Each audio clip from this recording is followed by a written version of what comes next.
Welcome to History Teller YT, where the forgotten, the brutal, and the legendary pages of human history come alive with depth, emotion, and truth. Today, we journey into one of the most defining and misunderstood conflicts of the modern era, the Boer Wars, 1880 to 1902. A story that begins with dusty farms and rugged settlers in the South African veldt, but spirals into a massive imperial showdown that would reshape nations, scar generations, and influence warfare for a century. This is a war where an empire at its peak faced humiliation from farmers fighting on horseback. Guerrilla warfare evolved into a powerful tool that would inspire revolutionaries across the globe. Women and children suffered in concentration camps, altering the course of Afrikaner identity forever.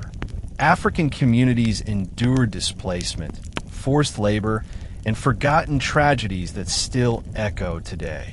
The foundations of segregation, apartheid, and modern South African politics were laid brick by brick. The world watched as humanitarian outrage, political propaganda, and military innovation collided in a brutal storm. In this full, meticulously crafted 20-part deep dive, you will witness the rise and fall of Boer republics, the British Empire's desperate attempts to control a land richer than it could imagine, the birth of modern counterinsurgency, the social collapse and rebirth of entire nations, and the long shadow this war casts on our world today. By the end, you won't just understand a war, you'll understand a turning point in human history.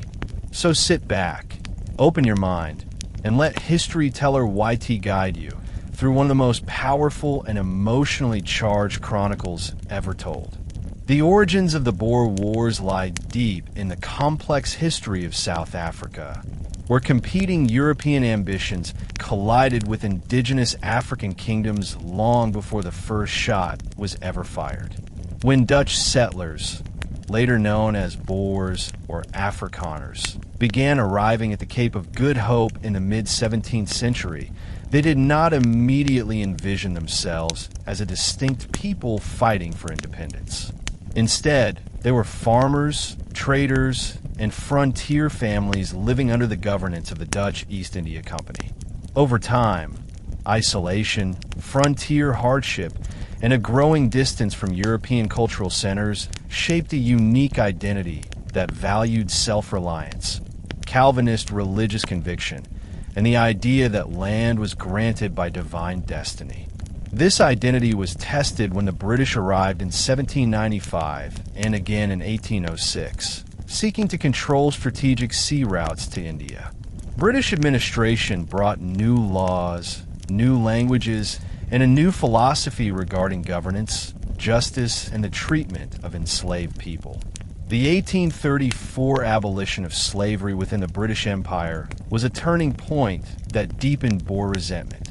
Although moral in principle, the change disrupted the Boer agrarian economy and fueled a belief that Britain was intruding on their way of life. This sense of cultural threat culminated in the Great Trek of the 1830s and 1840s, during which thousands of Boers moved inland to escape British rule. As these Boer trekkers ventured into the interior, they encountered powerful African states such as the Zulu Kingdom and the Ndebele. Conflicts, alliances, and tense negotiations marked this period, as neither side possessed a full understanding of the other's intentions or territorial claims. The establishment of the Boer republics, the Orange Free State and the South African Republic, Transvaal, was therefore not just a European colonial project, but a complex rearrangement of indigenous and settler power structures. The British, meanwhile, viewed these new republics with suspicion and saw them as obstacles to a unified imperial strategy in southern Africa. This uneasy coexistence set the stage for the wars to come, as the discovery of diamonds and gold would transform local tensions into imperial confrontation. BY the mid-19th century, Britain's global empire was expanding rapidly, driven by industrialization, naval supremacy, and a belief in the moral righteousness of spreading Western institutions. Southern Africa was a vital cog in this imperial machine, strategically positioned along the shipping routes connecting Britain with India, Australia, and the Far East. Although the Cape Colony initially served primarily as a replenishing station, the British increasingly recognized the region's potential for economic exploitation and political influence. London policymakers and Cape administrators envisioned a federation of South African territories under British authority, mirroring the successful model used in Canada. However, the existence of independent Boer republics represented a significant impediment to this plan. The British perceived the Boer governments as backward, inefficient, and obstructive to regional stability. Moreover, the Boers' refusal to fully integrate indigenous populations into their political systems clashed with Britain's evolving, though often inconsistently applied, philosophy on colonial subject management. The situation grew more complex with the discovery of diamonds in Kimberley in 1867. British business interests, driven by figures like Cecil Rhodes, surged into the region and demanded political guarantees to protect their investments. Rhodes would later become one of the most influential and controversial imperialists of his time, championing territorial expansion and advocating for British supremacy across Africa. His ambitions added fuel to the already smoldering tensions between Britain and the Boer republics. The mineral wealth of the region became an irresistible prize for imperial planners, who increasingly argued that only British control could ensure stability and efficient exploitation. This economic transformation shifted the balance of power and altered the region's demographic makeup, drawing immigrants, Uitlanders, as the Boers called them, from across Europe and beyond.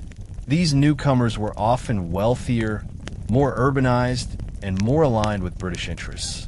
Their presence in the Transvaal created new political friction as the Boer government refused to grant them voting rights, fearing an erosion of their cultural sovereignty.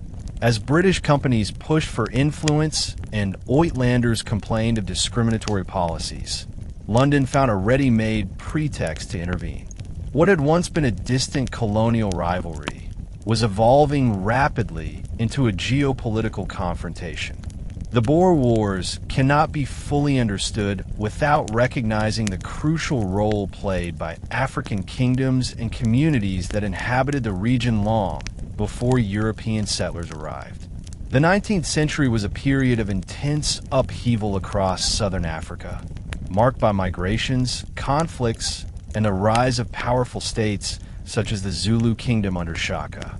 These indigenous powers were shaped by the arrival of Boer trekkers and British officials. The Great Trek brought the Boers into direct territorial conflict with African societies. While some encounters resulted in treaties and moments of cooperation, others led to devastating warfare. The Boers, with their commandos and frontier experience, often clashed with groups defending their ancestral lands. The Battle of Blood River in 1838, where a Boer commando repelled Zulu forces, became a foundational myth in Afrikaner nationalism. Yet the broader picture was far more dynamic, with shifting alliances and mutual dependence shaping daily life on the frontier. Britain's role complicated matters further. At times, British authorities portrayed themselves as protectors of African rights, criticizing Boer treatment of indigenous laborers and communities. At other moments, they pursued their own expansionist agenda at the direct expense of African polities. The Anglo-Zulu War of 1879, for instance, dramatically weakened Zulu power, leaving a vacuum that both British and Boer leaders sought to fill. The fragmentation of African kingdoms created new strategic opportunities that intensified the rivalry between the two European groups. This intricate landscape of competing claims and fractured sovereignties meant that South Africa, in the decades before the Boer Wars, was a volatile mosaic of interests. African leaders maneuvered between British pressure and Boer encroachment, seeking alliances that might safeguard their autonomy. Some aligned with the British in hopes of curbing Boer expansion. Others cooperated with the Boers to counter British imperial reach. What emerges from this period is a picture of a region where no single power, Boer, British, or African, held uncontested dominance. Instead, it was a contested arena in which every shift in the balance of power created ripples that would eventually converge into the explosive conflicts of the late 19th century. The First Boer War did not erupt suddenly or without warning. Rather, it emerged from several years of mounting tension, political miscalculations, and cultural disconnect between the British Empire and the Boer population of the Transvaal.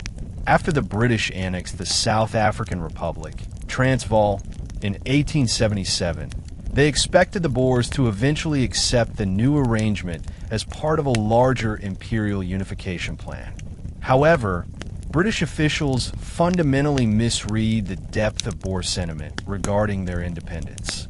Many Boers saw the annexation as both humiliating and unlawful, imposed at a moment when the Republic was financially weak and militarily vulnerable. From their perspective, Britain had taken advantage of their instability rather than negotiated transparently. British authorities attempted to justify the annexation by arguing that the Transvaal government had failed to properly manage its finances, defend its borders, and ensure stability in the region. These criticisms were not entirely unfounded. The Transvaal had indeed faced internal disputes and external pressures from neighboring African powers, particularly the Petty Kingdom. Yet for the Boers, these issues were internal matters that did not justify foreign domination. The British misjudged the intensity of Afrikaner nationalism and the historical memory of the Great Trek, which had been undertaken to escape unwanted British rule decades earlier. By reasserting control over the Transvaal, Britain reopened old wounds and provoked a resurgence of the belief that Afrikaners were a people destined to govern themselves. The appointment of British administrators who lacked cultural insight into Boer society only worsened the situation. Policies were often implemented without consulting local leaders, and decisions regarding land, law enforcement, and taxation were viewed as intrusive. Many Boers also resented the British insistence on English as the administrative language, interpreting it as an attempt to erase their identity.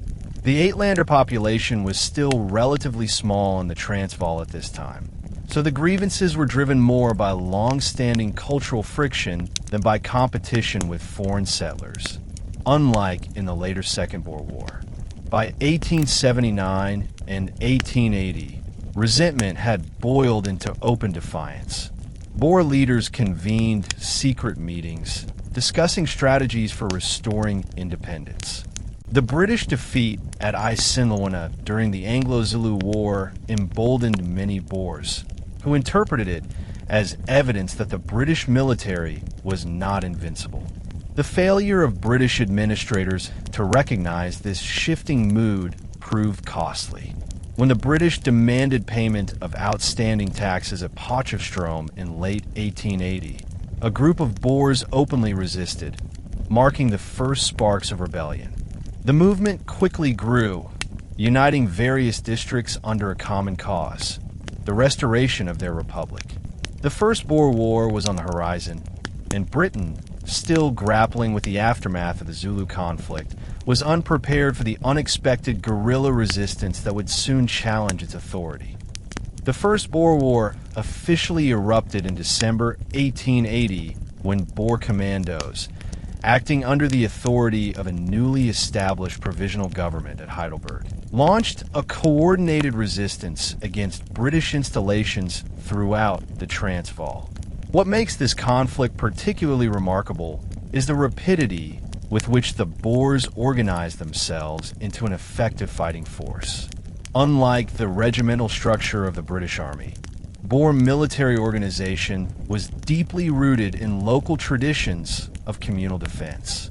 Commandos consisted of citizen soldiers who brought their own horses, rifles, and supplies, responding quickly to mobilization calls. This created a flexible, decentralized military system well adapted to the rugged terrain of the region.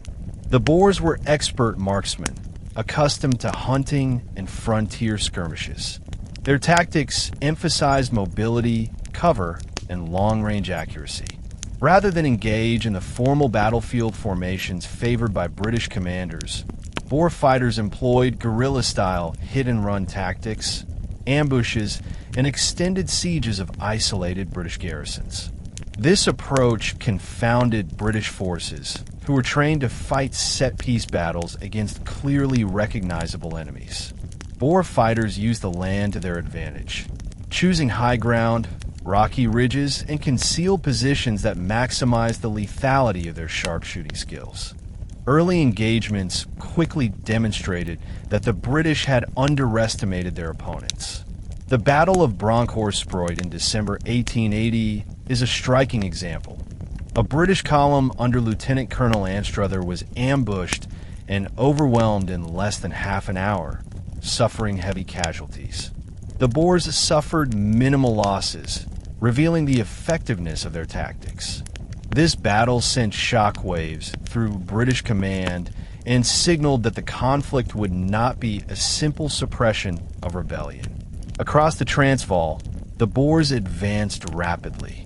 They besieged British garrisons at Potchefstroom, Rustenburg, Leidenburg, and other key locations, effectively isolating British forces in a series of defensive pockets. The British, stretched thin and lacking sufficient reinforcements, struggled to mount coordinated responses. Communications were slow, supply lines vulnerable, and the morale of troops, many of whom were veterans of the exhausting Zulu campaign, was strained. Crucially, the Boers also benefited from strong civilian support.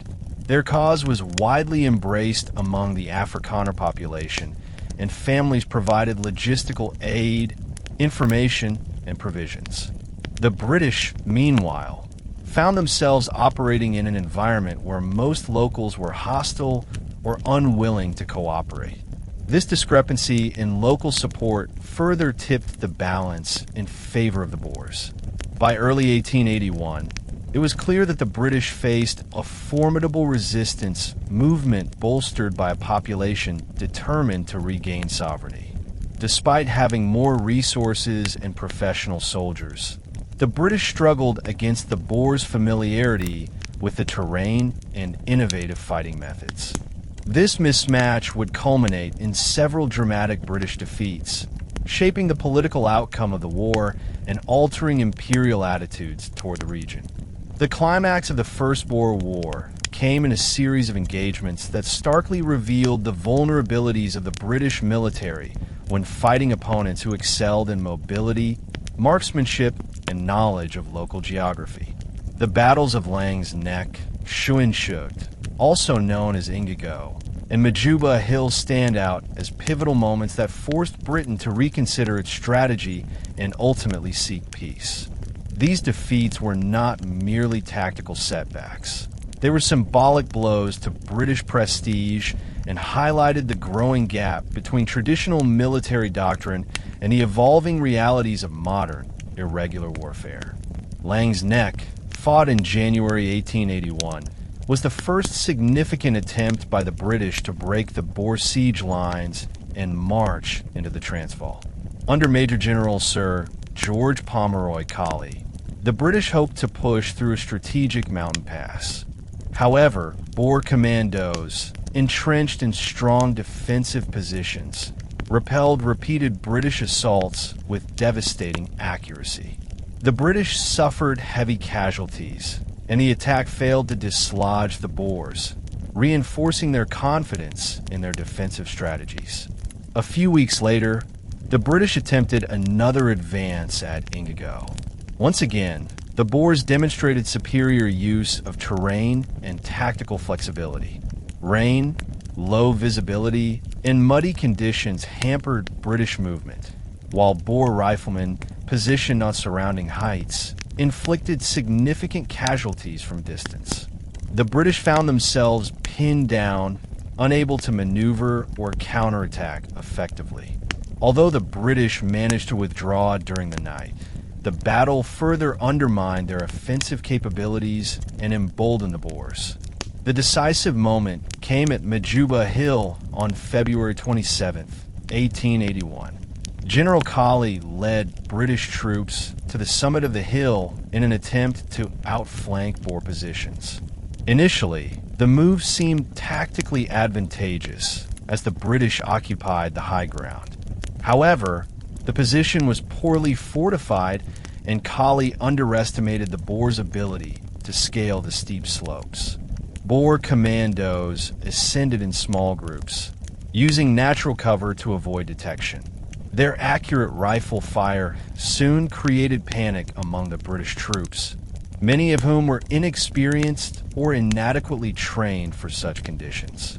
The British lines collapsed under pressure, and Colley himself was killed during the battle. Majuba was a catastrophic defeat that shocked public opinion in Britain and greatly strengthened the negotiating position of the Boers. The disaster highlighted a fundamental shift in military reality. Traditional line infantry tactics were increasingly ineffective against highly mobile, irregular forces. News of the defeat reached London at a time when political leaders were already contemplating settlement. Prime Minister William Gladstone, facing domestic pressures and wary of continued conflict, opted for diplomacy over escalation. Negotiations led to the signing of the Pretoria Convention in August 1881, which restored self-government to the Transvaal under British suzerainty. While not granting full independence, the agreement was viewed by the Boers as a major victory. For the British, it represented a painful compromise, but also a pragmatic recognition of the limitations of military force in the region. Yet the seeds of future conflict remained. The issues left unresolved, particularly the extent of British oversight, would re-emerge with greater intensity in the build-up to the Second Boer War, where the stakes would be far higher and the conflict far more devastating. The period following the First Boer War was one of reconstruction, political recalibration, and cultural reaffirmation for the Boers. Although the Pretoria Convention of 1881 and its later revision, the London Convention of 1884, restored substantial self-governing authority to the South African Republic, Transvaal, the Boers understood clearly that their sovereignty existed under the watchful eye of the British Empire. Nevertheless, they viewed their victory as validation of their national character, a people shaped by frontier hardships, committed to autonomy, and willing to fight overwhelming odds to preserve their independence. This sense of triumph became woven into the fabric of Afrikaner identity, forming the ideological backbone that would later sustain their resistance in the far bloodier Second Boer War. The leadership of Paul Kruger played a pivotal role in shaping the Transvaal's post-war trajectory. A veteran of earlier conflicts and a deeply religious man, Kruger embodied the fusion of political resilience and Calvinist doctrine that characterized Afrikaner nationalism. Under his presidency, the Transvaal experienced a period of relative stability. Kruger toured rural districts seeking consensus among scattered communities, reinforcing the idea that governance was not merely administrative but spiritual, a divine trust bestowed upon a chosen people. This religious nationalism was a powerful unifying force, one that framed political challenges as tests of faith and endurance. The Orange Free State, too, emerged from the First Boer War with renewed confidence. Although it had not directly participated in the conflict, the success of the Transvaal against the British inspired a sense of shared destiny. Cooperation between the two republics increased as leaders recognized that unity was essential in resisting future imperial encroachment. Diplomatic ties strengthened, trade agreements were reaffirmed, and military coordination quietly improved. These steps brought the two Boer states closer together than ever before, setting the stage for their eventual alliance in 1899. Yet despite their internal consolidation, the Boer republics could not isolate themselves from the broader geopolitical shifts underway. The South African landscape was undergoing dramatic social and economic transformation. British influence remained strong in the Cape Colony and Natal, where English-speaking settlers, African laborers, and mixed communities lived under increasingly centralized colonial administration. Tensions simmered between British officials, who viewed a federated South Africa as inevitable, and Boer leaders who clung firmly to independence as the cornerstone of their identity. This interwar period was therefore defined by a delicate balance. The Boers sought to maintain sovereignty and cultural distinctiveness, while the British aimed to expand their imperial framework. Both sides mistrusted the other, and both interpreted each political maneuver through the lens of past grievances. These unresolved tensions created a fragile peace, one that could not withstand the seismic changes that the discovery of immense mineral wealth would soon unleash. The discovery of diamonds in Kimberley in 1867 and, more significantly, gold on the Witwatersrand in 1886 transformed South Africa's political landscape with unprecedented speed and intensity. These mineral finds not only revolutionized the region's economy, but also introduced new social dynamics, foreign migrations, and imperial ambitions that fundamentally reshaped relations between the Boer republics and the British Empire. The stakes grew immeasurably higher. South Africa was no longer valued solely for its geographical position, but for its immense extractive potential. Resources that the British believed should be managed under their economic and political supervision. Kimberley became the first major flashpoint. The diamond fields attracted thousands of prospectors from across the world, creating chaotic boom towns characterized by rapid wealth accumulation, lawlessness, and constant competition. Cecil Rhodes, a figure whose ambitions shaped the course of South African history, emerged from this environment as a powerful mining magnate and later a leading imperial strategist. Rhodes envisioned a British-dominated Africa stretching from Cape to Cairo, and he saw control of the mineral-rich interior as essential to that dream. Kimberley's incorporation into the Cape Colony, achieved through British political maneuvering, highlighted the empire's willingness to intervene strategically wherever economic interests were at stake. However, it was the discovery of gold that truly ignited imperial urgency. The Witwatersrand Reef contained deposits of such magnitude that it became one of the richest gold-producing regions in the world. The resulting economic boom transformed the once modest town of Johannesburg into a sprawling, cosmopolitan hub bustling with bankers, engineers, laborers, and adventurers. Foreigners, known as Uitlanders, poured into the Transvaal in droves, quickly outnumbering the Boer population within key economic centers. These Uitlanders, many of them British, brought capital and expertise, but also demanded political rights, infrastructure development, and legal systems more aligned with British models. For President Paul Kruger and the Boer leadership, the Uitlander influx represented an existential threat. Granting them voting rights risked surrendering political control of the Republic to a population with little cultural connection to Afrikaner traditions and likely sympathies aligned with British imperial goals. Thus, the Transvaal government imposed strict residency requirements and high taxes while limiting Uitlander influence.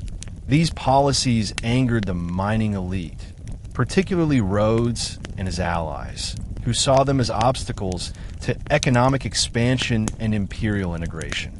The gold industry also depended on large-scale African labor, reshaping the socioeconomic fabric of the region. Thousands of African workers were drawn into the mining system under harsh conditions, binding the fortunes of the Boer republics and the British colonies to a shared yet contested reliance on migrant labor. The transition from agricultural economies to industrial extractive systems accelerated the modernization of the region, but deepened inequalities and inflamed political rivalries. By the late 1880s and early 1890s, tensions over the control of the gold fields became impossible to ignore.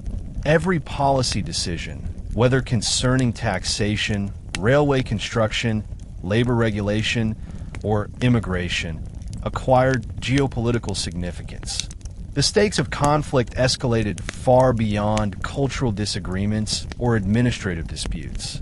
South Africa had become an arena where economic power, imperial ambition, and national identity collided. The discovery of gold did not merely enrich the region. It set in motion a chain of events that would make war not only likely, but, in the eyes of many contemporary observers, inevitable. As the 1890s progressed, British pressure on the Transvaal intensified, fueled by a potent combination of imperial ambition, economic rivalry, and personal agendas. Cecil Rhodes, serving as both Prime Minister of the Cape Colony and head of the powerful British South Africa Company, was at the center of this evolving crisis.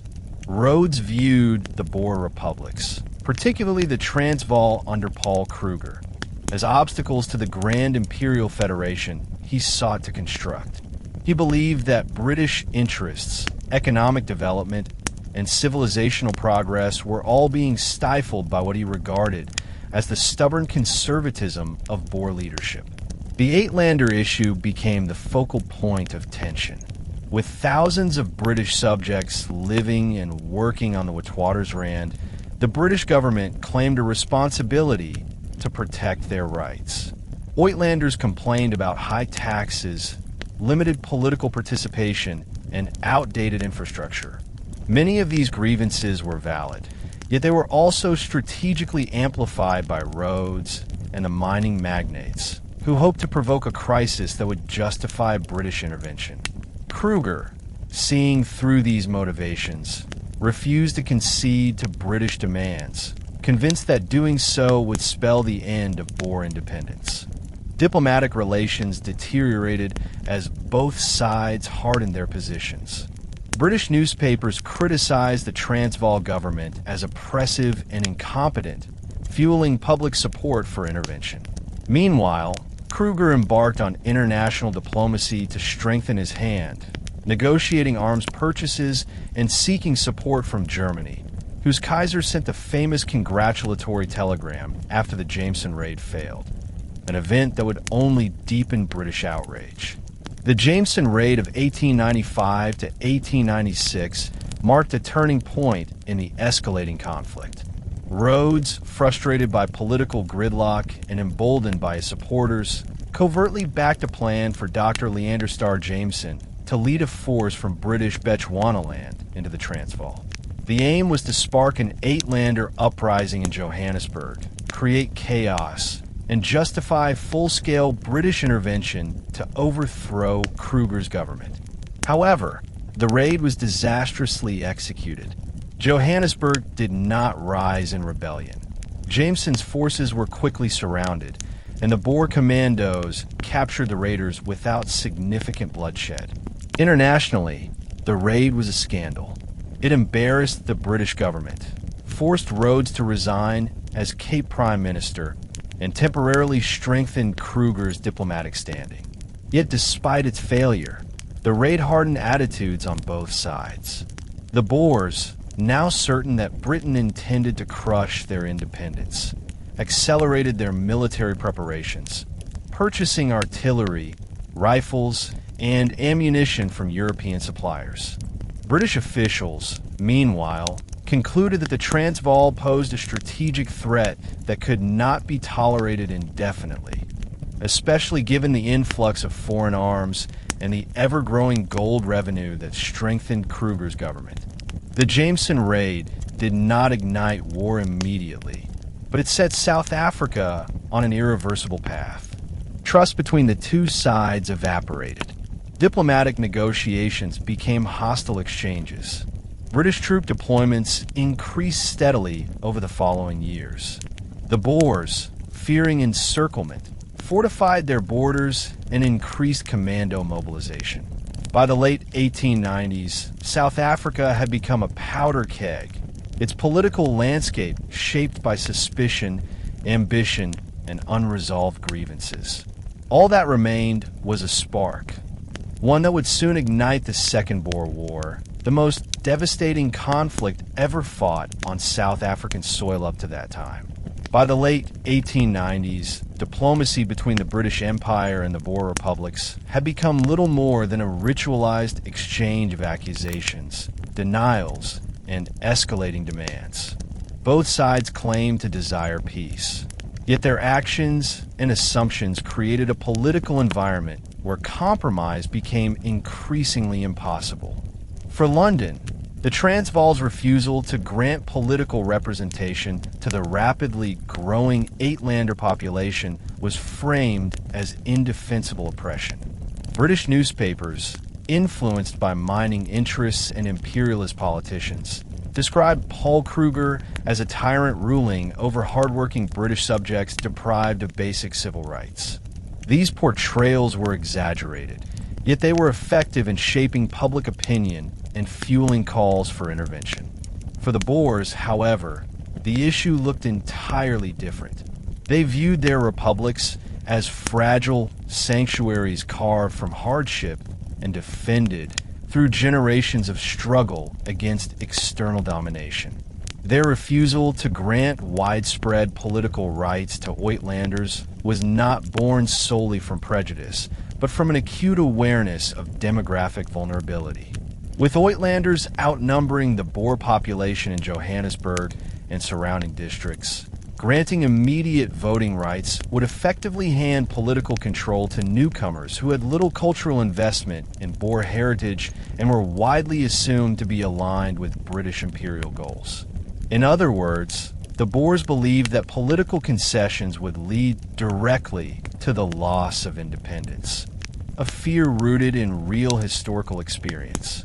The British Colonial Office, however, increasingly rejected Boer arguments as obstructionist and unreasonable. Joseph Chamberlain, the powerful colonial secretary, insisted that the British Empire had both a moral and legal responsibility to intervene if necessary. Chamberlain believed that the Transvaal's growing military strength, fueled by gold revenues and foreign arms imports, posed a strategic threat to British supremacy in the region. His correspondence reveals a combination of genuine concern, imperial ambition, and frustration at what he saw as Kruger's inflexible leadership. Kruger, in turn, interpreted British rhetoric as proof that annexation was inevitable regardless of concessions. This belief encouraged a defensive and suspicious approach to negotiation. Even modest British proposals were treated with caution, as Kruger feared any compromise would be used as leverage to demand more. His distrust was not unfounded. Many British officials openly spoke of their desire to incorporate the Boer republics into a unified South African federation under British authority. Tensions worsened in 1897 when Alfred Milner was appointed High Commissioner for South Africa. Milner was an ardent imperialist who believed that British civilization represented the future of the continent, and that Boer resistance was a backward relic of a fading era. He viewed conflict as likely, and perhaps necessary, to achieve unification.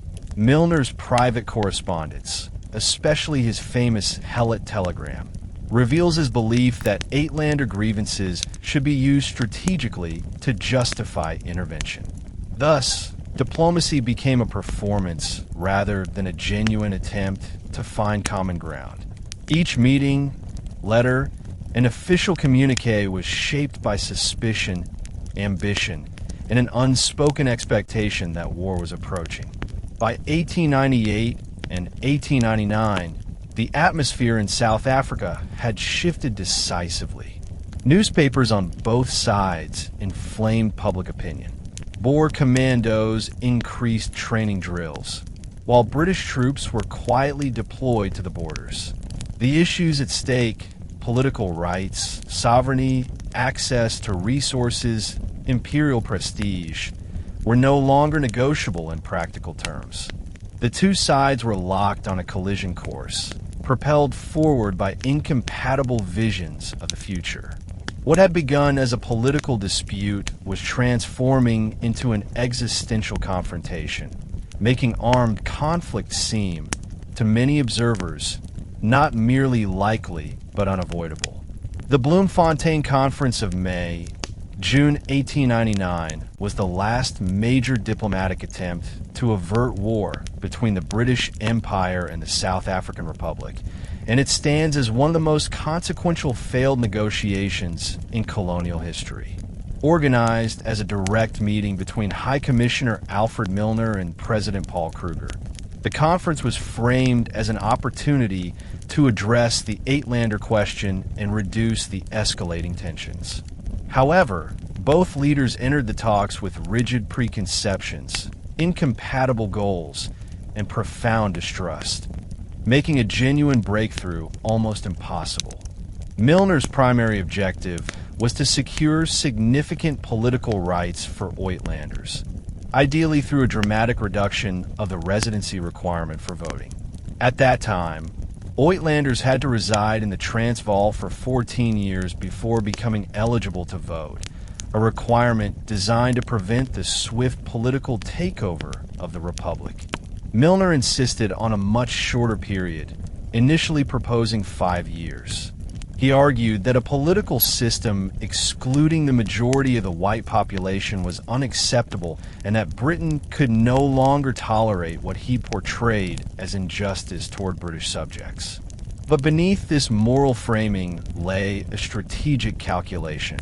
Granting Uitlanders political power would inevitably shift the balance in favor of British influence. For Kruger, Milner's proposal was a direct threat to the survival of the Boer republics. The Boers constituted a minority in their own state, and giving the overwhelmingly British Uitlander population political rights would effectively dissolve Boer control of their government.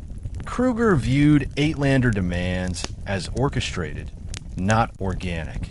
He believed mining magnates sought to undermine the Transvaal government to facilitate annexation. As such, his counteroffer, a 7-year residency requirement, was intended as a compromise, but Milner rejected it outright.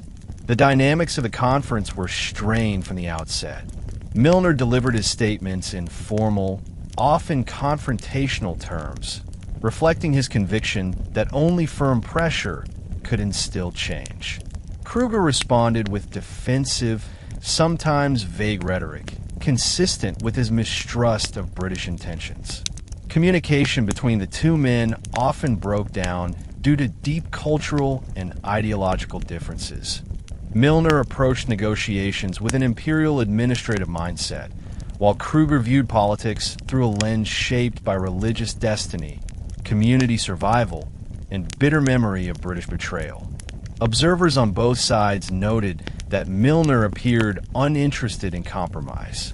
His private writings suggest that he hoped the conference would fail, believing that only military intervention could achieve true imperial unification. He was frustrated by what he saw as Boer obstinacy and believed force might be the only method to break their resistance. Kruger, meanwhile, saw the conference as a trap.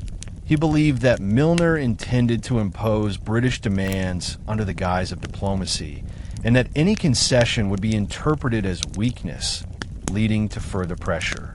As the negotiations deteriorated, Milner abruptly ended the conference on June 5th, declaring that no progress was possible. The failure was catastrophic for regional stability. In Britain, newspapers framed Kruger as unreasonable, reinforcing public support for intervention. In the Boer republics, Milner's behavior was interpreted as evidence that Britain sought war all along. Attempts at further diplomacy, such as proposals for an international arbitration committee, were quickly dismissed by British officials, who claimed that internal matters of the empire were not subject to foreign mediation. Thus, the Bloemfontein Conference, rather than easing tensions, intensified them. It left both sides more entrenched, more suspicious, and more prepared for conflict. With negotiations shattered and military preparations accelerating, the final steps toward war unfolded with a sense of tragic inevitability. After the collapse of diplomatic talks in 1899, the relationship between the British Empire and the Boer republics entered a rapidly escalating military phase. Both sides recognized that war was now likely, yet each interpreted the other's preparations as provocative and dangerous, creating a self-reinforcing cycle of mistrust. The British Empire, drawing on global resources, began shifting troops into South Africa under the justification of reinforcing garrisons and safeguarding imperial interests. While the numbers were initially small, their strategic positioning near the borders of the Transvaal and the Orange Free State made clear that these deployments were not routine. For the Boers, British troop movements confirmed their worst fears, that Britain intended to conquer the republics under the pretext of defending Uitlander rights. The Boers responded by calling up larger numbers of commandos and ensuring that their burghers were prepared for rapid mobilization. They also increased their procurement of weapons, particularly Mauser rifles and advanced European artillery. The Transvaal's gold revenues enabled these purchases, creating a well-armed citizen militia capable of challenging even a major imperial power. Foreign advisors, although limited in number, provided guidance in modernizing Boer military doctrine, which remained grounded in mobility, marksmanship, and decentralized command. By mid-1899, tensions had reached a point where almost every action was interpreted as hostile. British newspapers proudly circulated images of arriving regiments, while Boer leaders delivered speeches urging their people to be ready for another struggle against imperial aggression. Railway lines were secured, telegraph networks monitored, and frontier positions strengthened. The Orange Free State, initially hesitant to join the Transvaal in a potential conflict, gradually aligned itself fully with Kruger, recognizing that British victory in the Transvaal would likely lead to the loss of its own independence. A key element in the drift toward war was the British refusal to halt troop deployments even as negotiations faltered. Milner and Chamberlain both believed that military pressure was essential to force Boer concessions. However, the Boers interpreted this buildup as preparation for immediate attack. The Transvaal government issued protest notes, warning that continued British military escalation would be considered a direct threat. Britain responded with vague assurances and continued reinforcement. In late September 1899, intelligence reports indicated that the Boers were fully mobilizing their forces. Panic spread among English-speaking populations in the Cape and Natal, and the British government accelerated deployments. With both sides mobilizing along a vast frontier, the political space for de-escalation collapsed. The Boers, believing they had a temporary numerical advantage before full British reinforcements arrived, decided to issue an ultimatum, a last gamble intended to either force British withdrawal or justify preemptive action. On October 9, 1899, the South African Republic issued its historic ultimatum demanding that British troops be withdrawn from the borders and that reinforcements cease. The British government dismissed the ultimatum within hours. From that moment, war was unavoidable. On October 11th, the Boer republics declared war, sending tens of thousands of mounted commandos into British territory. The Second Boer War had begun, a conflict that would dwarf the First Boer War in scope, devastation, and global attention. What followed would reshape not only South Africa, but also the British Empire itself. When the Boer republics declared war on October 11th, 1899, they launched an offensive that demonstrated strategic foresight, discipline, and surprising levels of coordination. Far from being the disorganized bands of frontier farmers often portrayed in British propaganda, the Boer commandos were a formidable military force grounded in mobility, sharpshooting, and intimate knowledge of the terrain. Their early campaign was designed to achieve a critical objective: strike quickly before the British could complete their mobilization and overwhelm the Republic's smaller population and limited resources. The Boers moved with impressive speed. Commandos from the Transvaal and Orange Free State surged into British territory on three major fronts: toward Natal in the east, toward the Northern Cape Colony, and toward the isolated British garrisons in the interior. Their initial targets were not major cities, but strategically located towns, rail junctions, and forts that, once encircled, would deprive the British of mobility and logistical flexibility. The aim was to force Britain into a defensive posture before reinforcements arrived from across the empire. One of the Boers' earliest major operations was the Siege of Mafeking, a small but symbolically significant town defended by a spirited garrison under Colonel Robert Baden-Powell. The Boers surrounded the town, cutting off communication and transport routes, hoping for an early surrender. Although the siege would last far longer than anyone anticipated, its beginning was an example of Boer initiative and boldness.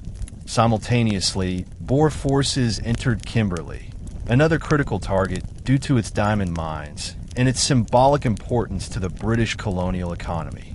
Here again, the Boers imposed a siege, trapping thousands of British civilians and soldiers inside the town. The invasion of Natal was even more strategically significant. Boer commandos advanced toward the vital rail hub of Ladysmith, one of the most important British positions in the region. Their superior mobility and decentralized command structure allowed them to maneuver quickly, surprising British commanders who were still adjusting to wartime conditions. The Boers exploited the rugged terrain of Natal, positioning themselves on ridges and elevated ground that forced British forces into exposed positions during counterattacks. Perhaps the most striking feature of the early Boer offensive was the disciplined cooperation between the two republics. Joint commandos moved seamlessly across borders, sharing intelligence, coordinating assaults, and establishing defensive lines with little bureaucratic interference. Their leaders, men like Piet Joubert, Christian de Wet, and Koos de Laret, were not formally trained in European military academies, yet they possessed tactical brilliance shaped by years of frontier conflict.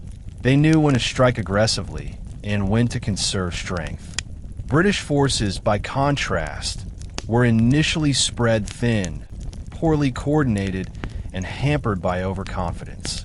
Many British officers underestimated the Boers, dismissing them as amateur fighters who would crumble quickly under pressure. This arrogance proved costly. Early battles demonstrated that Boer riflemen, armed with modern Mauser rifles and fighting from concealed positions, could inflict heavy casualties on British troops advancing in traditional formations. By the end of 1899, the Boers had seized the initiative on nearly all fronts. They controlled large sections of territory, imposed prolonged sieges on key towns, and inflicted multiple setbacks on British forces. Their early momentum shocked British observers and infused the Afrikaner population with hope. Yet beneath this success lay vulnerabilities: limited manpower, strained supply lines, and a knowledge that the British Empire, when fully mobilized, could deploy overwhelming resources. Thus, while the Boers enjoyed early victories, both sides understood that the war was far from over. The opening months were merely a prelude to a conflict that would grow in scale, brutality, and international significance. Among the early Boer successes, the Siege of Ladysmith stands out as one of the most dramatic and consequential episodes of the opening phase of the war. Located in northern Natal, Ladysmith was a vital British stronghold, politically, militarily, and psychologically. Its fall would have delivered a crippling blow to British prestige, potentially emboldening anti-colonial movements elsewhere and weakening imperial confidence across the globe. Recognizing this, the Boers committed significant resources to encircle the town quickly, hoping to force its surrender before British reinforcements arrived. British forces in Ladysmith, commanded initially by General Sir George White, found themselves in an increasingly precarious situation. White, although experienced, struggled to adapt to the unconventional Boer tactics. Accustomed to fighting set-piece battles against opponents who followed predictable patterns, he repeatedly underestimated the mobility and marksmanship of the Boer commandos. Several early engagements, including the disastrous Battle of Nicholson's Neck, revealed serious flaws in British planning. Troops were sent into hilly terrain without adequate reconnaissance, and many units found themselves cut off, ambushed, or pinned down by accurate Boer rifle fire. By November 1899, the Boers had effectively closed the noose around Ladysmith. Railway lines were severed, supply routes cut, and telegraph communication severed except for intermittent signals relayed through distant stations. Inside the town, conditions quickly deteriorated. Food supplies dwindled, sanitation worsened, and morale fluctuated as shell fire from Boer artillery batteries became a daily hazard. The British garrison, which included regular infantry, cavalry, and colonial volunteers, was forced to ration supplies and improvise medical care. Civilians, including women and children, sheltered in basements, trenches, and makeshift dugouts to avoid bombardment. Nevertheless, Ladysmith did not surrender. British defenders dug extensive entrenchments, constructed makeshift fortifications, and organized a rationing system to prolong resistance. The psychological determination of both soldiers and civilians became a defining feature of the siege. Newspapers in Britain published heroic accounts of endurance, turning Ladysmith into a symbol of imperial resilience. The Boers, meanwhile, were criticized by foreign observers for failing to press their advantage more aggressively, though their caution was understandable.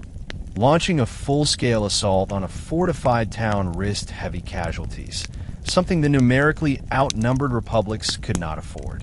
One of the most striking aspects of the siege was the international attention it received.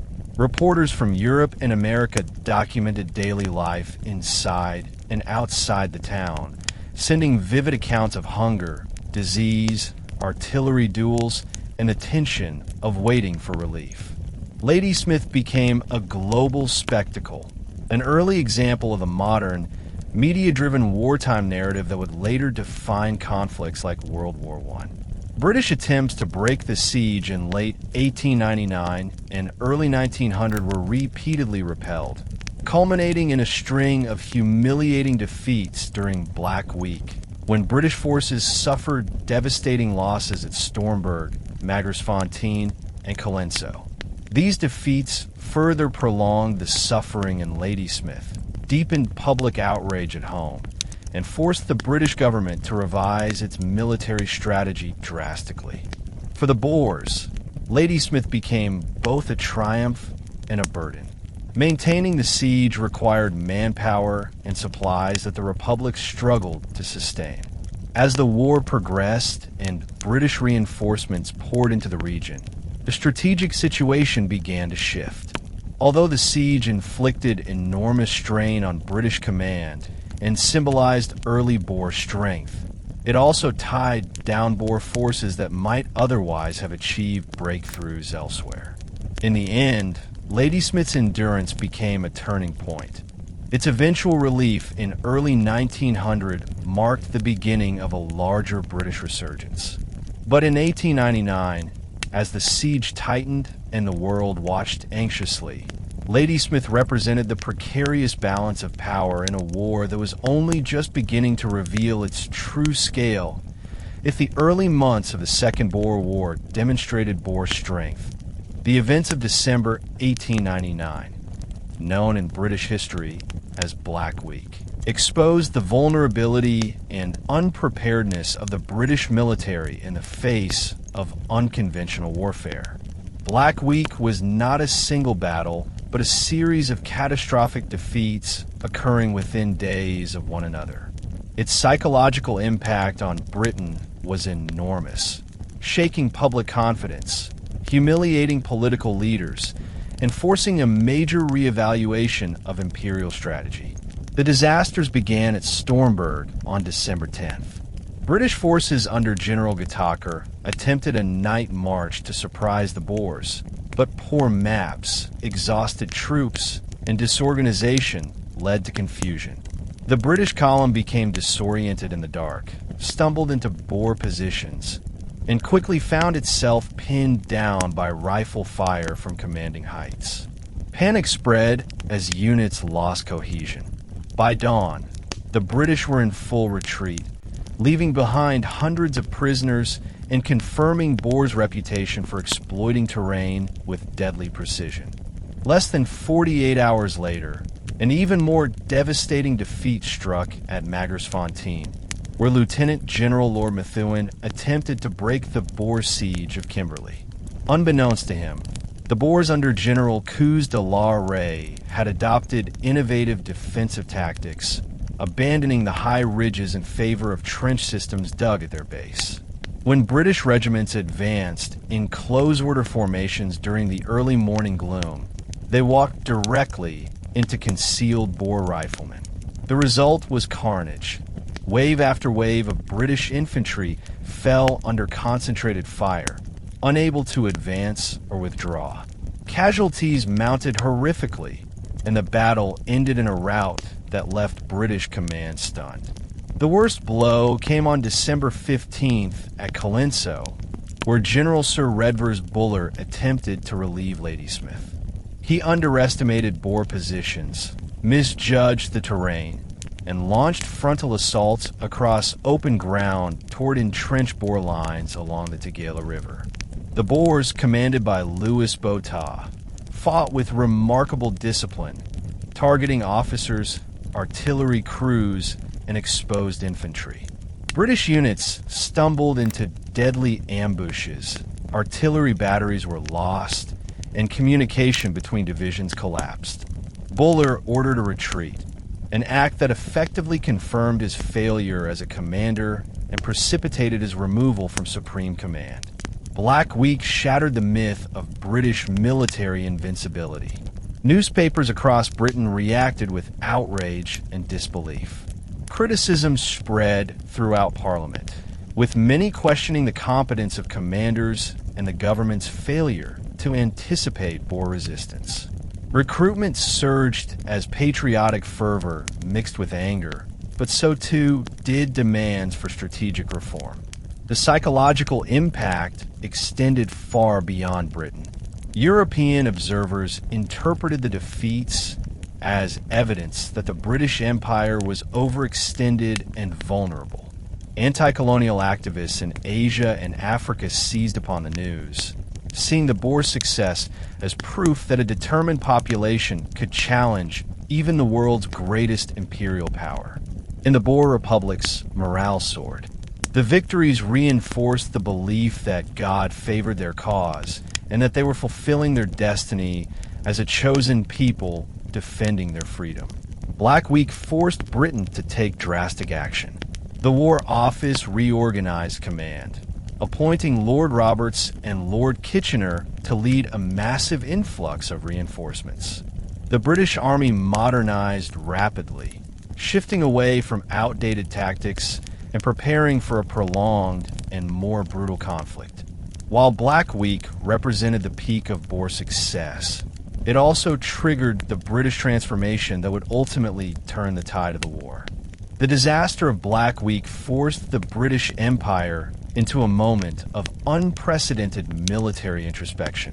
For decades, the British Army had relied on its reputation, believing that discipline, regimental pride, and superior resources would carry it to victory against any opponent. But the Boers had shattered that illusion. The defeats at Stormberg, Magersfontein, and Colenso were not isolated failures. They were symptoms of a deeper strategic misalignment. The British Army, trained to fight conventional European formations, was ill-prepared for the decentralized, highly mobile, precision rifle tactics employed by the Boer commandos. Public outrage surged across Britain. Newspapers demanded accountability, and political leaders realized that the war threatened not only prestige, but the stability of imperial authority worldwide. In response, the government appointed two of its most capable and experienced commanders to take charge: Field Marshal Lord Frederick Roberts and General Lord Horatio Kitchener. Roberts, a hero of earlier campaigns in India and Afghanistan, was widely respected for his calm demeanor, strategic insight, and ability to inspire loyalty.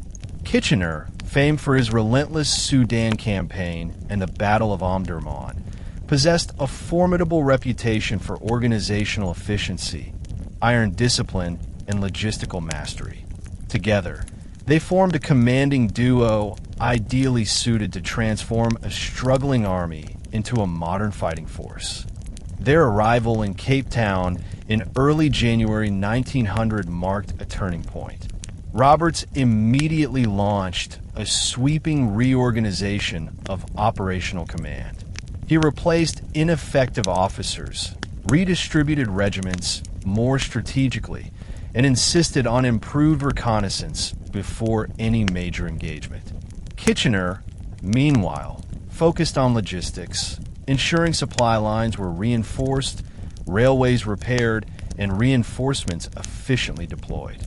The British Army, once plagued by slow communication and scattered deployments, began to operate with greater cohesion and clarity of purpose. Roberts recognized that defeating the Boers required abandoning outdated battlefield assumptions. Traditional frontal assaults had repeatedly ended in slaughter. Therefore, Roberts emphasized flanking maneuvers, concealment, and combined arms coordination. His approach placed greater value on mounted infantry, units capable of moving rapidly across the veldt in ways that mirrored Boer mobility. The British raised new corps of mounted troops, including colonial units from Canada, Australia, and New Zealand, whose frontier experience made them especially adept at this new style of warfare. The British also dramatically increased their reliance on artillery. Heavy guns were brought from across the empire, and new batteries were deployed to counter the long-range Boer artillery, such as the famous Long Tom cannons. Kitchener ensured that ammunition and supplies flowed continuously, preventing the shortages that had hampered earlier operations. Telegraph lines were repaired or extended, allowing for near real-time communication between commanders, a revolutionary improvement over the fragmented reports of 1899. The morale of British troops improved correspondingly. The presence of Roberts, whose leadership style was far more reassuring than the hesitant command previously displayed by General Boer, reminded soldiers that they served under leaders who understood the urgency and gravity of the situation. Reinforcements from Canada, Australia, India, and other parts of the empire arrived steadily, swelling British forces to one of the largest expeditionary armies Britain had deployed in the 19th century. For the Boers, the arrival of Roberts and Kitchener was a worrying development. They understood that Britain was now fully committed to a long and costly campaign. Their early victories had been significant, but not decisive. destroying British morale entirely had proven impossible. And with each passing week, the numerical balance tilted further toward the Empire. The Boer commandos prepared for a new phase of the war, one in which they would face not a scattered, poorly coordinated opponent, but a unified imperial army driven by determination, organization, and overwhelming resources. January and February 1900 marked the beginning of a dramatic British resurgence, spearheaded by Robert's strategic brilliance and Kitchener's logistical precision. One of Robert's first priorities was to relieve the sieges of Kimberley and Ladysmith, both of which had become symbols of Boer strength and British vulnerability. Kimberley, the Diamond City, had been besieged since October 1899, its residents enduring bombardment, food shortages, and disease as the Boers surrounded the town. Among its defenders was a young Winston Churchill, whose early journalistic career would later shape his political legacy. Roberts devised an ambitious plan to relieve Kimberley not by frontal assault, but by outmaneuvering the Boer positions. General John French, one of Britain's most dynamic cavalry commanders, was tasked with leading a rapid mounted advance across the open veldt. French's cavalry corps moved with extraordinary speed, covering vast distances in a matter of days, an operational tempo that shocked the Boer forces, who were accustomed to British slowness. The maneuver forced the Boers to withdraw from several key blocking positions, clearing a path toward the beleaguered town. On February 15th, 1900, French's cavalry swept into Kimberley amid scenes of jubilation from exhausted defenders. The relief of the town was a major boost to British morale and a symbolic turning point in the war. For the Boers, the loss of Kimberley exposed a critical weakness. Although they excelled in defensive warfare and small unit tactics, they lacked the manpower and mobility to block large-scale cavalry movements across expansive terrain when confronted by overwhelming force. Yet the most consequential battle of this phase occurred not at Kimberley, but along the Modder River, where General Pete Cronje and his Boer commando forces were attempting to retreat eastward. Cronje, an experienced and respected leader, commanded a large force, but made a fatal strategic error by choosing to entrench his men along the riverbank rather than continue a mobile defense. His trench system was strong, but his stationary position allowed Roberts and Kitchener to concentrate their forces for a decisive engagement. The Battle of Paardeberg, fought from February 18th to February 27th, became one of the most pivotal confrontations of the war. British forces encircled Cronje's position, subjecting it to relentless artillery bombardment. The Boers, trapped with limited supplies and exposed to constant shell fire, endured horrific conditions. Trenches collapsed under heavy shells, food ran out, and attempts to break out were repelled. Women and children, present in Boer lagers, suffered alongside the fighters, highlighting the war's growing humanitarian cost. Kitchener attempted several direct assaults that resulted in heavy casualties, reflecting his aggressive but sometimes costly tactical instincts. Yet Robert's broader encirclement strategy ultimately prevailed. On February 27th, the exhausted and surrounded Cronje surrendered with nearly 4,000 Boer fighters. The loss was devastating to Boer morale and removed one of their most important leaders from the field.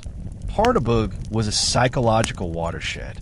It demonstrated that British reforms were working, that Boer commandos were not invincible, and that the Empire could adapt its tactics effectively. The victory was celebrated across Britain, seen as redemption for Black Week's humiliations. But it also signaled the beginning of a grimmer phase of the war, one in which large-scale battles would give way to mobile guerrilla resistance, scorched-earth tactics, and harsh civilian suffering. While Roberts advanced through the Free State, General Redvers Buller, whose reputation had suffered greatly after Black Week, remained responsible for the Natal Front. His primary objective was to break through Boer lines and relieve the besieged town of Ladysmith, where British forces and civilians had endured months of bombardment, disease, and dwindling supplies. Ladysmith had become a symbol of imperial endurance. Its fall would have been catastrophic for British prestige. Buller faced formidable opposition. Boer forces under Louis Botha, a brilliant young commander, held strong defensive positions along the Tugela River. Their trenches and rifle pits, expertly concealed on ridges overlooking river crossings, gave them commanding fields of fire. Buller's initial attempts to break through at Colenso, Speenkop, and Valkrantz had ended disastrously. Yet by February 1900, he had learned from his earlier mistakes.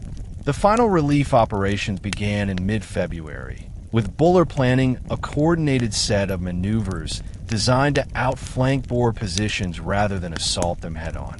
British artillery played a crucial role, bombarding defensive ridges to disrupt Boer riflemen.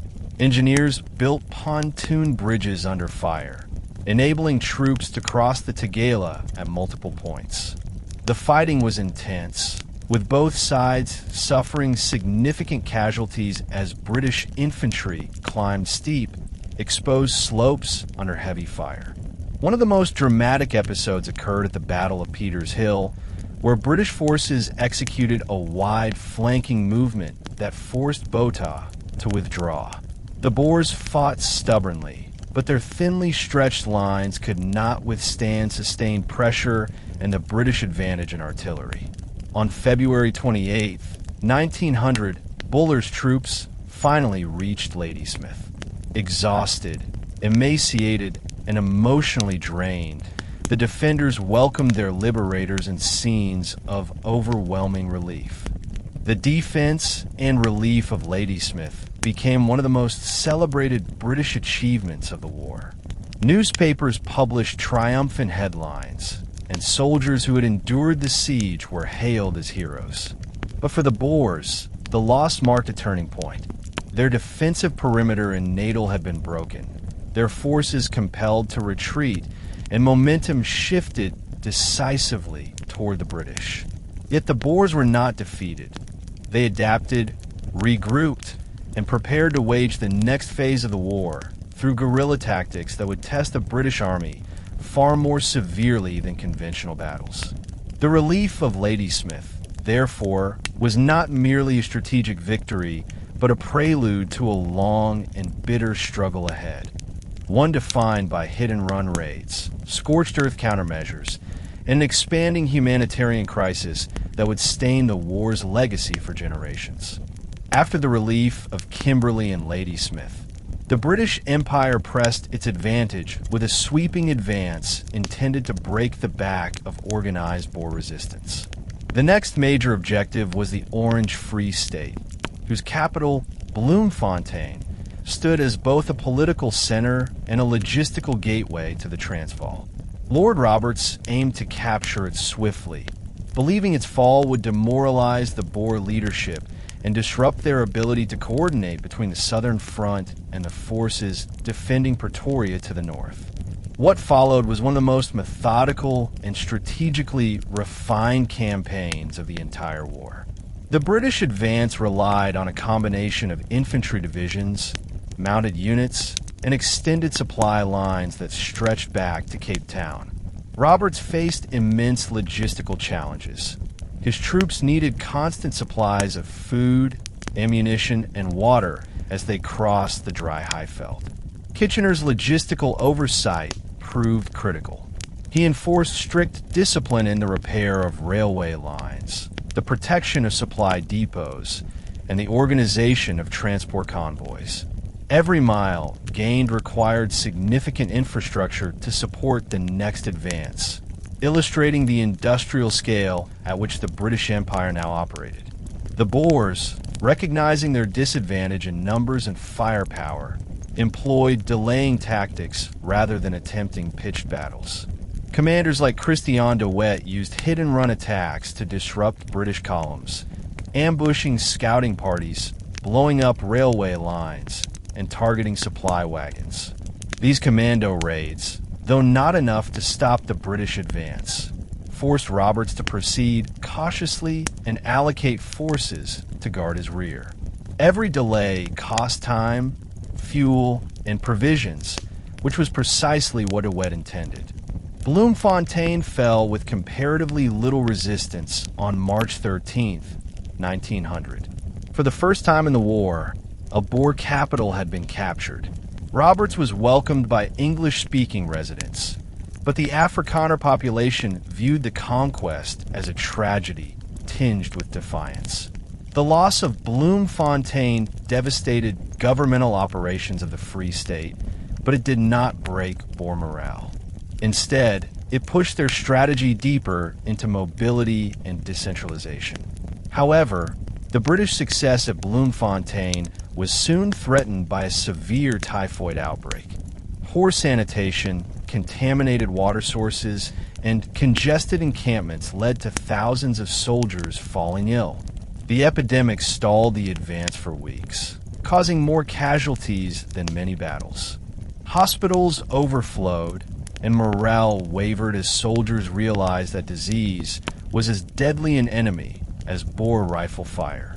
Roberts, aware of the danger, postponed major operations until his forces recovered, allowing the Boers time to regroup. During this pause, De Wet intensified his guerrilla activity, attacking communication lines, capturing supply depots, and nearly cutting off British columns on several occasions. His most daring exploit was the capture of an entire British convoy at Sanaspos, a victory that sent shockwaves through the British command structure. De Wet's raids became legendary, raising him to mythic status among Afrikaners and frustrating Roberts, who found increasingly that the Boers refused to fight according to conventional expectations. Despite these setbacks, the British advance resumed in late April. Reinforced by fresh troops, Roberts pushed deeper into the Free State, clearing Boer positions and moving steadily northward. His strategy was simple but effective. Overwhelm fixed defenses with superior numbers, forced the Boers to retreat, and secure railways to supply each new gain. By early May, the last major Free State defenses crumbled, and the British crossed the Vaal River into Transvaal territory.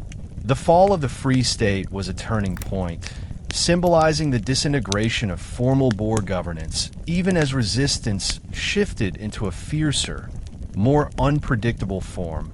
If Bloemfontein represented a political victory, Johannesburg was the economic prize that Britain needed to seize in order to cripple the Boers' long-term ability to sustain resistance.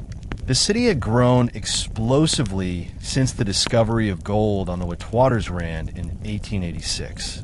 By 1900, Johannesburg was the industrial heart of South Africa, filled with mines, machinery, banks, foreign engineers, and the infamous Uitlander population whose political rights had been at the center of the conflict. Capturing the city would give Britain control over the mining infrastructure that financed the Transvaal government and provided the economic backbone of Boer resistance. Lord Roberts approached this objective with caution. He knew that a direct assault could devastate the city's infrastructure, particularly the gold mines, which the British hoped to bring back into production quickly after the war. Moreover, Roberts realized that the Boers might sabotage critical machinery or dynamite mine shafts to deny them to the British. To prevent this, he relied on psychological pressure, maneuvering his forces in ways that encouraged Boer withdrawal rather than destructive last-ditch defense. The Boer commanders, Louis Botha, Koos de la Rey, and Christian Beyers, faced an impossible strategic dilemma. They lacked the manpower to defend the vast perimeter around Johannesburg, and the British advance threatened to envelop their positions. Although some officers urged to stand near Doornkop or along the ridges west of the city, the Boer High Command ultimately accepted that Johannesburg could not be held without risking catastrophic losses. Their army was transitioning into mobile guerrilla units. Committing to a fixed defense contradicted the strategic reality of 1900. As the British closed in, panic spread among the Uitlander communities, many of whom feared Boer reprisals. Meanwhile, Boer families began evacuating in wagons, creating scenes reminiscent of the Great Trek, a symbol that deeply affected Afrikaner identity. Roberts, mindful of the political significance, sent messages urging civilians to remain calm and promising that property and life would be protected under British occupation. The march toward the city was not entirely uncontested. Boer forces launched skirmish attacks, ambushes, and delaying maneuvers.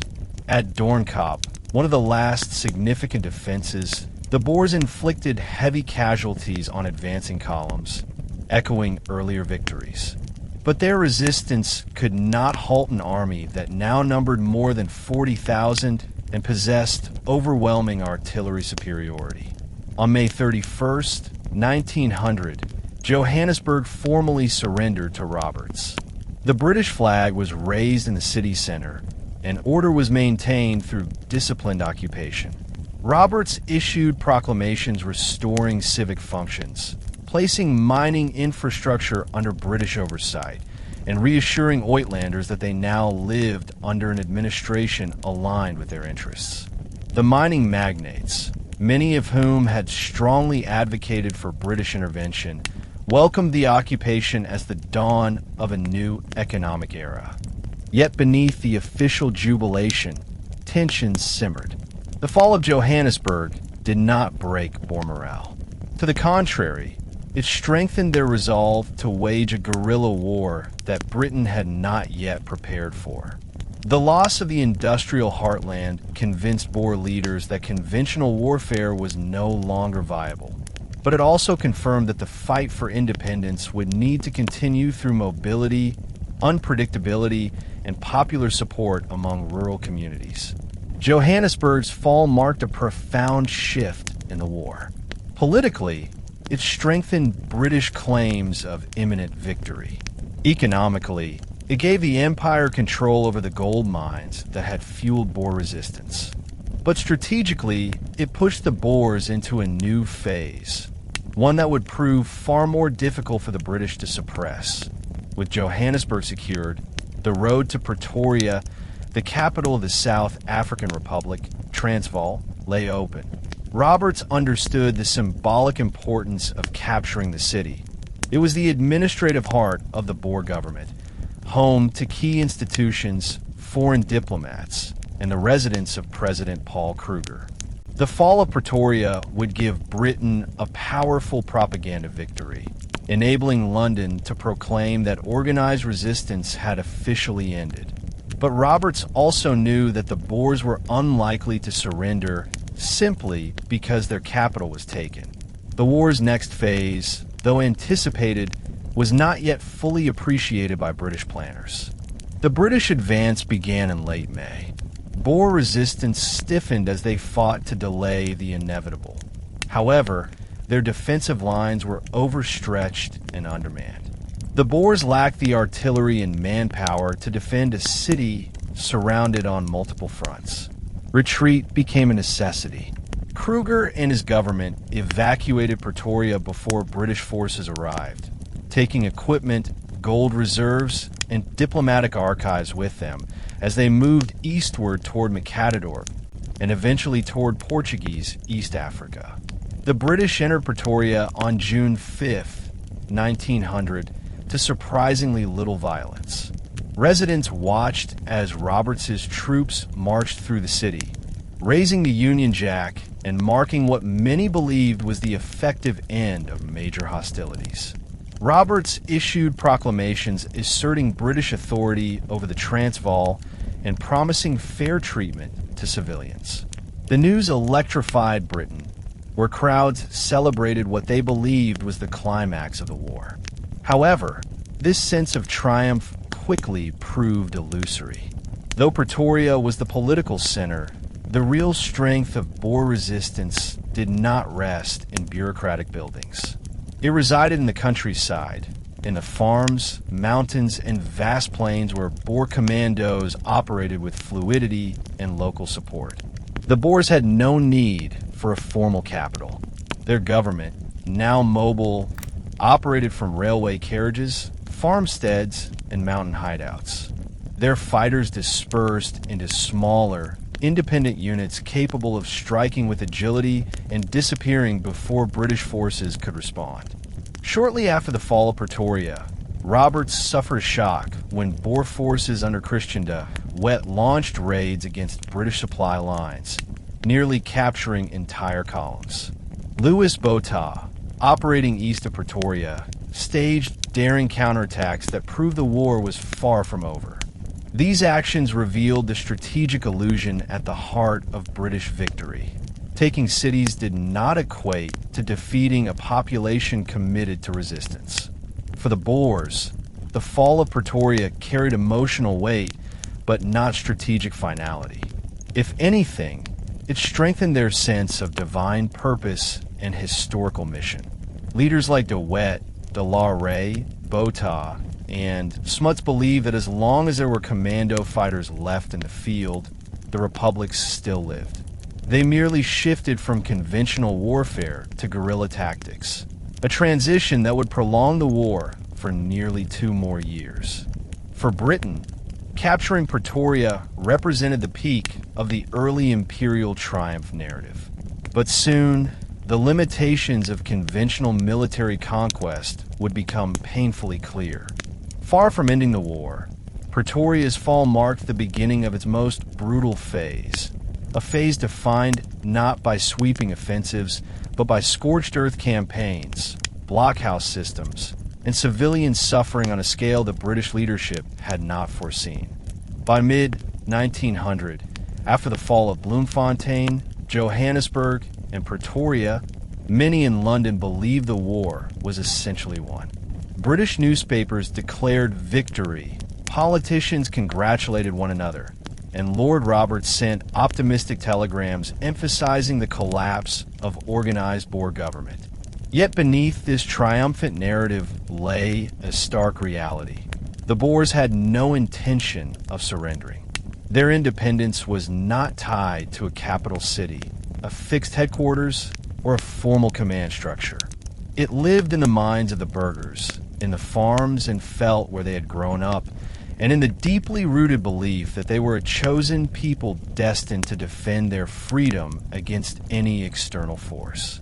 With the loss of their capitals, the Boers recognized that conventional battles were unwinnable against the massive British reinforcements arriving daily. They shifted deliberately into guerrilla warfare, a tactical evolution grounded in mobility, decentralized leadership, and intimate knowledge of South Africa's geography. Boer commandos broke into smaller units, typically 30 to 200 men, operating independently across vast territories. These fighters traveled light, riding hardy ponies, living off the land, and relying on sympathetic civilians for food and shelter. They carried minimal supplies, just rifles, bandoliers, blankets, and often no more than a few pounds of biltong. The key architects of this new phase were men of remarkable flexibility and tactical brilliance.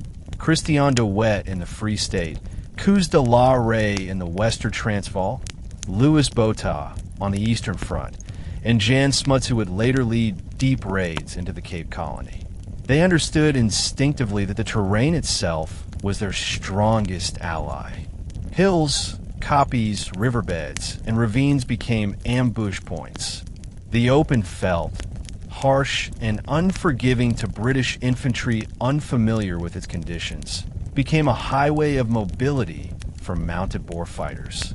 The British Army, now numbering over 200,000 troops, found itself struggling to adapt to this new kind of warfare.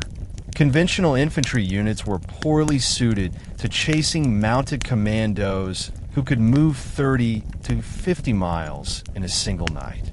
British columns often arrived at a farm or suspected Boer hideout only to find that the commandos had slipped away hours earlier. The result was a frustrating, exhausting pursuit that stretched British resources thin and undermined morale. At the same time, Boer guerrilla tactics were not merely military maneuvers. They were psychological operations designed to keep Britain off balance. By striking at railway lines, telegraph poles, supply depots, and isolated garrisons, Boer commandos created constant insecurity within British-controlled areas. Each successful ambush or sabotage mission reminded both sides that British control was fragile and incomplete. The guerrilla phase also transformed the civilian landscape. Boer families played an essential role in supporting the fighters, offering food, intelligence, and safe shelter. This civilian support system became the backbone of the resistance, one that the British would soon target with brutal efficiency through scorched-earth policies and concentration camps. Thus, the shift to guerrilla warfare was not merely a tactical decision.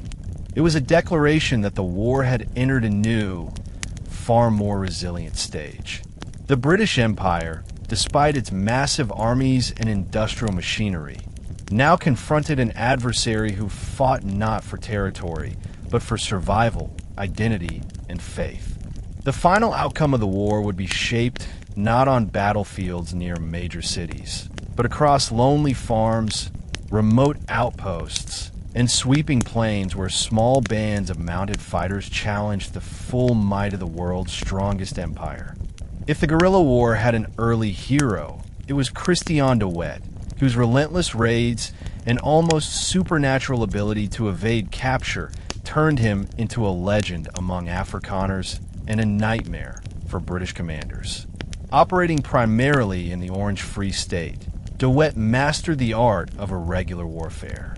He knew every rise, ravine, waterhole, and farmstead, and he utilized this intimate geographical knowledge to move swiftly and unpredictably. His commandos could strike suddenly, destroy a railway line, seize supplies, or attack a British outpost, and then vanish before British reinforcements could respond. By mid-1900, British forces believed they had cleared much of the Free State, but de Wet quickly shattered that illusion. One of his earliest and most significant successes came at Sanaspos in March 1900. Here, de Wet executed a carefully coordinated ambush on a British convoy, capturing hundreds of troops and enormous quantities of supplies while suffering minimal casualties. The victory demonstrated not only his tactical brilliance, but also the vulnerability of British lines of communication. It immediately forced Roberts to reconsider how secure his rear areas truly were. But de Wet's activities did not stop at supply raids. In July 1900, he launched the daring Brandwater Basin breakout, one of the most audacious episodes of the entire war. Surrounded by overwhelming British forces, nearly 30,000 men under General Hunter and others, de Wet found himself trapped along with several thousand Free State fighters. Rather than surrender, he executed a breathtaking escape through the mountains with just a portion of his force, evading capture and leaving the British astonished at his ability to slip through supposedly sealed lines. This breakout cemented de Wet's reputation. British officers described him as the elusive de Wet, and Lord Roberts devoted large forces to hunting him down, often unsuccessfully. Each failed pursuit embarrassed British leadership and emboldened Boer morale. Meanwhile, de Wet became a symbol of Afrikaner endurance, representing the spirit of resistance even as the British occupied major towns. His raids were not merely tactical victories. They reshaped the war's political landscape. Every time de Wet captured supplies or troops, more Boers rejoined the fight. Every time he evaded British columns, he reinforced the belief that guerrilla warfare could sustain the conflict indefinitely. His success inspired younger commanders, such as Jan Smuts in the Cape, to adopt similar strategies of deep penetration raids. The British, caught between protecting supply lines and pursuing mobile commandos, were forced to stretch their forces thin across vast areas. Columns were formed specifically for doe wet hunting, but these units struggled to match the speed and stealth of Boer fighters. De Wet's ability to predict British movements, often based on local civilian intelligence, gave him a decisive advantage that the British could not easily counter. Yet his success came at a cost. Each victory provoked harsher British reprisals. Roberts and Kitchener began to implement scorched-earth policies, burning farms suspected of aiding commandos, seizing livestock, and deporting women and children to concentration camps. These actions would soon escalate into one of the most controversial and tragic chapters of the entire war. Nevertheless, in 1900, the Free State remained a cauldron of resistance thanks to De Wet's leadership. His raids ensured that British control remained incomplete, unstable, and constantly threatened. He proved that a small, determined force using guerrilla tactics could tie down thousands of imperial troops. And in doing so, he extended the war far beyond British expectations. While Christian de Wet dominated the Free State, the Western and Eastern Transvaal were set ablaze by two equally formidable commanders, Coos de la Rey in the west and Louis Botha in the east. Together, they ensured that British gains in Johannesburg and Pretoria did not translate into control of the countryside. Their leadership, combined with their deep connection to Boer fighting traditions, transformed the war from a territorial conflict into a widespread rural insurgency. Coos de la Rey, often called the Lion of the Western Transvaal, was admired by both his men and his enemies for his calm demeanor, tactical intelligence, and personal bravery. Unlike some Boer leaders who preferred defensive stands, de la Rey embraced mobility as the essence of resistance. His commandos operated across rolling grasslands, isolated farms, and rugged koppies that offered natural cover for ambushes. He avoided predictable patterns, often riding through the night to strike unexpected targets at dawn. One of his earliest major victories came at Istersproot in December 1900, when he ambushed a British convoy and captured vast quantities of ammunition, food, and equipment. This victory allowed him to resupply his men without relying heavily on civilian support, making British scorched-earth measures less effective. The captured British artillery was turned against its former owners, further boosting Boer firepower. But de la Rey's most celebrated triumph occurred at the Battle of Tweebosch in March 1902, when his forces captured British General Methuen and routed a large imperial column. Although this happened later in the war, its roots lay in the guerrilla strategy he perfected in mid-1900. De la Rey proved that even late in the conflict, Boer commandos could deliver crushing blows to British morale. Louis Botha, commanding the Eastern Transvaal front, brought a different style of leadership. Younger than many of his peers, Botha combined tactical innovation with diplomatic skill.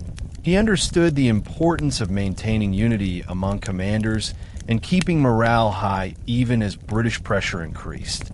Botha conducted some of the most intense guerrilla operations of the early guerrilla phase, including deep raids toward Natal that forced the British to redirect substantial forces. Botha's commandos were highly mobile, often traveling dozens of miles a day to evade British pursuit. He excelled at choosing battlefield positions that maximized the effectiveness of Boer marksmanship while minimizing exposure to British artillery. His fighters operated in regions filled with ravines, mountain passes, and thick bush, terrain that neutralized many British advantages. Botha also recognized the importance of diplomacy during the guerrilla phase. Even while fighting, he held discussions with Roberts and later Kitchener regarding potential peace terms. Though these negotiations would not reach fruition until 1902, Botha's pragmatic approach highlighted an emerging divide among Boer leaders. Some believed resistance must continue indefinitely, while others sought a negotiated end that might preserve elements of autonomy. Both De La Rey and Botha became symbols of hope for the Boer population during the darkest days of the war. Their successes proved that the struggle was far from over, even as British officials proclaimed progress and pacification. Every skirmish, every raid, every night march kept British forces guessing, moved the conflict deeper into rural areas, and prolonged the war's humanitarian toll. Together, the guerrilla campaigns of De Wet, De La Rey, and Botha shattered any illusion that British occupation equated to victory. They forced the British Empire into a brutal and desperate counter-strategy, one that would involve farm burnings, mass displacements, and concentration camps, reshaping the war into a humanitarian catastrophe whose consequences would echo far beyond South Africa's borders. By late 1900, it had become clear to the British High Command that the war was far from won. The fall of Johannesburg and Pretoria had given Britain control of major cities, but not control of the countryside. Boer commandos roamed freely across the veldt, striking with terrifying efficiency, sabotaging railway lines, attacking isolated garrisons, ambushing columns, and melting back into the vast landscape long before British reinforcements arrived. The British had conquered geography on paper, but not in practice. Recognizing that the war had transformed into a prolonged insurgency, the British government made a crucial leadership decision. Lord Roberts would return to London, and the command of the war would pass to Lord Horatio Herbert Kitchener. Kitchener's arrival marked a dramatic shift in British strategy. Known for his ruthlessness, organizational brilliance, and iron discipline, qualities he had demonstrated in Egypt and Sudan, Kitchener was not a man inclined toward half measures. He understood that conventional warfare had ended in South Africa. The British Army now faced a mobile, deeply motivated civilian militia supported by a population willing to share food, shelter, and intelligence. To break the cycle of guerrilla resistance, he believed he needed to attack not just Boer fighters, but the entire support system that sustained them. Kitchener began by reorganizing the British military machine into a network of mobile columns, each composed of mounted infantry, scouts, reconnaissance units, and light artillery. These columns, often numbering several hundred men, were designed to mirror the mobility of Boer commandos. They traveled lightly, carried minimal supplies, and were instructed to move quickly across the veldt to pursue Boer units relentlessly. Kitchener issued orders emphasizing aggressive engagement. Commanders were instructed to strike hard, move fast, and avoid lingering in any one location for too long. At the same time, Kitchener expanded the use of blockhouses, which Roberts had begun experimenting with earlier. These blockhouses were fortified stone or corrugated iron structures, each manned by a small garrison and spaced a few kilometers apart. Kitchener envisioned an immense lattice of blockhouses stretching across the countryside, linked by barbed wire and patrolled railways. This network would eventually grow to more than 8,000 blockhouses connected by over 6,000 miles of barbed wire, one of the largest counterinsurgency systems ever constructed in a colonial war. The goal was to fragment Boer mobility. Commandos depended on the ability to cross open terrain quickly, shifting fronts at will. With blockhouse lines, Kitchener hoped to funnel the Boers into predictable corridors where they could be trapped by mobile columns. The system was resource-intensive and required enormous manpower for construction, patrol, and supply, but the British Empire had the industrial capacity to maintain it. Yet Kitchener's most controversial policy, one that would stain British history for generations, was his implementation of the Scorched-earth campaign. Realizing that Boer commandos relied heavily on rural farms for food, horses, shelter, and intelligence, Kitchener ordered systematic destruction of farms, crops, and livestock across suspected guerrilla-supporting regions. Entire homesteads were burned, thousands of animals slaughtered, wells contaminated, and families forcibly removed from their land. The British justified this policy as a military necessity, arguing that it would cut off supplies to the commandos and shorten the war. However, the human cost was staggering.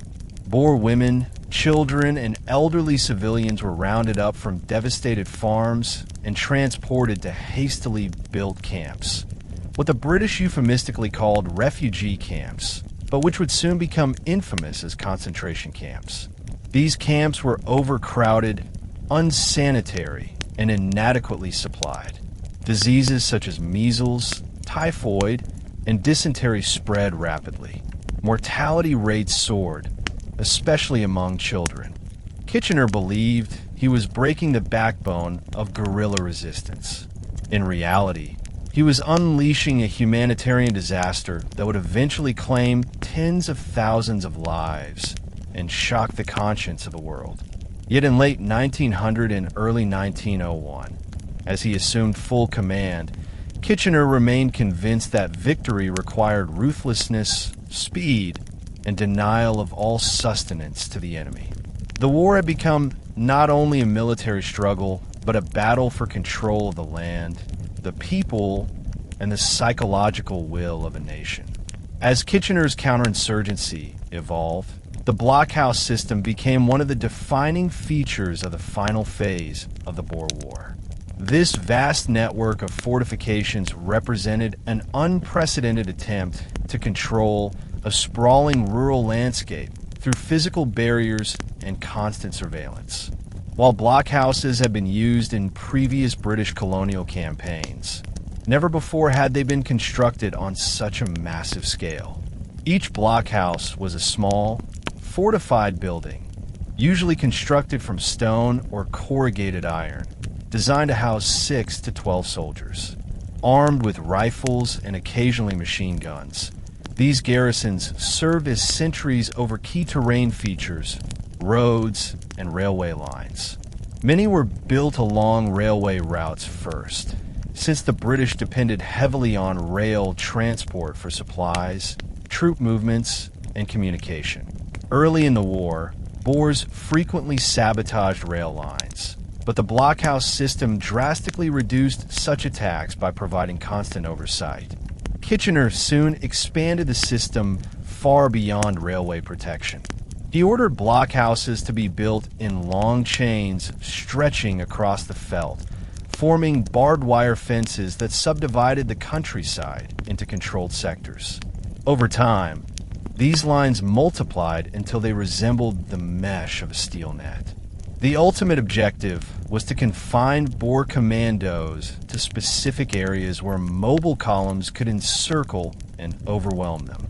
By early 1901, the network had grown so vast that it reshaped the strategic landscape.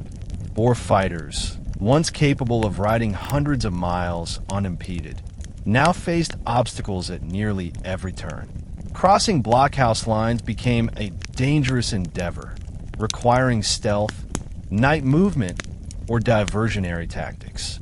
Some Boer commandos attempted to cut the barbed wire, but British patrols often detected such actions immediately.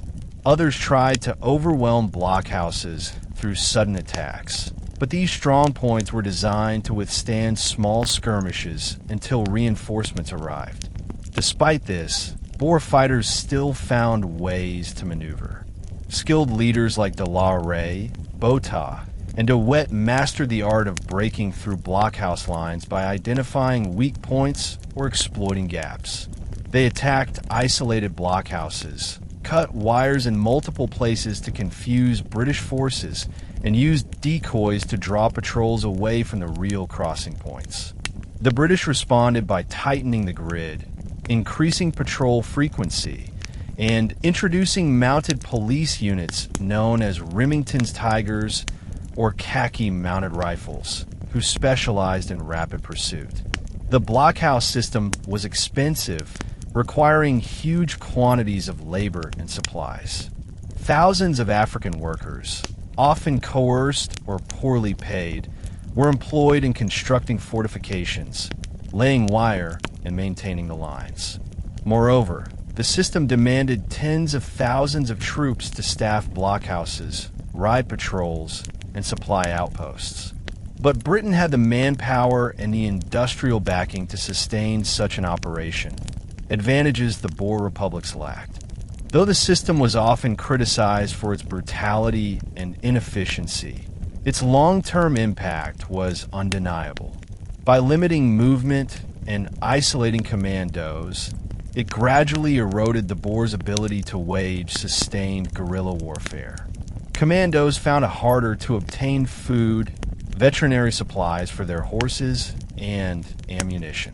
Many became exhausted from constant evasion, and morale began to waver as they saw the countryside increasingly dominated by British fortifications. The blockhouse network also deepened the psychological pressure on Boer civilians. Farmers could see the creeping lines of British control tightening around their land.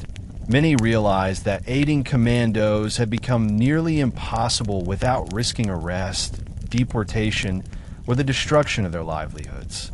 Thus, the blockhouse system not only targeted Boer fighters, but also sought to sever the lifeline between the commandos and the population.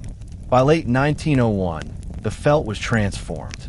The war no longer resembled the sweeping movements of 1900, but had become a grinding struggle of attrition, surveillance, and entrapment.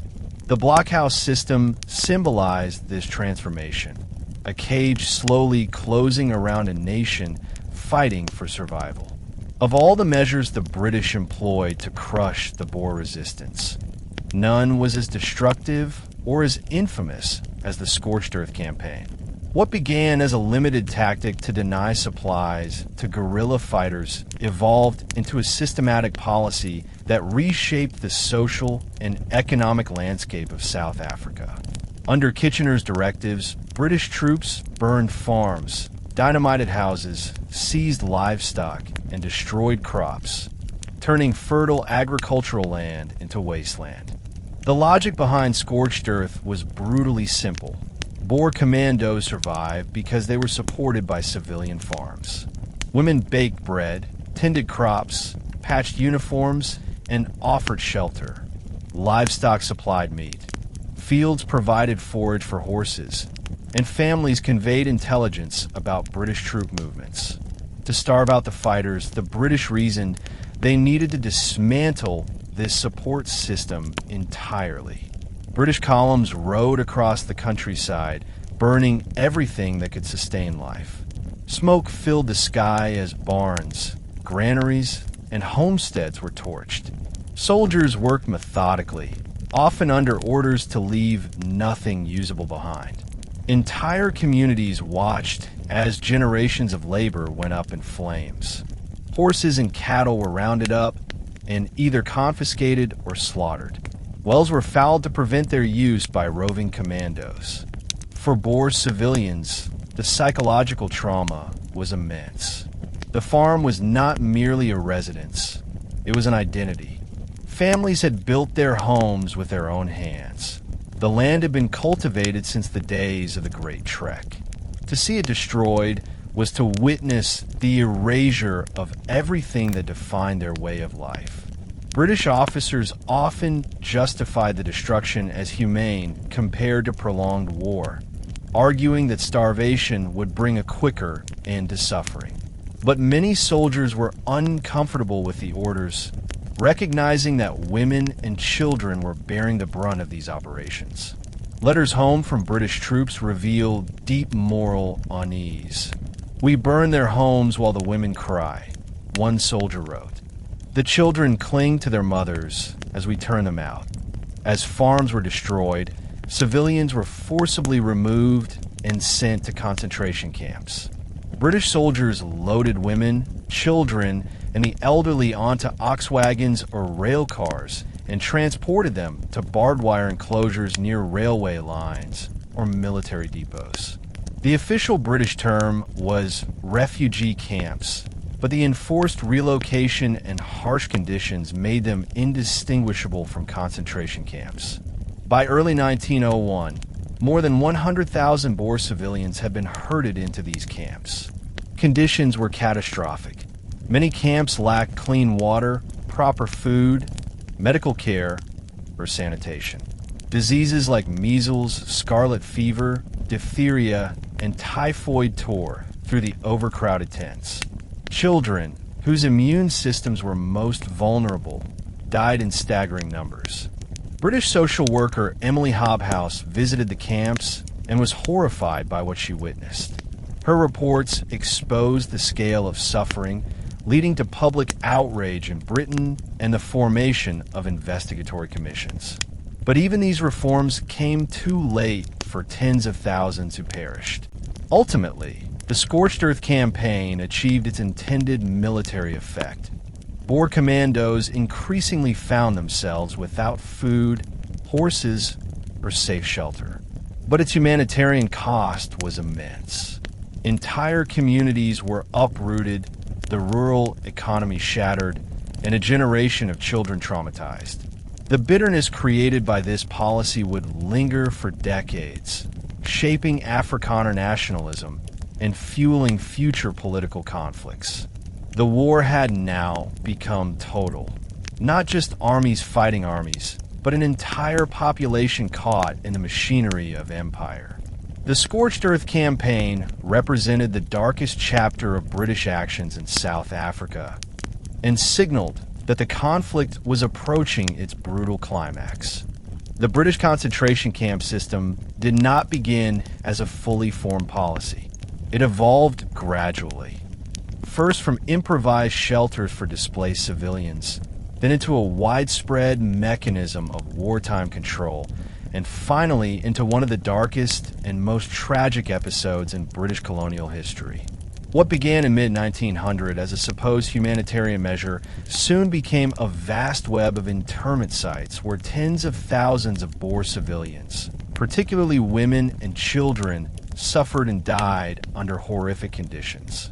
Initially, the camps were conceived as a way to protect civilians whose farms had been destroyed under Kitchener's Scorched-earth operations.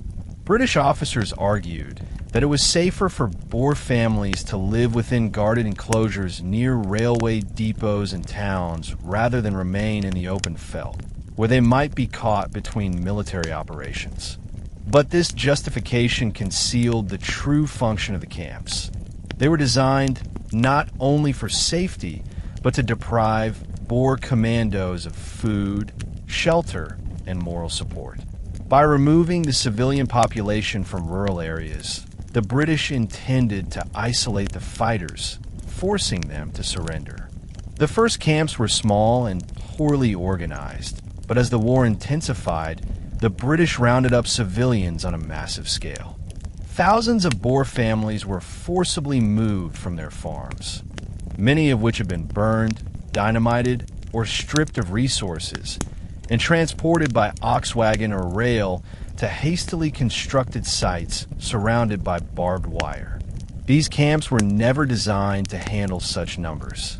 They expanded far beyond their initial capacity, becoming overcrowded and unsanitary. Supplies were limited, medical staff insufficient, and infrastructure almost non-existent. The expansion of the camp system accelerated as British success in capturing Boer fighters remained limited. Each time a commando slipped past the blockhouse lines or attacked a British convoy, British authorities responded by sweeping nearby districts and relocating more families to the camps. By early 1901, more than 40 camps dotted the landscape of the Orange Free State in the Transvaal. Over the next year, their population swelled to roughly 115,000 Boer civilians, a staggering 25 to 30% of the entire Boer population. But even this was not the full extent of the system.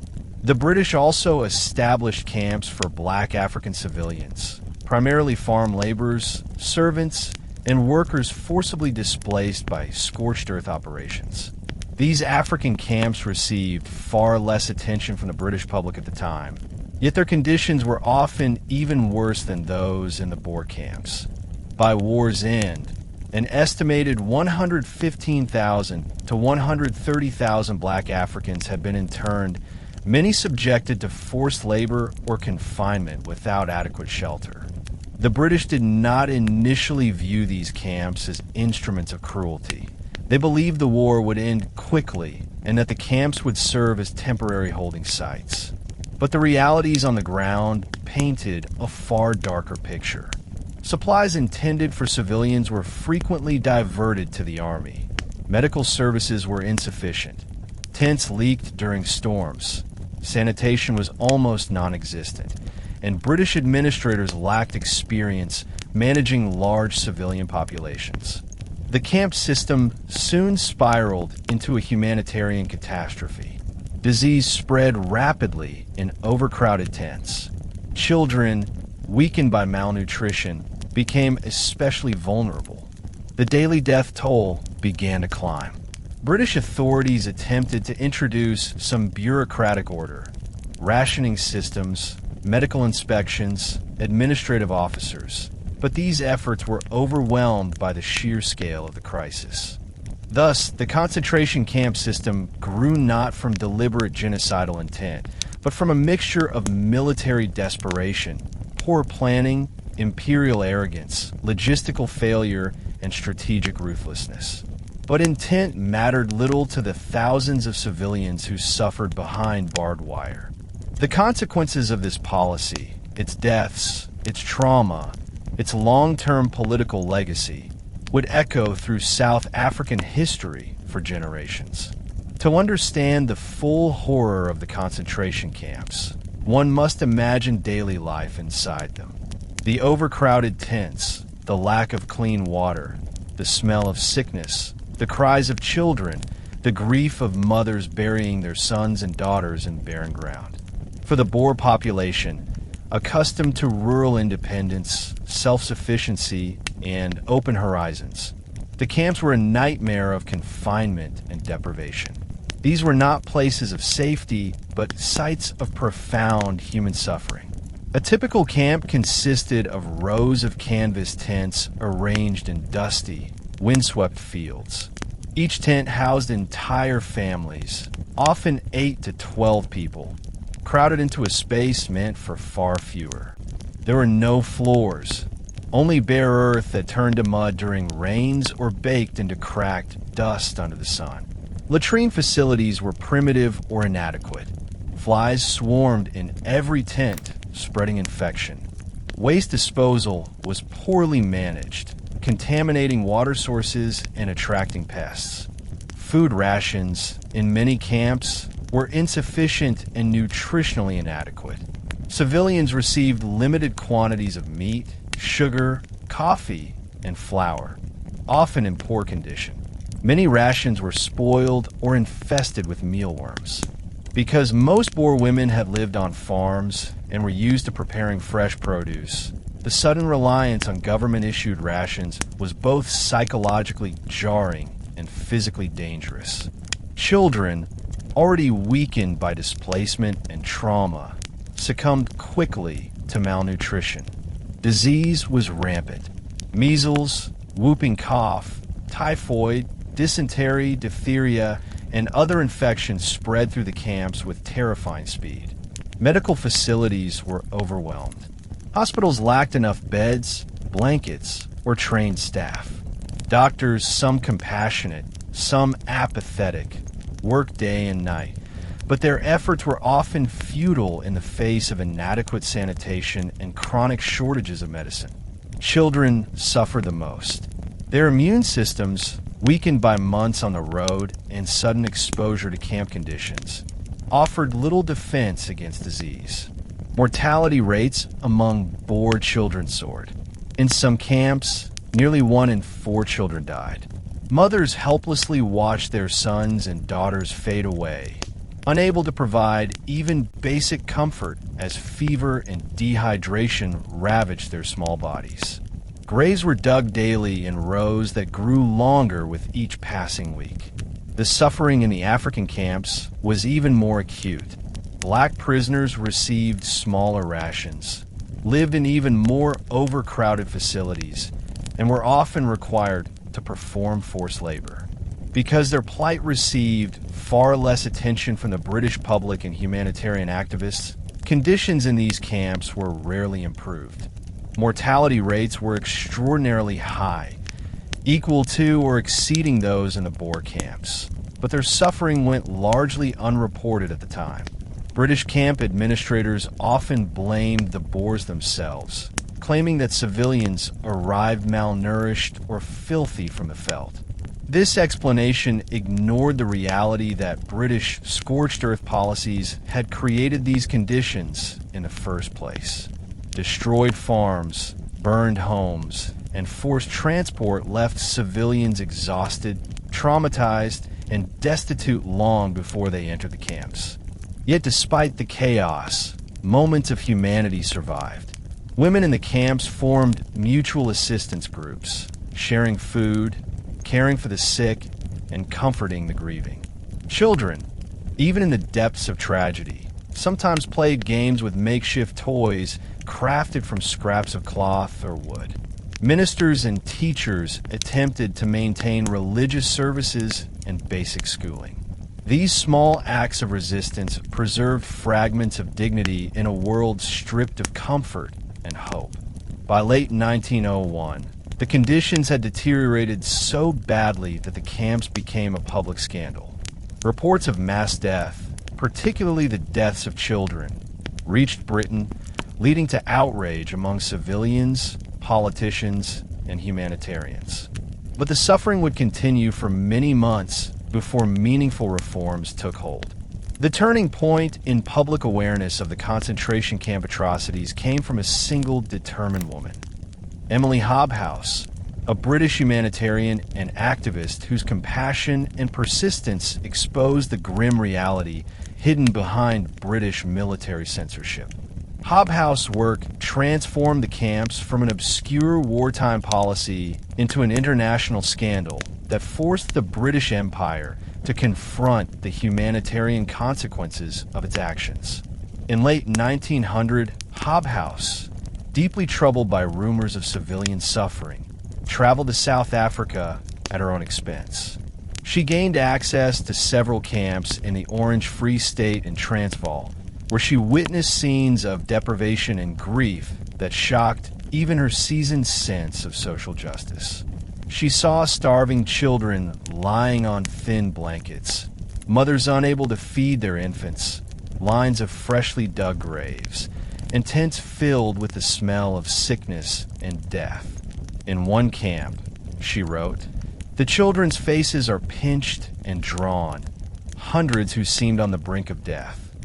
Hobhouse described the camps as wholesale cruelty, a phrase that captured both the scale and indifference of the British administration. She recorded not only the physical suffering, but the psychological trauma inflicted on families uprooted from their farms. Women showed her scraps of burned clothing, remnants of destroyed homes, and letters from relatives fighting in the commandos. Hobhouse recognized that the suffering was not accidental. It was the direct result of military policies that targeted civilians as part of a larger strategy to break Boer resistance. Upon returning to Britain in early 1901, Hobhouse launched a campaign to expose the truth. She presented her findings to Parliament, the press, and women's organizations. Her report was factual, meticulous, and searing in its moral indictment. She included statistics, first-hand testimonies, and detailed descriptions of conditions that left no ambiguity. British policies were killing civilians by the thousands. The political reaction was explosive. Supporters of the war denounced Hobhouse as disloyal, exaggerating, or manipulated by Boer sympathizers. Newspapers aligned with imperialist interests accused her of undermining Britain during wartime. But her integrity and first-hand evidence could not be dismissed. Public pressure mounted. particularly among British women who were horrified to learn that their own country was responsible for the suffering of other women and children. In response, the British government appointed the Fawcett Commission, led by Millicent Fawcett and other respected female leaders, to investigate the camps. Their findings confirmed Hobhouse reports almost completely. Mortality rates were catastrophically high. Sanitation was inadequate. Rations were insufficient. Medical care was substandard. The camps were not humanitarian refuges, but humanitarian disasters. The British government was forced into action. Reforms were implemented. Sanitation improved. Hospitals expanded. Food rations increased, and camp administration transferred from military to civilian control. Mortality rates gradually decreased, though only after thousands had already died. Hobhouse activism saved countless lives, though she herself suffered continuous criticism and hostility for her efforts. Her legacy extended far beyond the war. In South Africa, she became a symbol of British conscience and compassion, a rare figure recognized across lines of conflict. After the war, Afrikaners honored her memory with monuments and tributes. In Britain, her work sparked debates about imperial responsibility and the ethical limits of wartime conduct. Yet even as reforms improved conditions, the trauma inflicted by the camps left scars that would shape South African society for generations. The deaths of more than 26,000 Boer civilians, mostly women and children, and an estimated 20,000 or more black Africans became a core element of Afrikaner collective memory, fueling nationalism and future political movements, including the rise of the National Party decades later. Emily Hobhouse forced an empire to confront its moral failures. She gave voice to the voiceless, challenged a wartime machine built on secrecy and denial, and illuminated the human cost of imperial ambition. Her work remains one of the most powerful examples of humanitarian intervention in modern history. As the Boer War entered its final phase in 1901, the guerrilla resistance reached its peak in cunning, reach, and audacity. While the wet, harried British forces in the Free State and De La Rey dominated the Western Transvaal with his brilliant raids, a new front of psychological and strategic importance emerged under the leadership of Jan Smuts, one of the youngest yet most intellectually gifted Boer commanders. His mission was to invade the Cape Colony, the southernmost region controlled by Britain, and ignite a rebellion among Cape Afrikaners. A bold, risky move that could alter the trajectory of the war. Smuts, at only 31 years old, was a remarkable blend of soldier, scholar, lawyer, and statesman. At Cambridge, he had excelled academically. On the battlefield, he displayed calm leadership, strategic creativity, and philosophical depth rare among military commanders. He understood that although the Boer capitals had fallen, the war was still politically fragile. British rule in the Cape depended heavily on loyalty from the local Afrikaner population. If these Cape Afrikaners could be encouraged or inspired to rise against British authority, the war could spread into a much larger regional conflict. Smuts's campaign was, therefore, not just military but psychological and political. In September 1901, Smuts crossed into the Cape Colony with a commando of roughly 300 men. His forces were poorly equipped, many lacking shoes or warm clothing, but they were hardened by months of guerrilla warfare. The entry into the Cape was treacherous. British blockhouse lines were dense, patrols frequent, and local populations under tight surveillance. Yet Smuts and his men crossed undetected, slipping through gaps in the night and navigating the rugged Cedarburg Mountains. Once inside the Cape, Smuts launched a daring series of raids, traveling hundreds of miles over mountains, valleys, and open plains. His strategy relied on mobility, surprise, and cultivating sympathy from Cape Afrikaners who resented British rule. In many places, Smuts found support. Families offered food, shelter, and information about British patrols. School teachers, farmers, and clergymen quietly encouraged the commandos. In other regions, however, fear of British retribution made civilians cautious or even hostile. Smuts accepted this reality. He did not force the population to join him, understanding that coercion would damage morale and political legitimacy. The British reacted swiftly. Kitchener dispatched large numbers of mounted columns to hunt Smuts, recognizing that a rebellion in the Cape could prolong the war indefinitely. These mobile units shadowed Smuts's commando, often coming within hours of catching him, only for Smuts to vanish into rugged terrain or slip between blockhouse lines.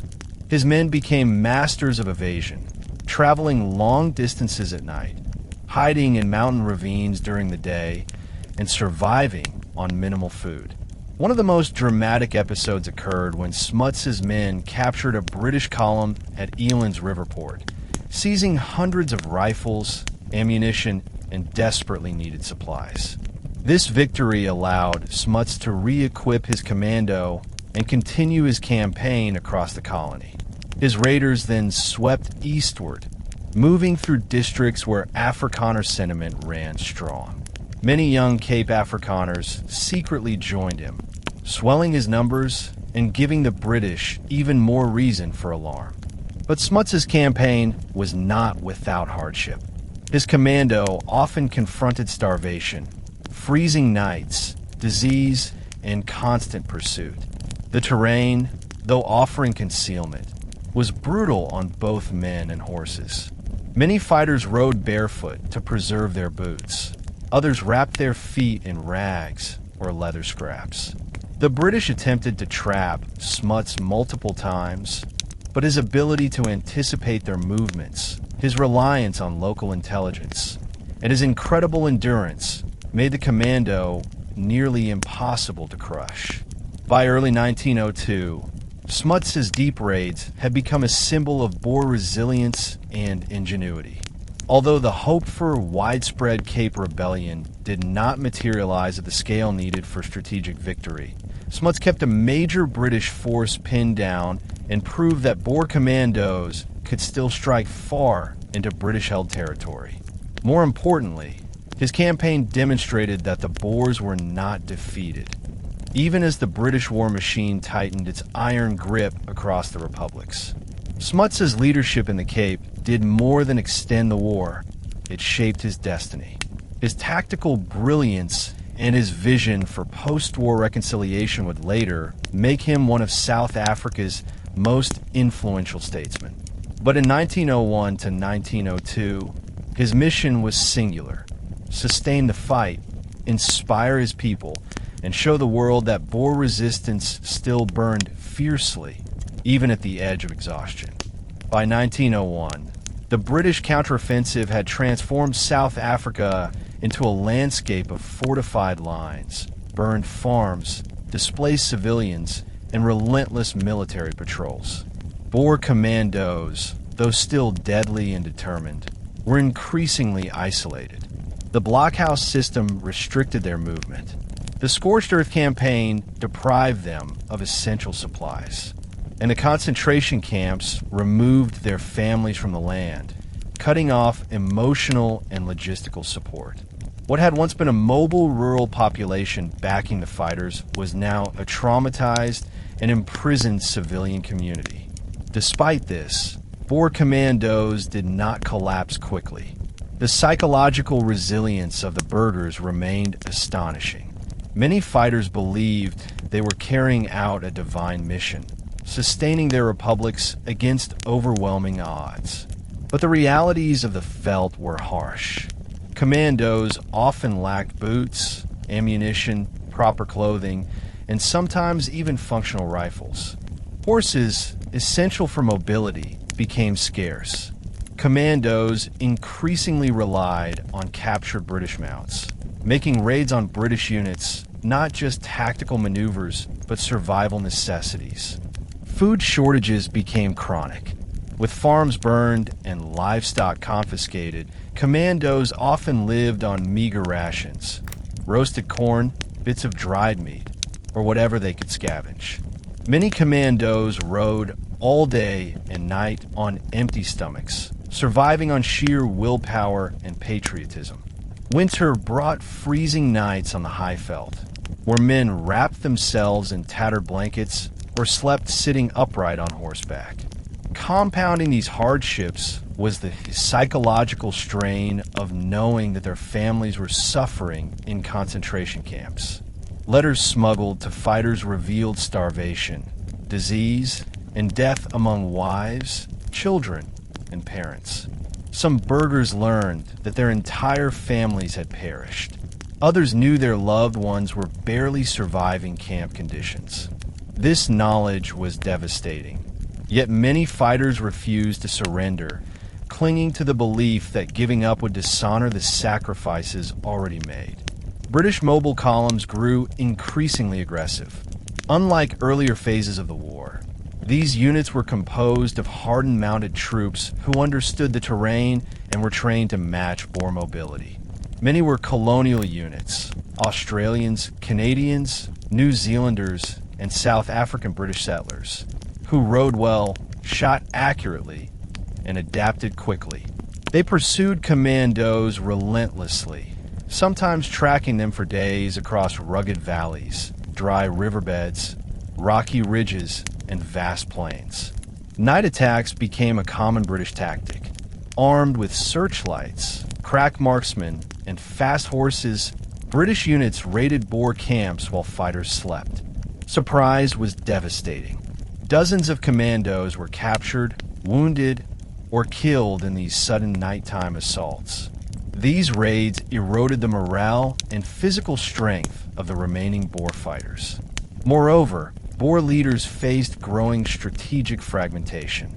Some commandants believed continued resistance was hopeless and sought negotiations. Others urged fighting to the bitter end, embracing a martyr-like vision of national sacrifice. Generational divides emerged. Older burghers, weary of the suffering inflicted on their families, often leaned toward surrender, while younger fighters argued for continued resistance. Still, many remarkable victories occurred in this period. De la Rey's ambushes in the western Transvaal embarrassed British generals. Smuts's raids in the Cape kept the war alive far from the core battle zones. Botha led powerful operations in the east, nearly breaking through British lines on multiple occasions. These successes reminded Britons that despite infrastructure, manpower, and global support, victory was not guaranteed. Yet by early 1902, the exhaustion was undeniable. Boer commandos were dwindling in number. Their horses were dying. Ammunition was dangerously low, and the British were closing off every remaining escape route. The war was entering its final, bitter stage, a stage where bravery was matched by desperation, and where every decision carried the weight of a nation's survival. By early 1902, both sides understood that the war could not continue indefinitely. The British Empire, though victorious on paper, was pouring enormous financial and military resources into a conflict that seemed endless.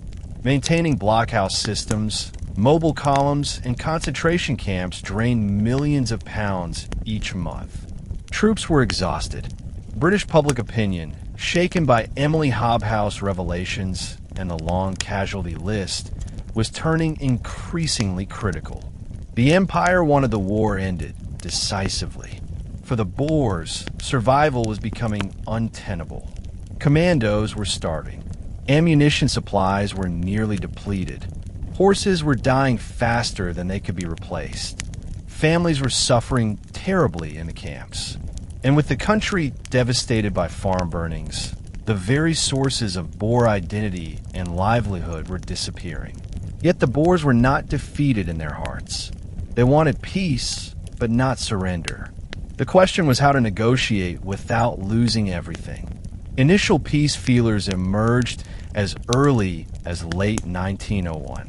Some Boer leaders, especially Louis Botha and Jan Smuts, believed that negotiated settlement might preserve some degree of autonomy or at least secure amnesty for fighters and protection for civilians. But hardliners like Christian de Wet and Koos de la Rey insisted that surrender would betray the sacrifices made by the commandos and their families. The leadership was divided between pragmatism and idealism, between exhaustion and pride. In February 1902, Kitchener invited Boer leaders to meet at Middelburg, hoping to end the war without further bloodshed. The talks were led on the Boer side by Louis Botha, who commanded respect among all factions. The discussions were lengthy and intense.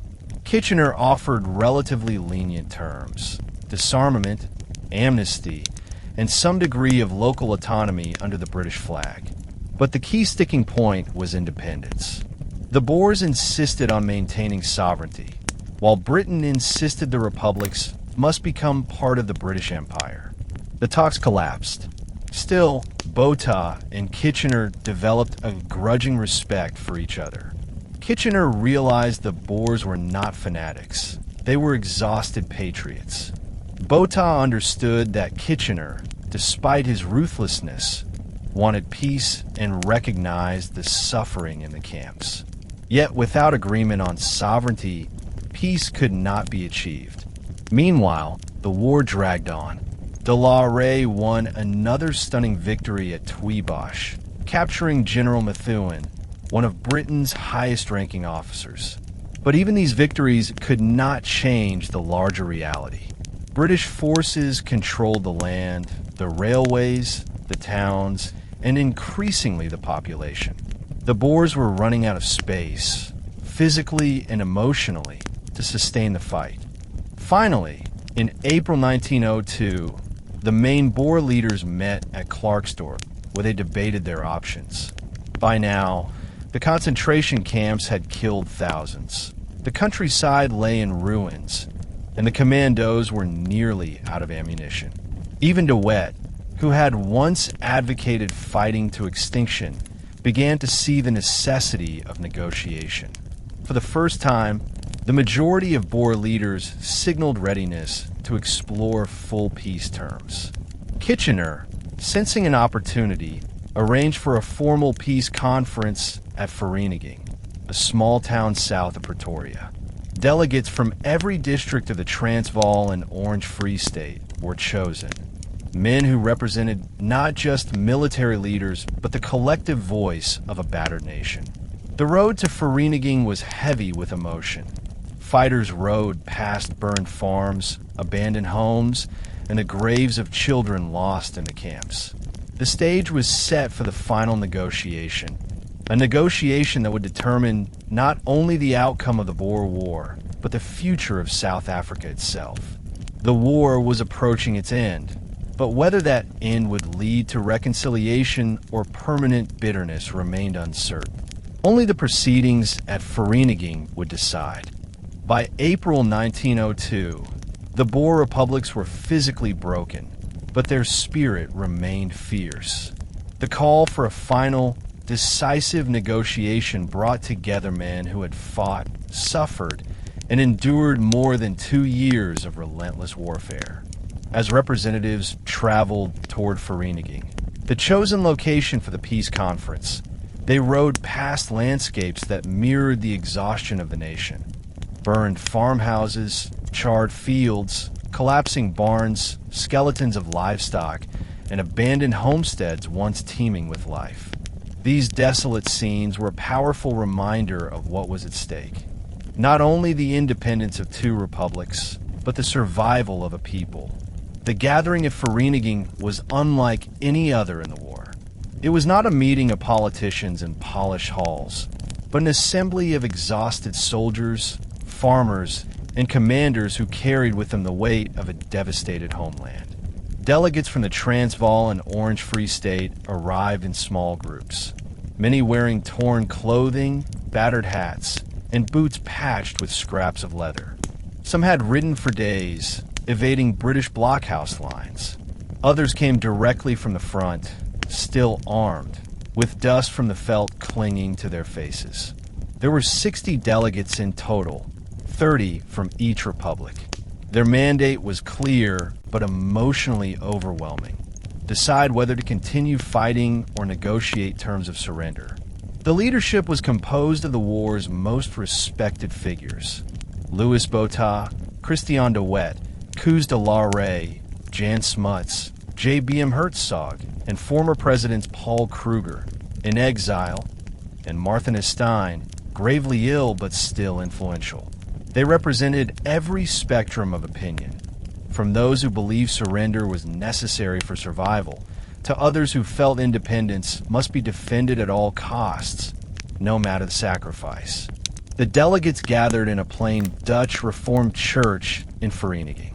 Inside, wooden benches served as seats, and simple tables held stacks of reports detailing death tolls from the concentration camps, the state of commando supplies, and the increasing encirclement by British forces. The atmosphere was somber and heavy with emotion. Men who had once led cavalry charges or organized daring raids now faced a burden far greater: the fate of their people's identity, land, and future. President Stein, despite being gravely ill, delivered one of the most powerful speeches at the opening session. He urged delegates not to surrender too easily, reminding them of the sacrifices their families had endured: lost farms, dead children, and the horrors of the camps. But even in his passionate appeals, Stein understood the impossible situation. The republics were running out of ammunition. Food was scarce. Commandos were exhausted. Civilians were dying in camps at horrific rates. Reports from the front were devastating. In some districts, fighters had fewer than 20 rounds of ammunition each. In others, horses were so weak that commandos had begun fighting on foot, an impossible disadvantage in a war based on mobility. British blockhouse lines crisscrossed the land, making movement dangerous and unpredictable. The Scorched-earth policy had removed all remaining shelter, food, and livelihood for civilians. Most emotionally wrenching were the reports of the concentration camps. Delegates listened in silence as figures were read aloud. Thousands of children dead from disease, mothers weakened from starvation, families dying in tents without medical care. These were not statistics, they were personal tragedies. Many of the dead were their own relatives, neighbors, and community members. The grief in the hall was palpable. This grim reality was contrasted with the fierce desire to preserve independence. The ideals of the Boer republics, self-governance, freedom from imperial control, and preservation of their identity, were deeply held. Surrender felt like betrayal, not just of themselves, but of generations who had fought before them. Yet the delegates also understood that a symbolic fight to the last man would result in national suicide. They faced a choice between honor and survival, independence and the lives of their families. The weight of this decision would define the direction of South Africa for the next century. Thus began the deliberations at Vereniging, a process of debate, grief, anger, and determination, carried out by men who knew that whatever decision they made, it would be regarded by future generations with either gratitude or sorrow. The future of a nation hung precariously in the balance. The debates at Vereniging were some of the most intense and emotionally charged deliberations ever held by the Boer people. The delegates were grappling with a question that had no easy answer. Should they continue fighting for independence or accept British demands and surrender? This was not a simple political calculation.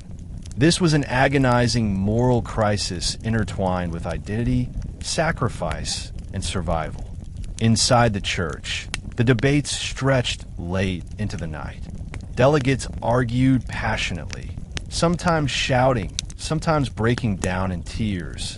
Voices trembled with grief and rage as they described the suffering endured by civilians. Commandants recounted stories from the veldt. Men collapsing from hunger, horses dying mid-ride, ammunition shortages so severe that commandos shared single bullets. Christian de Wet, the legendary guerrilla leader, was among those who advocated continued resistance.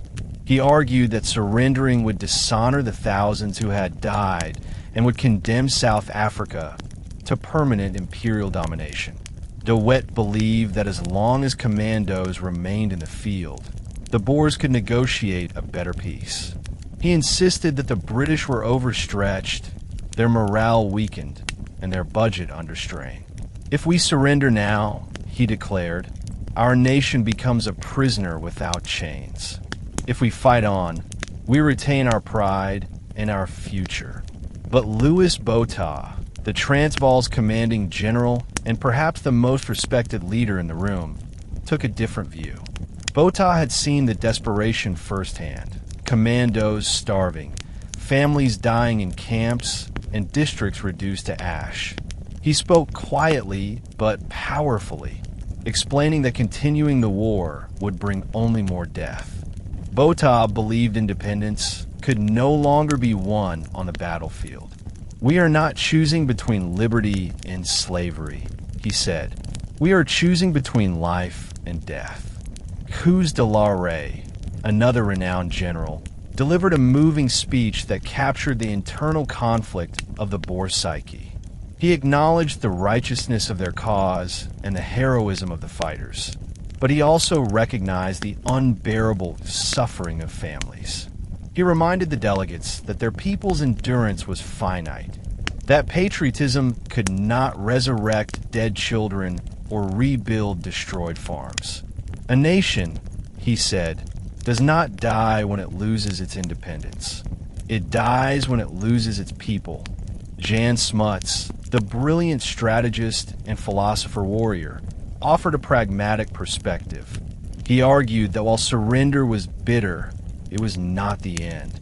Nations, he said, could rise again through unity, resilience, and political strategy. Smuts believed that the Boers could rebuild their strength after the war, perhaps even regain self-government in the future. His long-term vision hinted at the political trajectory South Africa would eventually take. The emotional turning point came when reports from the concentration camps were read aloud once more. Delegates listened as lists of names. Children, mothers, elderly were recited. Many broke down in tears. Some left the room, unable to bear the grief.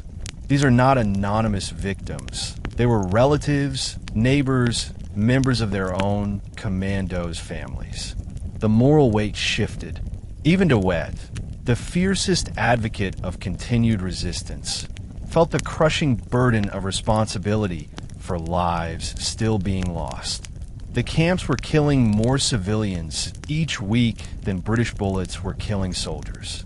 Continuing the war meant condemning thousands more to death. Debates dragged on for days.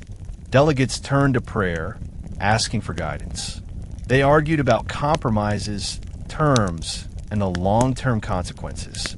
Tempers flared, alliances shifted, but slowly, painfully, the majority moved toward a consensus.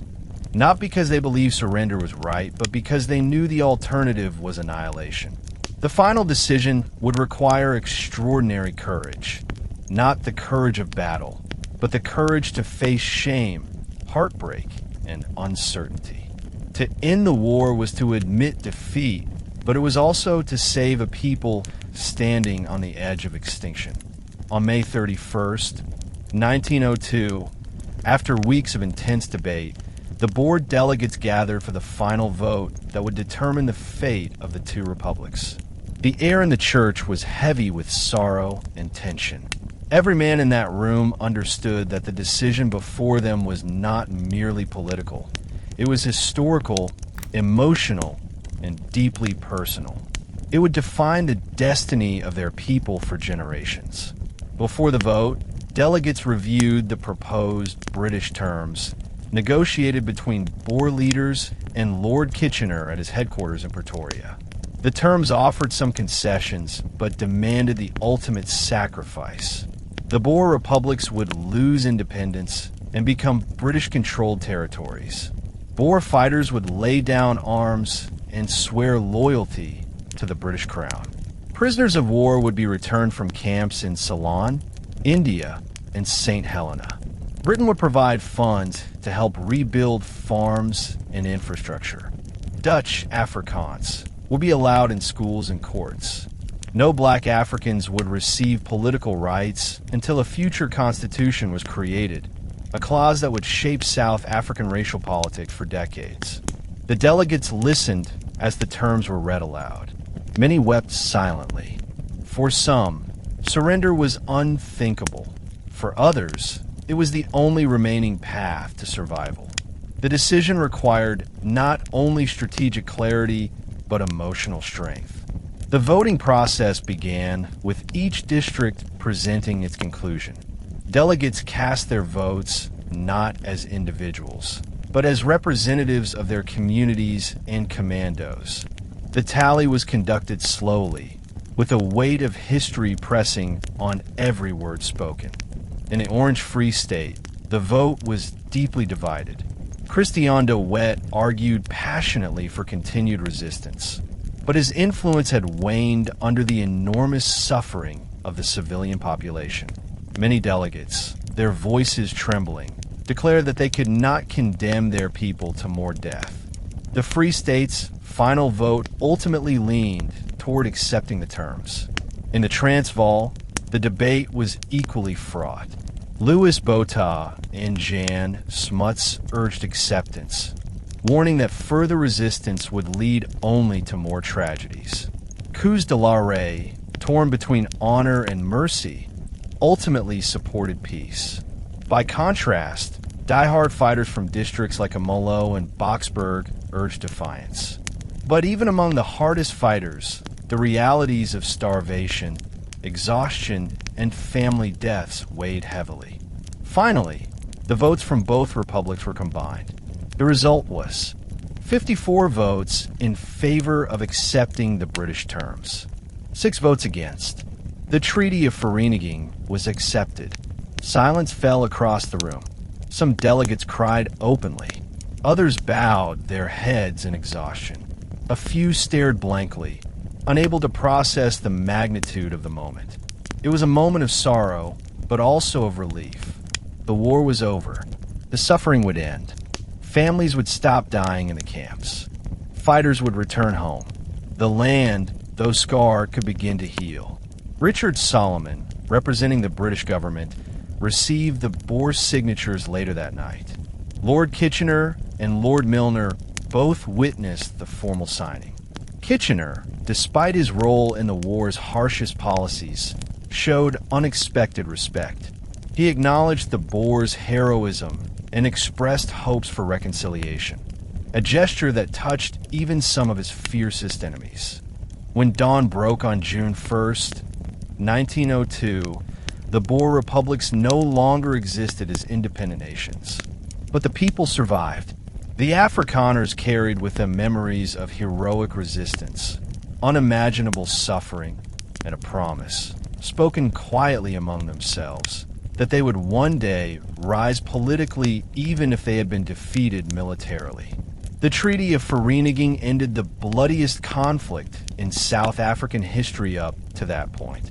It marked the end of the Boer War, but it also laid the foundation for the complex political future of South Africa, a future shaped by reconciliation, bitterness, nationalism, racial politics, and eventual unification. The war was over, but its legacy was only beginning. When the guns fell silent after the Treaty of Vereeniging in May 1902, the Boers did not return to the same land they had known before the war. What awaited them was a landscape ravaged beyond recognition. A countryside filled with ashes where homes once stood, barren fields where crops had grown, and graveyards holding the bodies of loved ones lost in the concentration camps. Peace brought an end to gunfire and pursuit, but it ushered in a new era of grief, hardship, and reconstruction. For many Boer families, the journey home from the concentration camps was a heartbreaking experience. Women and children, weakened by disease and malnutrition, traveled by ox wagon or crowded onto rail cars that took them back to the sites of their former homes. Along the way, they saw the marks of the scorched-earth policy. Blackened chimneys standing alone in empty fields, fences reduced to splinters, orchards cut down, and irrigation ditches filled with debris. Family wells were often poisoned or filled with rubble. Livestock, once the pride of Boer farms, had been slaughtered or confiscated by British troops. Children were especially impacted. Many had lost siblings, parents, or cousins in the camps. Those who survived were often frail, traumatized, and emotionally scarred. They returned to an environment where schools no longer existed, where teachers had been displaced, and where communities were scattered. The war had interrupted their childhoods, leaving them to face adult responsibilities far too early. Boer men, returning from years of guerrilla fighting, also confronted psychological challenges. Some had been captured and held as prisoners of war in far-off places such as Ceylon, Bermuda, St. Helena, or India. When they returned, they found their farms destroyed and their families deeply affected by the hardships of the camps. Rebuilding required immense effort, repairing damaged land, constructing new homes, and restoring water supplies. Many families lived in makeshift shelters, corrugated iron shacks, tents, or mud huts, until they could gather the resources to construct something permanent. The British government, recognizing the extent of destruction, had promised financial assistance as part of the peace agreement. A reconstruction fund of £3 million was established, known as the Kitchener Grant, but this amount was insufficient for the scale of devastation. Many Boers struggled to access these funds due to bureaucratic delays, corruption, or lack of documentation proving their losses. Some applied and were denied. Others received only a fraction of what they needed. Nevertheless, Boer resilience was remarkable. Families worked tirelessly to rebuild their homes. Communities organized cooperative efforts to restore farmlands, share seed, repair wells, and replace livestock. Neighbors helped each other erect new shelters and clear debris. Churches, which had always played a central role in Afrikaner society, became places of emotional healing and coordination for community rebuilding. Ministers comforted grieving families and encouraged perseverance in the face of overwhelming hardship. The landscape of the Transvaal and Orange Free State also witnessed a slow but steady transformation. New crops were planted, grazing lands revived, and agricultural production gradually resumed. Boer farmers, known for their skill and tenacity, adapted to the changing conditions. Some began raising different livestock or experimenting with new farming techniques. Others shifted to more commercial farming models, encouraged by British agricultural advisors. Yet the wounds of war remained. Graves of children and relatives were visited regularly. Memorials began to appear, honoring those who had died in the camps. A deep sense of loss permeated the population, accompanied by a determination to preserve the memory of their suffering. Bitterness toward Britain smoldered beneath the surface, even as political pragmatism forced cooperation. The post-war years were not merely a time of rebuilding physical structures. They were a period of psychological reconstruction. A nation that had been broken sought to piece together its identity from the ruins. The scars of the Boer War shaped Afrikaner consciousness and seeded a political nationalism that would grow in influence for decades to come. In the aftermath of the Boer War, the British government faced a monumental challenge: how to govern the newly annexed territories of the Transvaal and Orange River Colony. formerly the Orange Free State.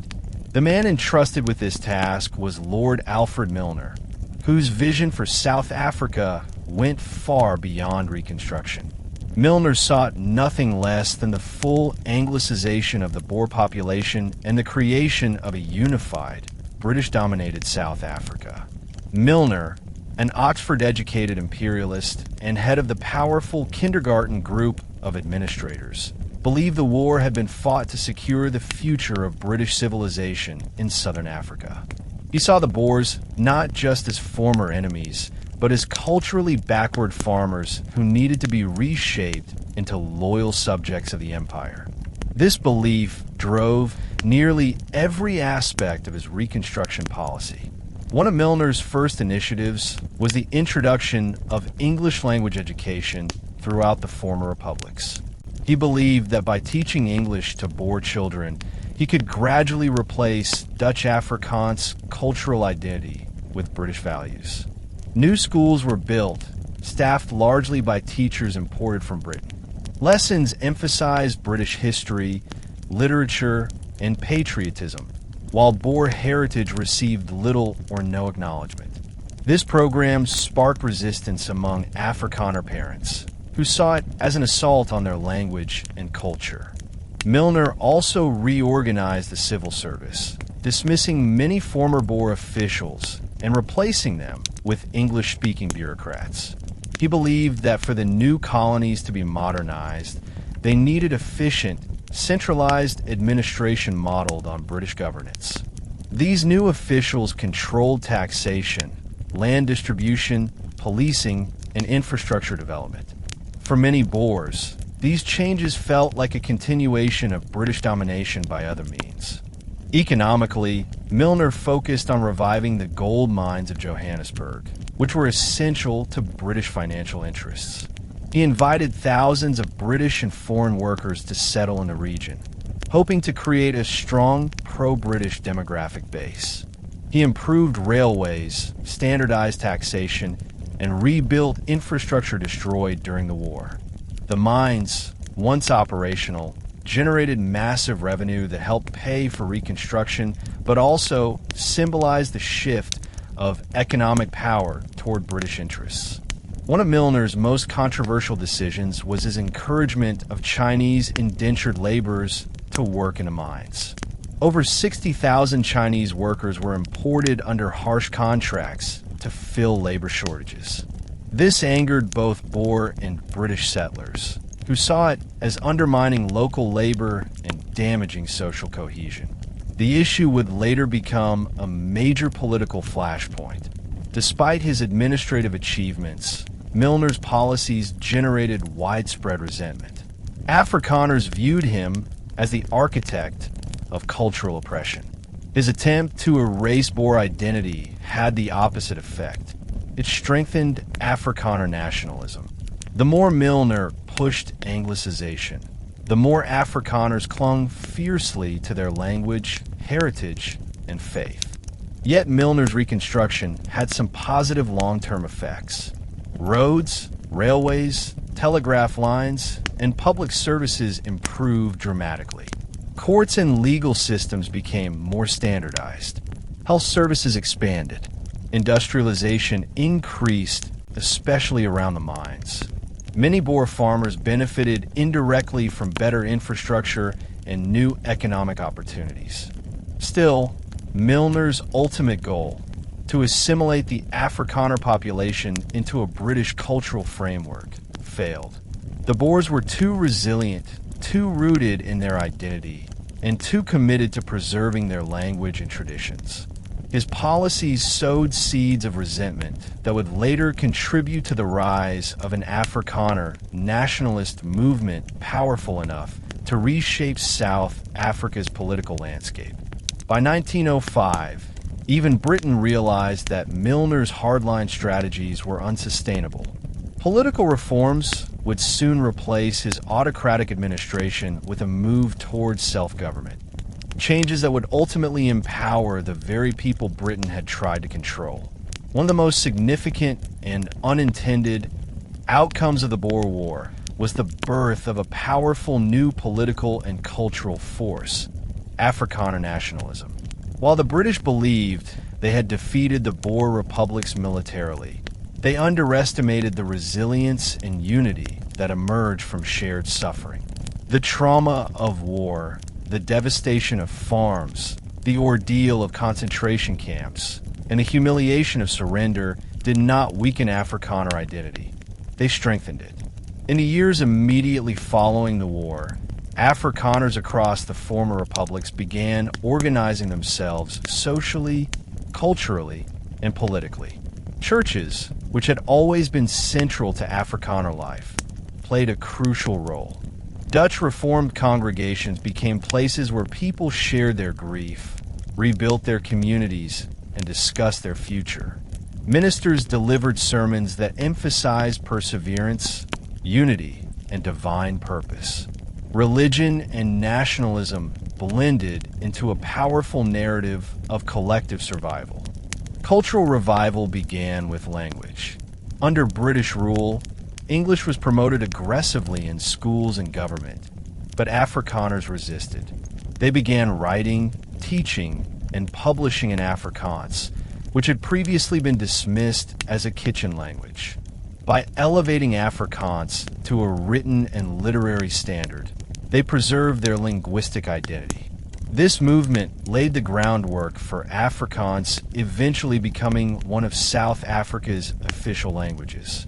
Political organization also accelerated. Former Boer generals like Louis Botha, Jan Smuts, and JBM Hertzog emerged as influential leaders, each representing different visions for Afrikaner recovery. Botha and Smuts advocated reconciliation with the British, believing cooperation was necessary to rebuild the country and regain political autonomy. Hertzog, by contrast, argued for cultural separation and protection of Afrikaner interests against British influence. These competing visions would shape South African politics for decades. Women, too, became important symbols and agents of nationalism. Their suffering in concentration camps, a tragedy deeply etched in Afrikaner memory, became part of the national story. Memorial ceremonies honored their endurance. Mothers taught their children about the sacrifices made for freedom. These stories formed the emotional foundation for a movement that viewed itself as the guardian of a wounded but resilient people. New organizations emerged to promote Afrikaner welfare and unity. The Het Vote Party in the Transvaal and the Orange Unie in the Orange River Colony were early political vehicles advocating for self-government and protection of Afrikaner rights. Civic groups, mutual aid societies, and agricultural associations helped poor families rebuild their livelihoods. Newspapers and journals written in Afrikaans encouraged literacy, cultural pride, and political awareness. The war had also reshaped Afrikaner identity from being primarily rural and localized to being more unified and nationally conscious. The shared experience of suffering, especially in the concentration camps, created bonds across districts, provinces, and social classes. Afrikaners began seeing themselves not merely as Transvaallers or Free Staters, but as a nation bound by language, faith, history, and collective trauma. Ironically, the British attempt to suppress and assimilate the Boers had the opposite effect. Their harsh wartime tactics, especially the concentration camps, became powerful symbols of injustice. These memories fueled a determination to regain autonomy, rebuild pride, and shape their future. Within a decade, Afrikaners would form governments, negotiate political power, and eventually dominate South African politics. The seeds of nationalism planted in the ashes of war would grow into a movement that shaped the 20th century, from the creation of the Union of South Africa to the rise of apartheid. The Boer War had ended, but its impact on Afrikaner identity had only just begun. By 1905, the British Empire found itself reevaluating its approach to South Africa. The Boer War had been costly in lives, money, and international reputation. Public opinion in Britain had turned sharply against the harsh wartime policies, particularly the concentration camps, due to reports published by Emily Hobhouse and the Fawcett Commission. The government of conservative leader Arthur Balfour, closely associated with Lord Milner's aggressive policies, came under growing criticism. As political pressure mounted, the British electorate began pushing for change. In December 1905, a liberal landslide swept into power in Britain. The new government, led by Prime Minister Sir Henry Campbell Bannerman, embraced a radically different philosophy towards South Africa. Campbell Bannerman believed that reconciliation, rather than domination, was the only sustainable path. He famously referred to Milner's policies as methods of barbarism, signaling a decisive break with the imperial high-handedness of the previous era. The Liberals viewed self-government as essential to healing divisions. They argued that if South Africans, Boer and British alike, were given political autonomy, mutual distrust would diminish and the region could stabilize. More importantly, granting self-rule would defuse rising Afrikaner nationalism by giving former enemies a stake in the political system instead of pushing them into permanent opposition. The British government also recognized that maintaining a large occupying force was financially draining and politically unpopular. Campbell Bannerman appointed Lord Selborne as the new High Commissioner for South Africa, replacing Milner. Selborne, though an imperialist at heart, possessed greater diplomatic sensitivity and was tasked with promoting cooperation rather than cultural assimilation.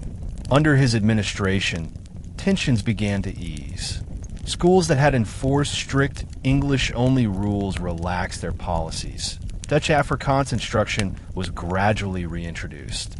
Civil service positions, once reserved for British officials, were reopened to qualified Afrikaners.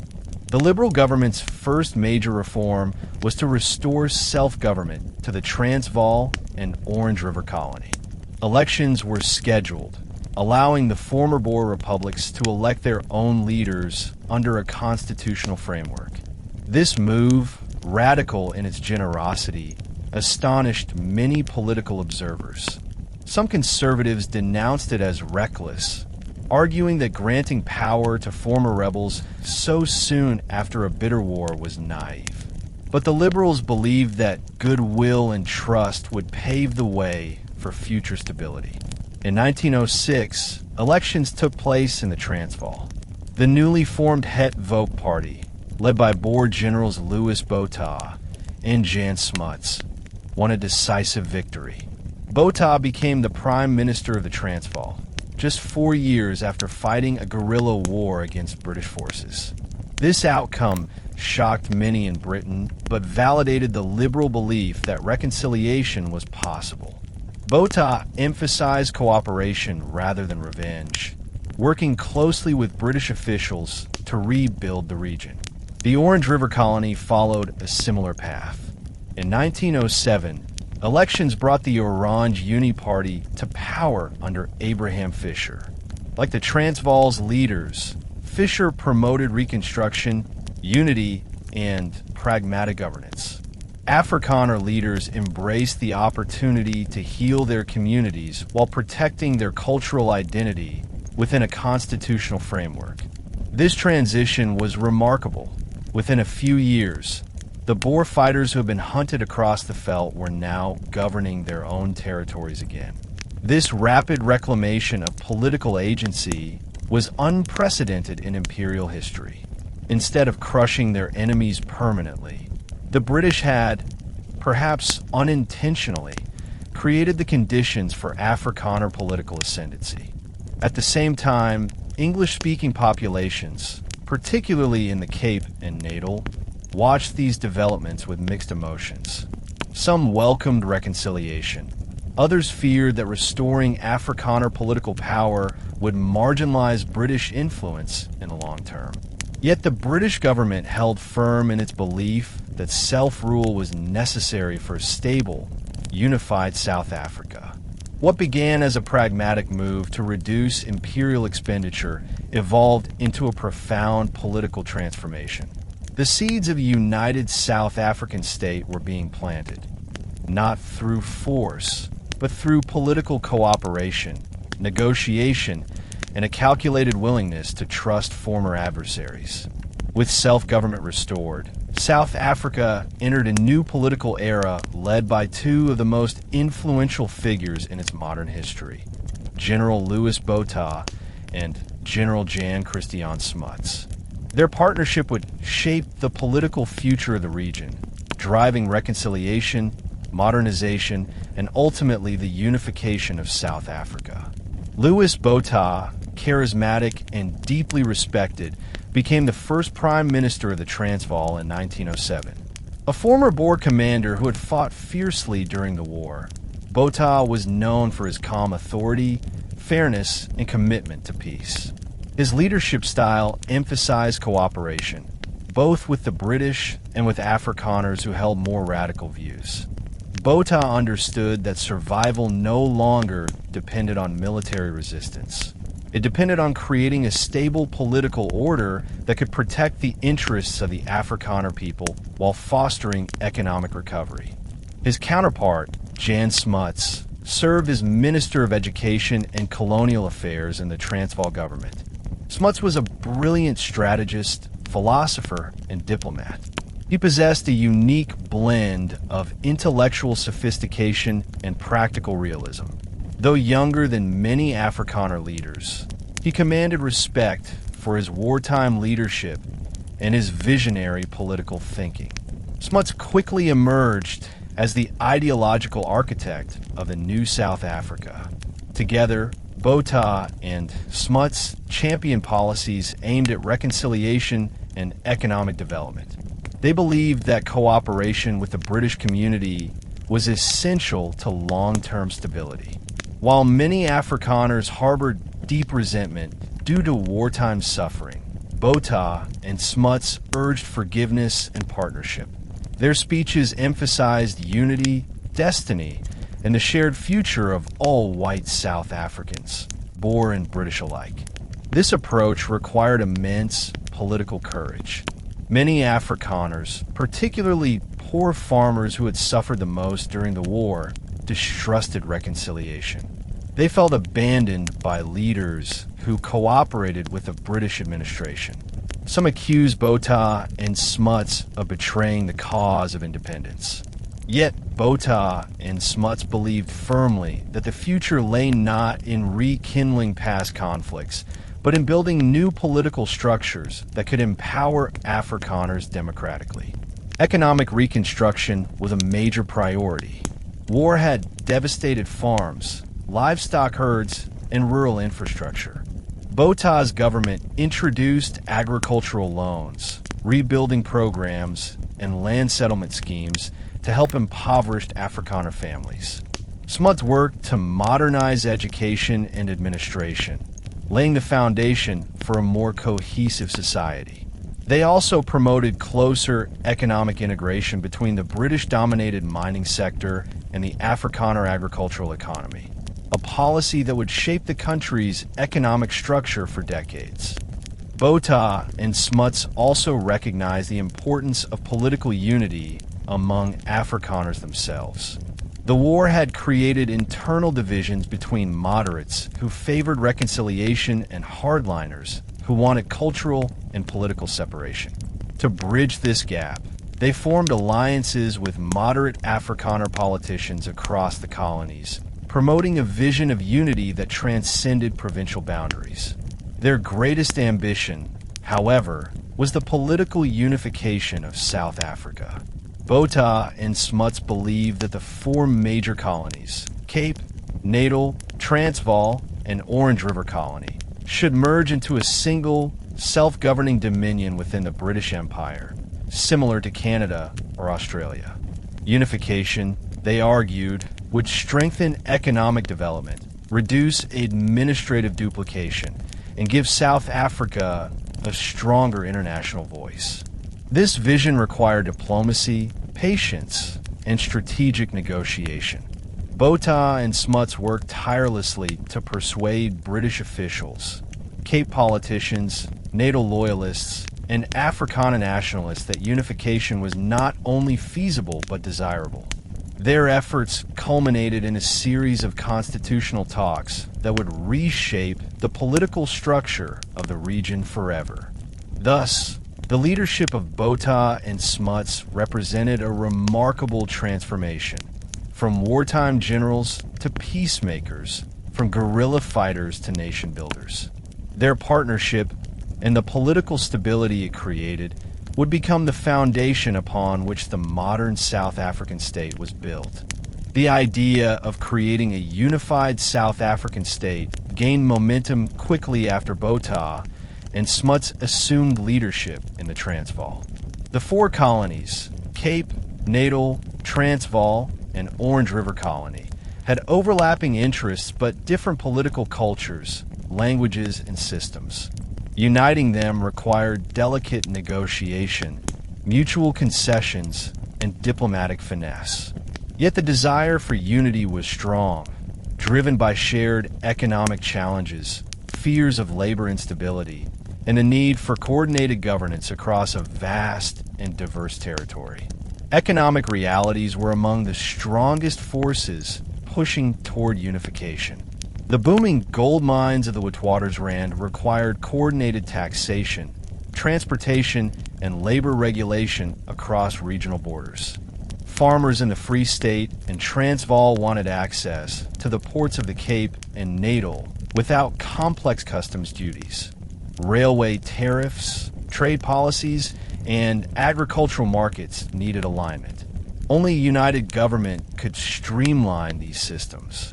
Politically, leaders recognized that continued rivalry between British and Afrikaner communities would hinder progress. Cape Colony had long-standing democratic institutions and a racially inclusive, though limited, franchise. Natal was fiercely loyal to Britain and suspicious of Afrikaner influence. The Transvaal and Orange River Colony, still recovering from war, were governed by Boer majority administrations that sought stability and cultural preservation.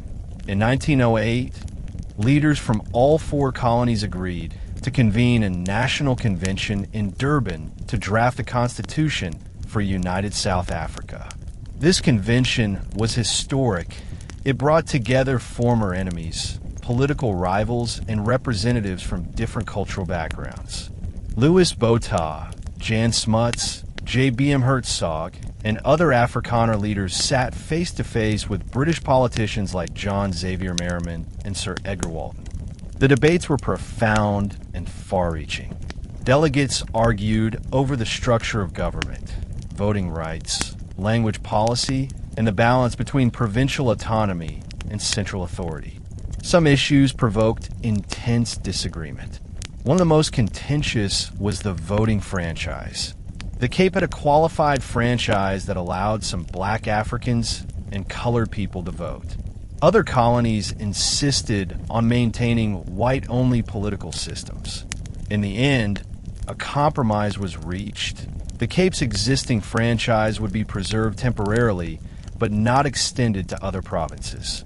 This decision, though politically convenient, laid the groundwork for future racial exclusion. Language policy was another major point of negotiation. Smuts argued that both English and Dutch, later Afrikaans, should be official languages. This position was crucial in winning Afrikaner support and ensuring cultural equality within the new union. The compromise created a bilingual state, recognizing the importance of both linguistic communities. The structure of the new government was also debated intensely. Smuts proposed a strong central government to foster national unity, while Hertzog favored decentralized provincial power to protect Afrikaner interests. The final constitution established a unitary state with 4 provinces, each with its own limited powers, but governed by a strong national parliament and cabinet. This structure reflected Botha and Smuts' vision of cohesion and national direction. After months of negotiation, the convention produced a final document, the South Africa Act of 1909, which was submitted to the British Parliament. It was approved with broad support, reflecting Britain's hope for a stable, self-governing dominion in southern Africa. On May 31st, 1910, exactly 8 years after the Treaty of Vereeniging, the Union of South Africa was officially established. Louis Botha became the first prime minister of the new nation. Jan Smuts served as Minister of Defense and was widely regarded as the intellectual architect of the Union. This date symbolized not only political unity, but also emotional reconciliation. The men who had once fought the British Empire now govern a country under the British flag, but with full internal autonomy. The Union represented compromise, continuity, and the resilience of a people who had endured war, loss, and transformation. The unification marked the start of a new chapter in South African history, one that would bring both progress and new challenges, including future segregationist policies and the rise of apartheid. But in 1910, the creation of the Union was celebrated as a triumph of cooperation, diplomacy, and the remarkable ability of former enemies to build a nation together. The Boer War left deep marks on the British Empire, politically, militarily, and morally. What had begun as what many British leaders assumed would be a quick and decisive victory turned into a drawn-out conflict lasting 2.5 years, costing over £200 million and exposing fundamental weaknesses in British military planning and imperial governance. The aftermath forced Britain to confront its vulnerabilities and adapt to the realities of a changing global landscape. One of the most significant consequences was the transformation of the British military. The war had laid bare numerous organizational deficiencies. During the early phases, British forces suffered from poor intelligence, outdated tactics, inadequate reconnaissance, and rigid command structures. The humiliating defeats of Black Week in 1899 shocked military planners and the British public, raising questions about the Empire's preparedness to face future conflicts, even against unconventional opponents like the Boer commandos. The British Army underwent sweeping reforms known collectively as the Haldane Reforms, led by Secretary of State for War Richard Burton Haldane. These reforms, implemented between 1906 and 1912, were directly influenced by lessons from the Boer War. They included creation of the British Expeditionary Force, BEF, a small, highly trained, rapidly deployable professional army capable of fighting alongside larger forces in Europe, crucial during the first months of World War I. Introduction of a modern reserve system, replacing the older militia structure with a territorial force, a volunteer reserve that could support regular troops during major conflicts. Improved training and doctrine, emphasizing marksmanship, mobility, and adaptability, qualities the Boers had mastered and which British troops had lacked. Modernization of military technology. The war highlighted the importance of rapid-fire rifles, field artillery, and modern logistics, prompting major upgrades across the army. These reforms transformed Britain's military effectiveness and played a decisive role in its early success during the First World War. In this way, the Boer War became a crucial turning point in preparing Britain for the much larger global conflicts of the 20th century. The war also changed Britain's imperial policy. The international backlash, particularly over the concentration camps, tarnished Britain's reputation as a moral and civilized empire. European rivals, such as Germany, criticized British barbarism, using the war as propaganda in their own geopolitical maneuverings. Anti-imperialist movements within Britain gained strength, arguing that the empire's moral authority was undermined by its actions in South Africa. Diplomatically, the war pushed Britain toward reconsidering its splendid isolation. Fearful of growing tensions with Germany and other European powers, Britain began forming alliances, first with Japan in 1902 and later with France through the Entente Cordiale in 1904. Without the Boer War's sobering lessons about vulnerability and international opinion, Britain might have delayed these strategic partnerships. Economically, the war accelerated British investment in South African mines, railways, and infrastructure. Johannesburg's gold fields became an essential part of British global finance, strengthening London's position as the center of the world economy. But this economic integration also deepened British entanglement in South African politics, shaping the region's development for decades. Culturally, the war marked a shift in British national consciousness. It shattered the myth of easy imperial supremacy and contributed to a growing recognition of the complexities and costs of ruling vast territories. Writers, journalists, and politicians reflected on the moral implications of empire, leading to debates that would continue into the 20th century. Yet perhaps the most enduring British lesson was the realization that colonial wars could no longer be fought with outdated assumptions. The Boer War demonstrated the effectiveness of guerrilla warfare, the power of nationalism, and the risks of underestimating determined populations. These insights would influence British responses to resistance movements in Ireland, India, Kenya, and Palestine. In many ways, the Boer War became the bridge between the Victorian imperial era and the modern geopolitical world, marking the end of one age and the beginning of another. While the Boer War is often remembered as a conflict between British imperial forces and white Afrikaner republics, the experiences of black Africans during the war form a critical, yet historically overlooked, part of its legacy.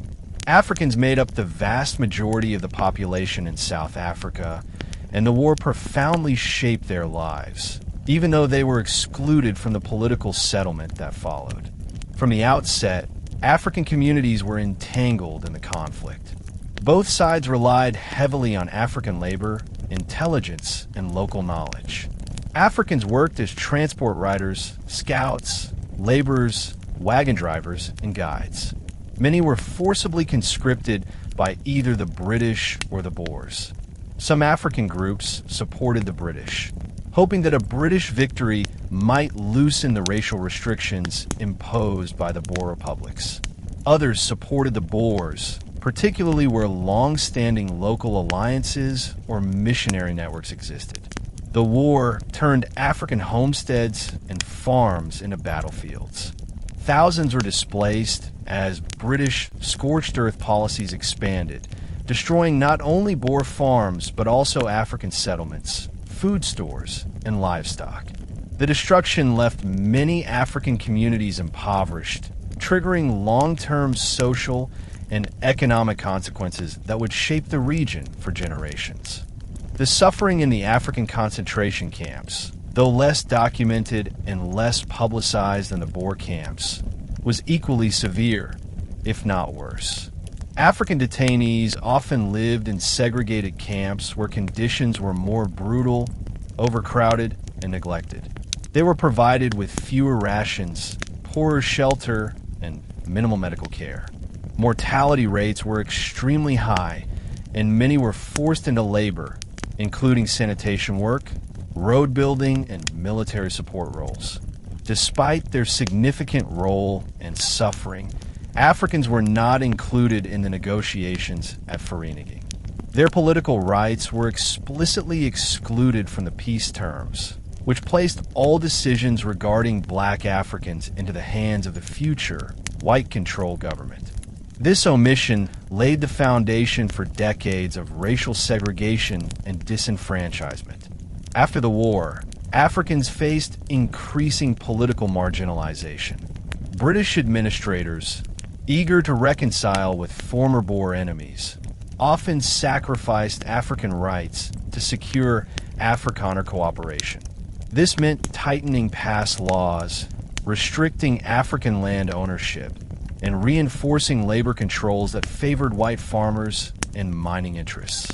The 1913 Natives Land Act, one of the most infamous laws in South African history, can be traced directly to the post-war political settlement. This act restricted African land ownership to just 7% of the country, pushing millions into overcrowded reserves and forcing them into migrant labor. The roots of apartheid, though not yet visible in 1902, were embedded in the political exclusions and racial compromises made during and after the Boer War. Yet African communities also showed resilience and agency. Many rebuilt their lives despite enormous losses. African churches, cultural associations, and early political organizations, such as the South African Native National Congress, the precursor to the African National Congress, ANC, emerged in the 1910s, partly in response to the injustices cemented during the post-war era. While the Boer War is often framed as a story of British and Boer suffering, it is essential to recognize that African people endured profound trauma, contributed significantly to the war effort, and played a central role in shaping South Africa's evolving socio-political landscape. Their story is not peripheral, it is foundational. And the legacies of exclusion, displacement, and resilience during this war would resonate throughout South African history, contributing to the eventual rise of anti-colonial and anti-apartheid movements in the 20th century. The Boer War became more than a historical event. It evolved into a powerful set of memories, myths, and identities that shaped the future of South Africa, Britain, and even international understanding of colonial warfare. The conflict's emotional weight lingered long after the last shots were fired, influencing politics, literature, culture, and collective consciousness. For the Afrikaners, the war became a symbol of both suffering and resilience. The concentration camps, where more than 26,000 Boer women and children died, became central to Afrikaner collective memory. The trauma of these losses, compounded by the destruction of farms and livelihoods, deepened a sense of cultural unity and victimhood. Poems, songs, and memoirs written in the early 20th century often reference the suffering of women and children, framing the war as a righteous struggle against overwhelming oppression. These memories fueled the rise of Afrikaner nationalism. Organizations such as the Broederbond, founded in 1918, and cultural movements like the Tailbeweging language movement drew heavily on war narratives to promote solidarity. The image of the Boer as a rugged, devout, freedom-loving farmer oppressed by a foreign empire became central to Afrikaner identity. This mythologized version of the war later played a role in legitimizing political movements and eventually influenced the creation of apartheid. For British South Africans, the war had a different significance. Many celebrated it as a triumph of imperial unity, courage, and modernization.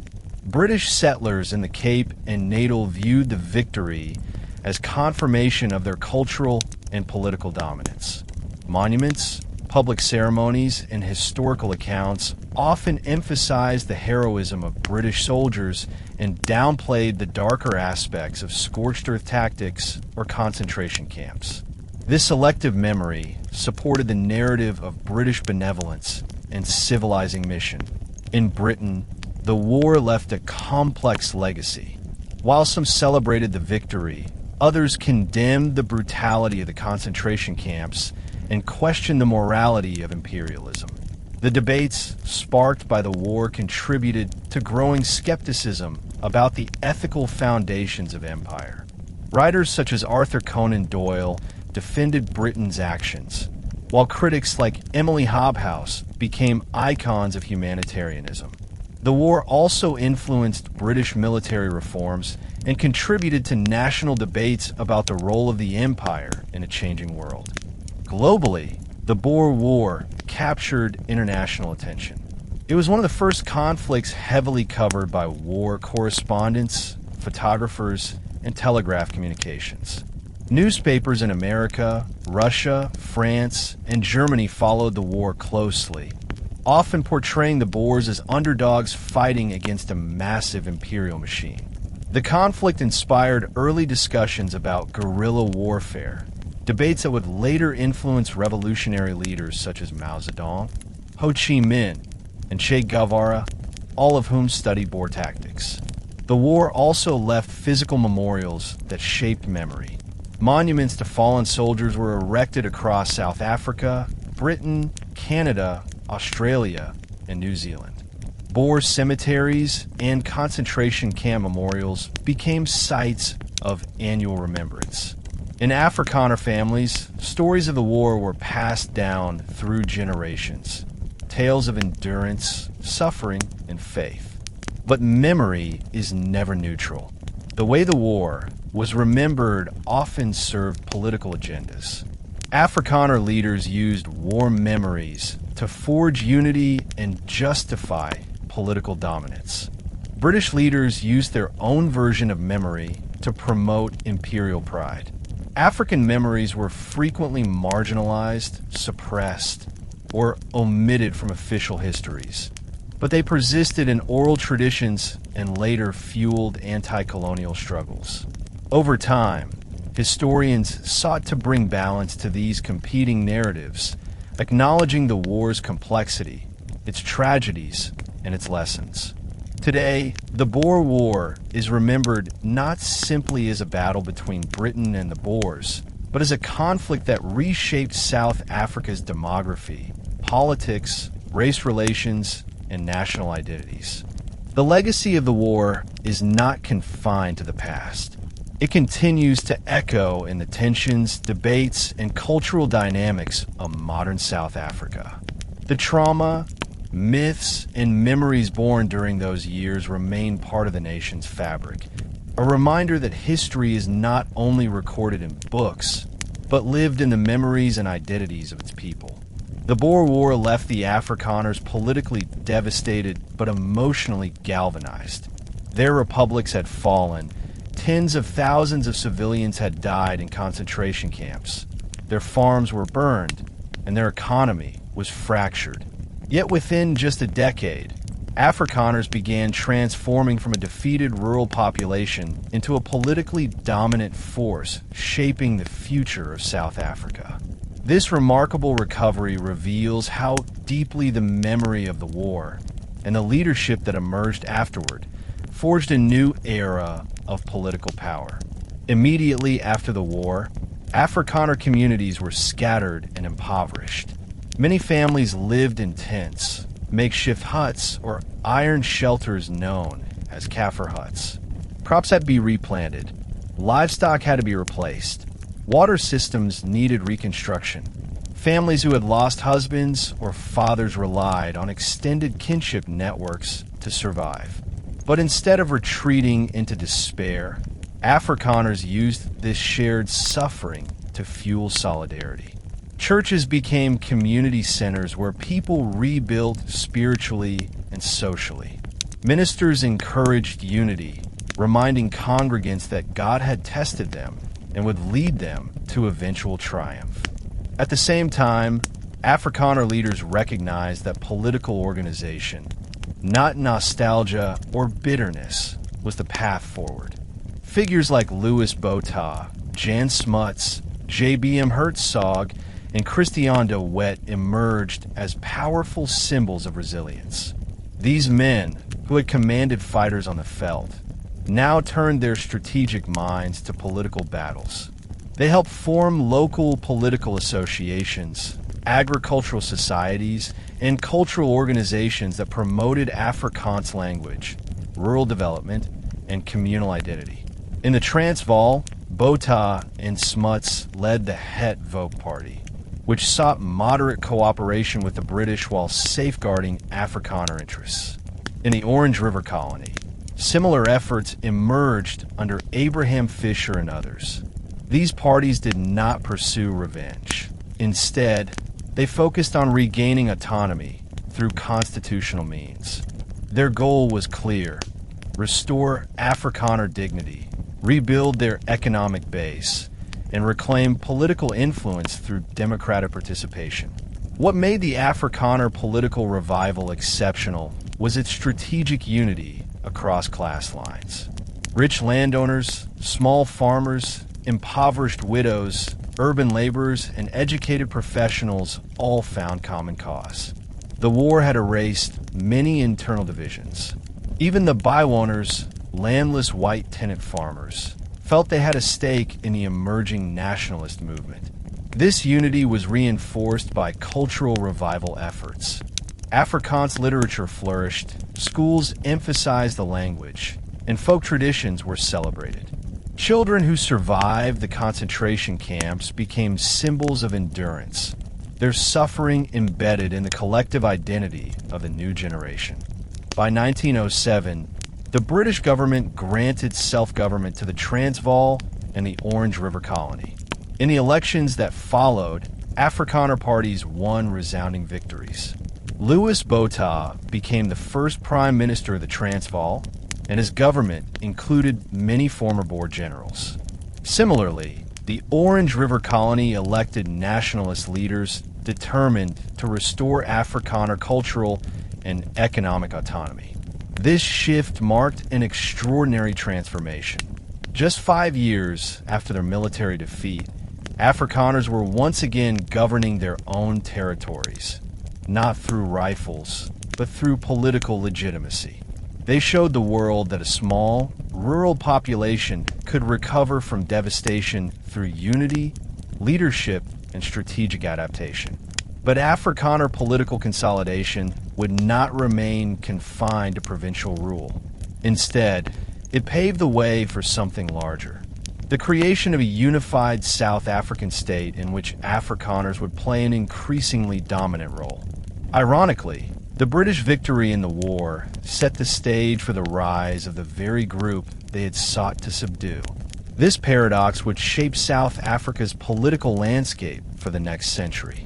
The Boer War did not create racial segregation in South Africa. The roots of racial exclusion stretched back decades. But the conflict fundamentally reshaped the systems and structures that would later become the apartheid regime of the 20th century. The war's aftermath marked a turning point where racial policies hardened, African land rights were curtailed, and white political unity strengthened. These developments were not accidental. They were built into the post-war reconstruction and political compromises that prioritized white reconciliation over racial equality. During the war, Black Africans had been drawn into the conflict in complex ways. They served both British and Boer forces as laborers, scouts, wagon drivers, and auxiliaries. Many believed that their participation, often coerced, sometimes voluntary, might earn them political recognition after the war. Yet when negotiations took place at Vereeniging in 1902, Black Africans were completely excluded. Their political future was left unspecified, deferred to be decided by the future white government. This exclusion was not merely an oversight, it was intentional. Both British and Boer leaders understood that extending political rights to Black Africans would threaten white unity. Thus, the future racial structure of South Africa was influenced by a deal between two white groups determined to maintain control over the African majority. After the war, British Reconstruction under Lord Milner intensified racial segregation.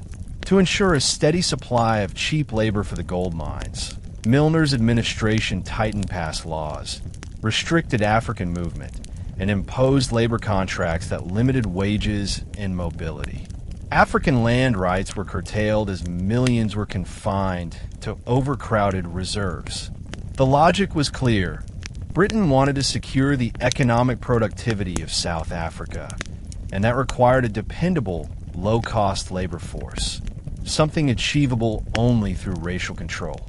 The mines, especially those of the Witwatersrand, were central to this process.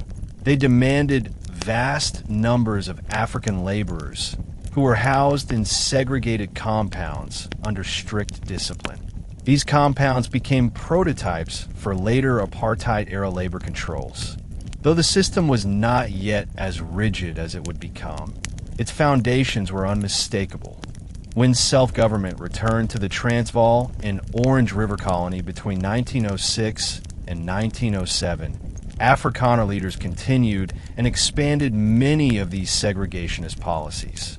Their focus was on protecting white farmers, preventing African competition in agriculture, and safeguarding white political control. For many Afrikaners, the war had reinforced fears of social collapse, and strengthening racial hierarchy was seen as a way to preserve stability. These trends culminated in the Natives' Land Act of 1913, which restricted African land ownership to just 7% of the country. This act was a direct descendant of post-Boer War political arrangements. It forced millions of Africans into wage labor, deepened poverty, and entrenched racial inequality. It also laid the groundwork for the apartheid system formalized in 1948. The Boer War also shaped white attitudes toward black Africans through experiences in the concentration camps. While the suffering of white civilians became a cornerstone of Afrikaner nationalism, the suffering of black Africans in segregated camps received little recognition. This selective memory contributed to the marginalization of African voices in historical narratives and reinforced a society in which white suffering was culturally central and African suffering was politically invisible. In short, the Boer War and its aftermath formed a pivotal chapter in the evolution of South Africa's racial order.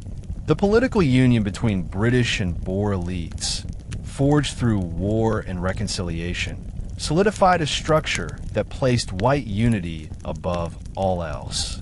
This framework would evolve over decades into the rigid racial policies of apartheid. Thus, while the war is often remembered as a conflict between two white nations, its consequences for the black majority were far more enduring and far more destructive. Beyond politics and economics, the Boer War left a profound cultural legacy. It influenced the stories people told, the identities they embraced, and the meanings they attached to concepts such as nationhood, sacrifice, and belonging. The war became a central narrative in how South Africa, and much of the world, understood itself in the early 20th century. For Afrikaners, the war's legacy took on a near-mythic quality. The concentration camps, the Scorched-earth devastation, the guerrilla resistance, and the eventual surrender created a narrative steeped in tragedy and heroism. Families passed down stories from generation to generation. Stories of mothers dying to protect their children, of men riding across the veldt with only a handful of ammunition, of hunger, courage, faith, and defiance. These memories were transformed into cultural symbols. Afrikaans literature blossomed in this era. Writers such as Tosius, C.J. Langenhoven, and later N.P. van Wyk Loo crafted poems, novels, and essays that commemorated the suffering and resilience of the Afrikaner people. These works elevated the war from a historic event into a foundational myth. They celebrated Boer virtues, endurance, simplicity, piety, bravery, while portraying the British as forces of oppression. This literature became a cornerstone of Afrikaner education and identity. Monuments were erected across the country. The most famous was the Women's Monument in Bloemfontein, dedicated to the thousands of women and children who died in the concentration camps. It became a site of national pilgrimage and political symbolism, representing not only grief, but also the unity and rebirth of the Afrikaner nation. British cultural memory took a different form. In Britain, the war was remembered through patriotic literature, military memoirs, and nationalistic interpretations emphasizing courage, sacrifice, and imperial destiny. Figures like Winston Churchill, who had participated in the war as a young journalist and soldier, wrote accounts that framed the conflict as a noble struggle that tested British resolve. Monuments to fallen British soldiers were erected in towns across the United Kingdom, reinforcing the narrative of imperial duty. Popular culture also absorbed the war. Photographs, newspaper sketches, and early film footage spread images of soldiers, commandos, and concentration camps across the world. These visual records helped shape international perceptions of both British imperialism and African colonial struggles. Among Black African communities, the war was remembered differently, often through oral histories rather than formal monuments or published literature. These stories emphasized survival, displacement, and labor exploitation. They included accounts of African families forced to flee the fighting, of cattle seized by British troops, of African workers dying in unmarked graves at camps, and of community resilience in the face of enormous hardship. Later generations of African intellectuals and activists drew on these memories to highlight the injustices of colonialism and to build the foundations of anti-apartheid movements. Globally, the Boer War contributed to early discussions about human rights, civilian protection, and the ethics of warfare. Emily Hobhouse reports became touchstones for humanitarian activism. The concept of concentration camps, first employed by Spain and Cuba, and then by Britain in South Africa, entered global vocabulary and later informed debates about wartime civilian protection. Ultimately, the cultural legacy of the Boer War reflects a mosaic of memories, some heroic, some tragic, some contested. The war left scars on landscapes, societies, and imaginations. It forged identities, justified political movements, and shaped historical consciousness in ways that continue to influence South Africa today. The Boer War was not merely a regional conflict confined to the southern tip of Africa. It was a global spectacle.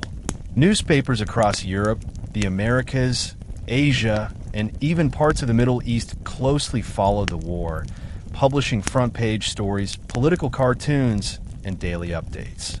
It became one of the first conflicts to be covered extensively by foreign correspondents, allowing international audiences to form strong opinions about the nature of British imperialism and Boer resistance. These reactions shaped global perceptions of empire, warfare, and national identity in profound ways.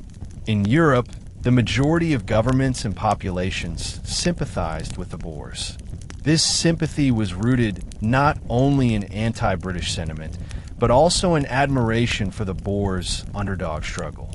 Many European newspapers depicted the Boers as rugged, freedom-loving farmers who stood bravely against the world's most powerful empire.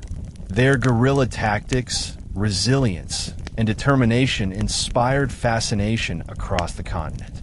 Artists and writers produced poems, illustrations, and songs celebrating Boer heroism. To many Europeans, the conflict resembled a David versus Goliath story, and their emotional attachment often colored political rhetoric. Germany, in particular, became a vocal supporter of the Boer cause. Kaiser Wilhelm II famously sent a congratulatory telegram to President Paul Kruger after the Boer victory at the Jameson Raid in 1896, an event that severely strained relations between Berlin and London. During the war itself, German newspapers harshly criticized British brutality, especially the concentration camps. German merchants sold Boer flags, memorabilia, and books praising their struggle. This public sympathy was partly ideological. Germany sought to position itself as a counterweight to British imperial dominance, and partly cultural, since many Germans admired the Boers' perceived Germanic ancestry and rural philosophy. In France, the public and intellectual classes were divided. Anti-British sentiment ran deep due to decades of colonial rivalry. and many French citizens viewed the war as yet another example of British aggression. French newspapers published scathing critiques of British war tactics, while public demonstrations in Paris denounced the camps and the Scorched-earth policy. However, some French political elites recognized the strategic importance of South Africa's gold mines and supported British control privately. Still, culturally and emotionally, the French public aligned with the Boers, emphasizing themes of resistance, national pride, and rural virtue. The United States had a more complex reaction. While the public often admired the Boer struggle, the U.S. government maintained an official stance of neutrality. Newspapers such as the New York Herald and the Chicago Tribune condemned British tactics, while American humanitarian groups supported Emily Hobhouse' campaign to expose the horrors of the concentration camps. Yet many American politicians viewed the war through the lens of their own imperial expansion, particularly after the Spanish-American War of 1898. The U.S. had recently annexed the Philippines and recognized the parallels between British actions in South Africa and American actions in Asia. For some Americans, the Boer War became a mirror reflecting their own imperial ambitions. In Russia, the war fueled a nationalist and anti-British fervor that permeated public discourse. Russian intellectuals and political groups praised the Boers for their courage and deeply admired their Orthodox Christian heritage. Russian volunteers even attempted to join the Boer forces, and Russian newspapers consistently condemned British atrocities. The war became part of the broader narrative of Russian resentment against Western European powers, particularly Britain, which was seen as the greatest obstacle to Russian influence in Asia. Ireland, then still under British rule, expressed near-universal support for the Boers. Irish nationalists saw their own struggle for autonomy in the Boer cause. Many Irish men volunteered to fight on the Boer side, forming Irish brigades that participated in major battles. Their involvement symbolized a shared anti-imperial sentiment and deepened Irish resentment toward British rule. Boer resistance became a rallying symbol for Irish nationalist movements, reinforcing their desire for independence. In the Middle East and the Muslim world, the war had significant symbolic impact. The Ottoman Empire, Persia, and various Arab states sympathized strongly with the Boers. This solidarity stemmed partly from shared opposition to Western colonial domination and partly from admiration for a small nation standing up against a powerful empire. Some Muslim groups interpreted the war as a broader struggle against Christian imperialism, though this interpretation was more ideological than religious. Across Asia, the war was followed closely by emerging nationalist movements.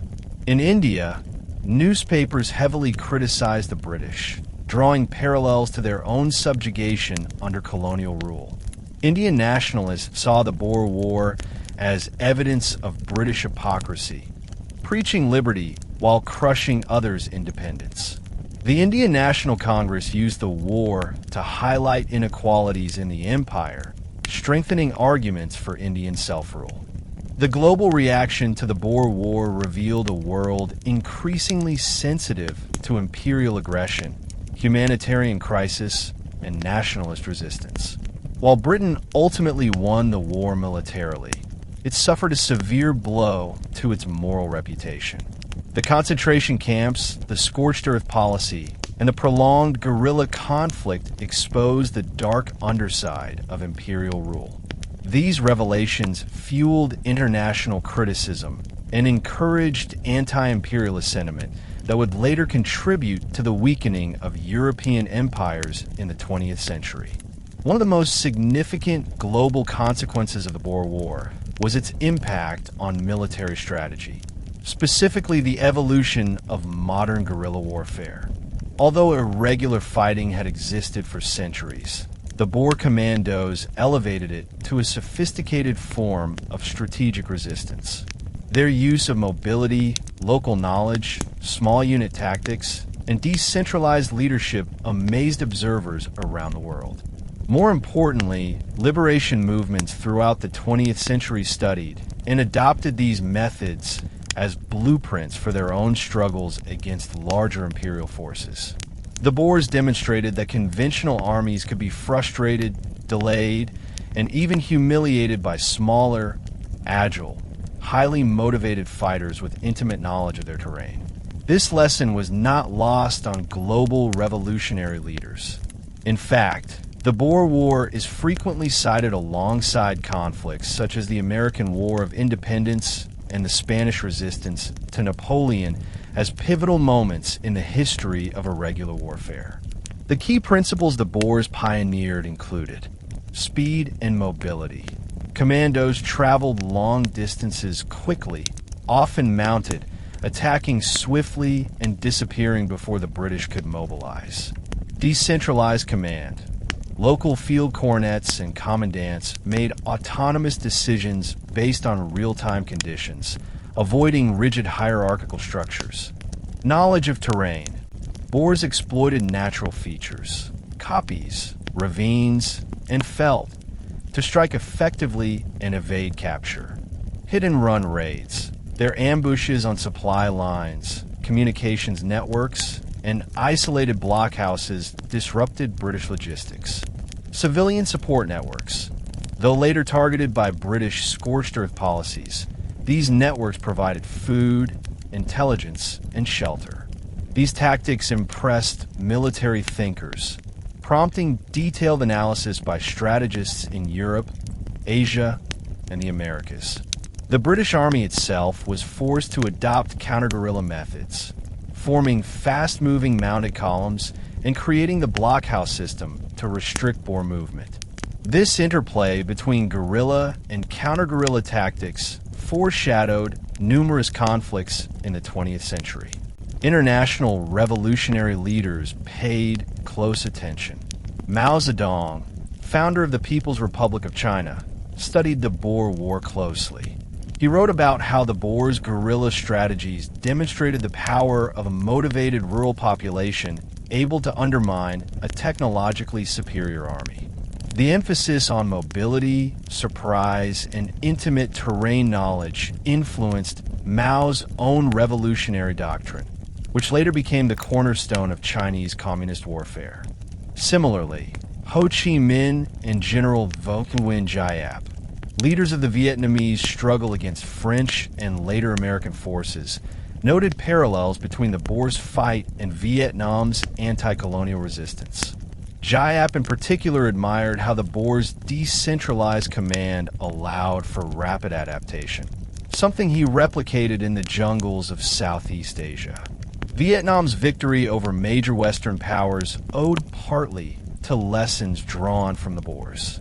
Che Guevara, during the Cuban Revolution and later in his writings on guerrilla warfare, pointed to the Boer War as an early example of how small, committed forces could resist an empire. He emphasized the importance of ideological commitment and the use of local networks, concepts the Boers embodied profoundly. In Africa, liberation movements drew inspiration from the Boer commandos even as they rejected Boer racial ideologies. Leaders of anti-colonial struggles in Kenya, Algeria, and South Africa itself studied Boer tactics. Kenyan Mau fighters, for example, employed ambush strategies and rural mobilization that echoed Boer methods. The African National Congress's armed wing, Umkhonto we Sizwe, also studied guerrilla tactics from a Boer War, recognizing that the geographic realities of southern Africa demanded similar strategic thinking. Even Western military academies incorporated Boer strategies into their curricula. The U.S. Army War College, the German General Staff, and the Russian Imperial Army all published studies analyzing Boer guerrilla effectiveness. These analyses influenced global military reforms and highlighted the limitations of traditional mass infantry tactics. The Boer War also contributed to evolving ideas about asymmetric warfare, a concept increasingly relevant in the 20th century as empires faced revolts from colonized populations. The Boers were among the first to show that modern weapons, like magazine rifles, smokeless powder, and field artillery, could be integrated into guerrilla operations with devastating effect. In essence, the Boer War demonstrated that irregular fighters could challenge industrial powers in ways that reshaped global conflict. Its lessons traveled across continents, influencing revolutionary movements, colonial administrations, and military institutions.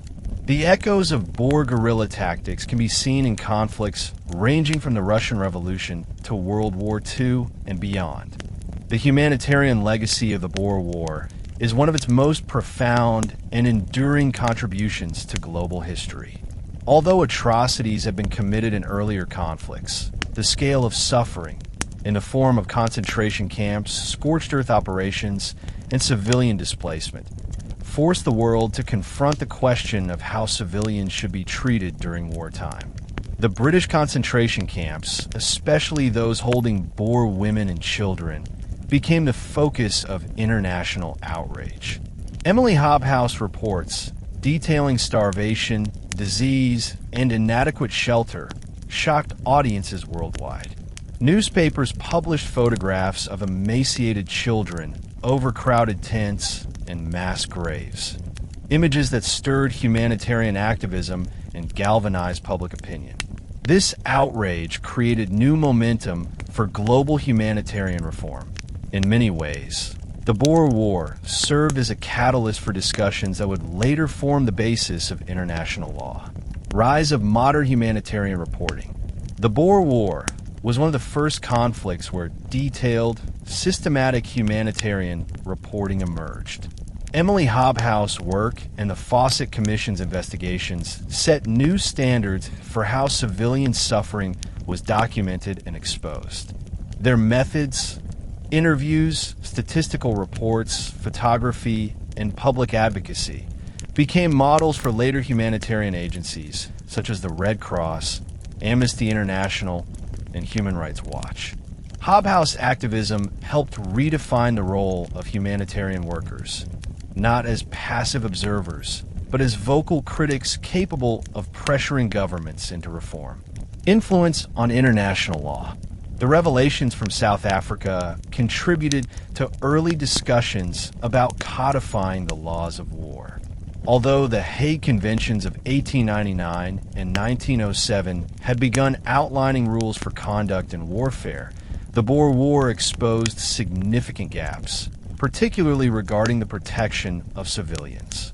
As a result, legal scholars, diplomats, and activists pushed for clearer guidelines on treatment of non-combatants, internment conditions, military occupation, destruction of civilian property, medical care for civilians. While comprehensive civilian protections would not be established until after World War II, the Boer War served as an important precursor to these developments. Transformation of public opinion. The war cultivated a new level of global engagement with humanitarian issues. Public rallies, petitions, and newspaper campaigns emerged across Europe and America. Women's organizations played a particularly huge role. The war empowered them as political actors in humanitarian debates long before they achieved voting rights in most countries. This new moral sensibility forced governments to consider the political cost of civilian casualties. Although humanitarian movements were still limited in power, they became increasingly influential in shaping public expectations of wartime conduct. Legacy in anti-imperial movements.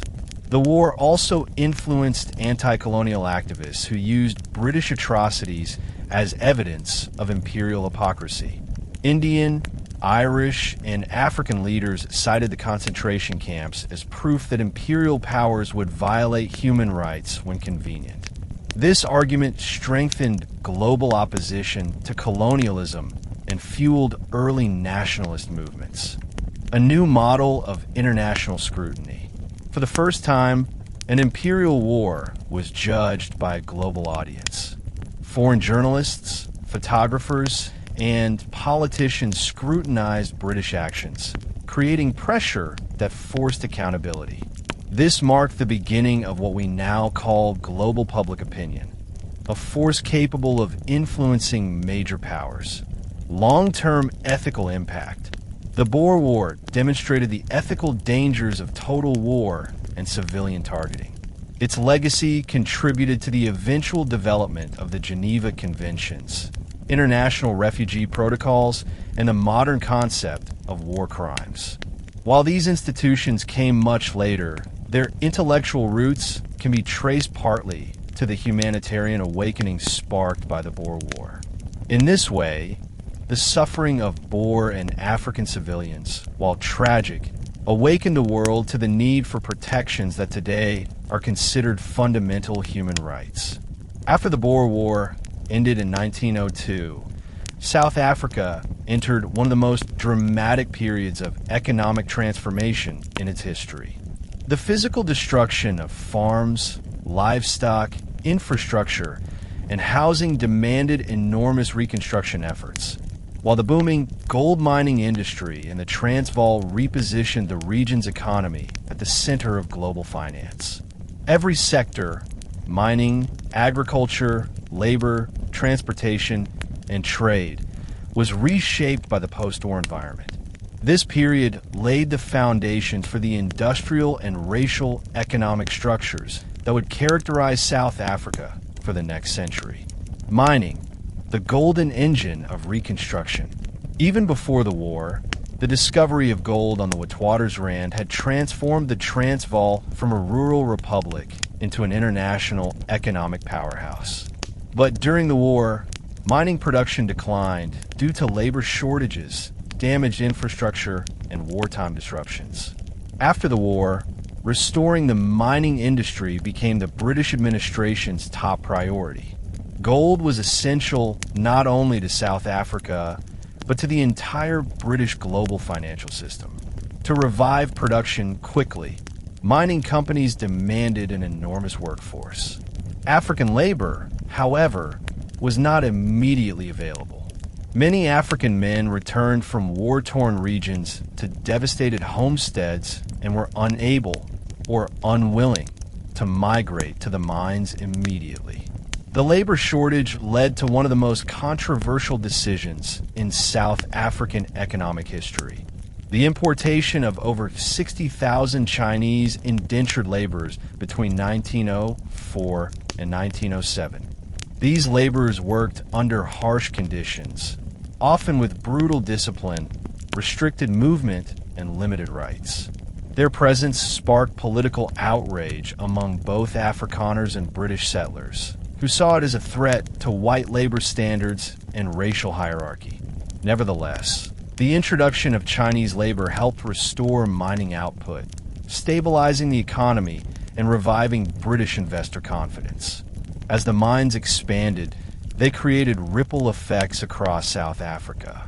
Railways extended, towns grew, and commercial agriculture shifted to supply food to mining populations. Banks, insurance companies, and trading firms established branches, linking South Africa more tightly to international capital markets. Agriculture, from devastation to recovery.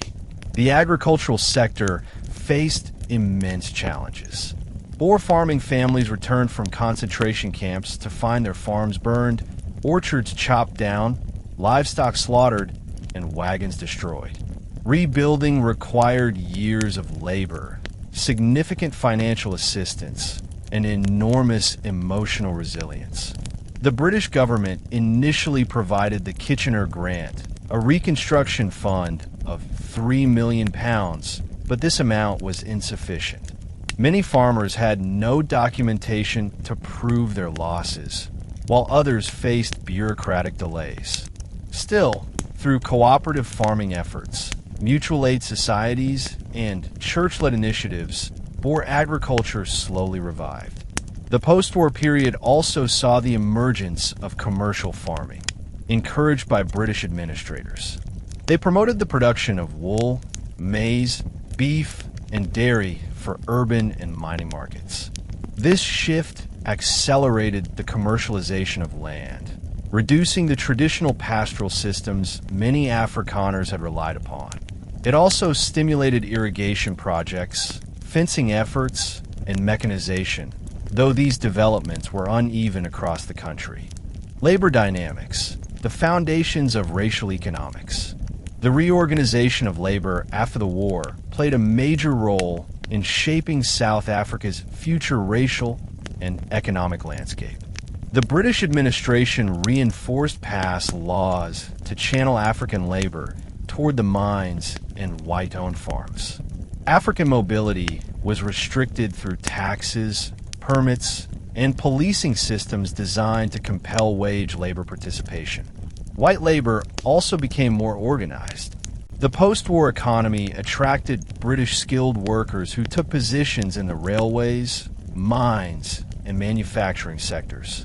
These workers formed strong unions demanding civilized labor policies, measures designed to guarantee that white laborers received higher wages and safer working conditions than African workers. This dual labor system, cheap African labor and protected white labor, became a cornerstone of South Africa's political economy. It reflected both racial ideology and economic pragmatism, ensuring profits for mine owners while maintaining white working class support for British and later Afrikaner governments. Transportation and infrastructure. Railway expansion was another major component of Reconstruction. The British administration prioritized linking the mining centers of the Transvaal with the ports of Cape Town, Durban, and Port Elizabeth. These railways facilitated the movement of labor, food, machinery, and military supplies. They also accelerated the integration of South African markets, laying the groundwork for future national unification. Urban growth and social change. Cities such as Johannesburg, Pretoria, Durban, and Cape Town grew rapidly after the war.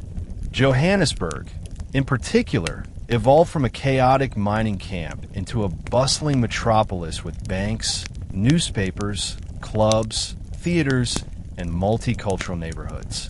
Yet these cities also became heavily segregated, with African workers confined to compounds or segregated districts, while white residents enjoyed improved housing and municipal services. A new economic order. By 1910, South Africa had undergone an extraordinary transformation. The war had destroyed the old rural economy, but in its place emerged a powerful modern economic system centered on mining, commercial agriculture, and industrial labor. This new order created opportunities for some and hardships for others. But one fact became clear. The Boer War had turned South Africa into a critical node in the global capitalist system. The tension between economic modernization and racial exclusion would define South Africa's trajectory for decades to come. The Boer War produced profound social changes across South Africa, affecting families, communities, gender dynamics, mental health, and cultural practices. The conflict's brutality, the displacement of civilians, and the trauma of concentration camps created a new social landscape that shaped personal lives and collective identities for generations, disrupted families, and a struggle to rebuild. One of the most devastating social effects of the war was the fragmentation of families. Tens of thousands of women and children have been confined to concentration camps, often without contact with their husbands or fathers. Many men return from the commandos or overseas POW camps to discover that their families have been decimated, wives dead, children buried in unmarked graves, or relatives relocated far from their homes. For surviving families, the challenge was enormous. Children who had lived through the camps carried deep emotional scars, nightmares, malnutrition, chronic illness, and psychological trauma. Many had lost the stability of early childhood and were thrust prematurely into adult responsibilities. Mothers, too, bore emotional burdens, having watched their children die from hunger and disease while being powerless to save them. The war also produced a generation of widows, many of whom struggled to support their families.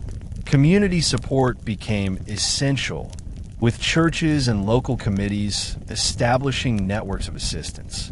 These community-driven efforts played a key role in the recovery of Afrikaner society.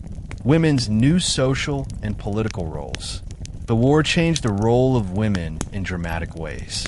Before the war, Afrikaner society was deeply patriarchal. Women were generally confined to domestic roles, farm labor, and community life. But the concentration camp experience created new forms of female leadership, solidarity, and political consciousness. Women emerged as powerful symbols of national suffering. Their endurance and sacrifice were commemorated in poems, songs, and public speeches. They became central figures in the emerging Afrikaner nationalist movement. In 1914, the unveiling of the Women's Monument in Bloemfontein, dedicated to the women and children who died in the camps, became a defining moment in Afrikaner identity formation. Women's activism did not end with the war. They became influential participants in cultural movements, church organizations, and community rebuilding efforts. Although their political rights lagged behind, their social influence grew significantly. British women also played transformative roles. Emily Hobhouse humanitarian work brought global attention to civilian suffering and set the precedent for women as international activists. Her courage inspired countless others and demonstrated the power of moral action in shaping political outcomes. Trauma and psychological aftereffects. The war introduced a psychological dimension of suffering rarely acknowledged at the time. Soldiers who spent years fighting guerrilla campaigns returned with symptoms we now recognize as PTSD, anxiety, insomnia, emotional numbness, and hypervigilance. British soldiers, too, experienced trauma from constant ambushes, grueling marches, and disease. African communities also suffered psychologically, though their stories were less documented. Many experienced displacement, violence, starvation, and loss. The trauma passed through generations, influencing later social and political movements. The war's psychological legacy manifested in several cultural expressions: memorial ceremonies, mourning rituals, commemorative literature, oral storytelling, political rhetoric centered on sacrifice and endurance. This emotional landscape later fueled nationalism, racial segregation, and social solidarity within different communities. Cultural shifts, language, identity, and collective memory. Afrikaans language revival accelerated after the war. The profound suffering endured by Afrikaners became a foundational narrative, fueling cultural unity and resistance to British cultural assimilation. Schools, newspapers, and literary societies promoted Afrikaans as a written, standardized language. Among British settlers, the war reinforced imperial identity.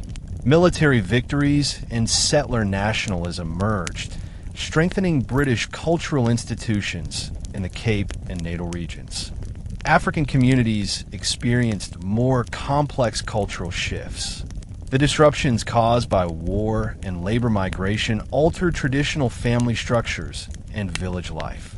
Even as African cultures endured, colonial systems imposed new economic and social pressures that would shape future political struggles.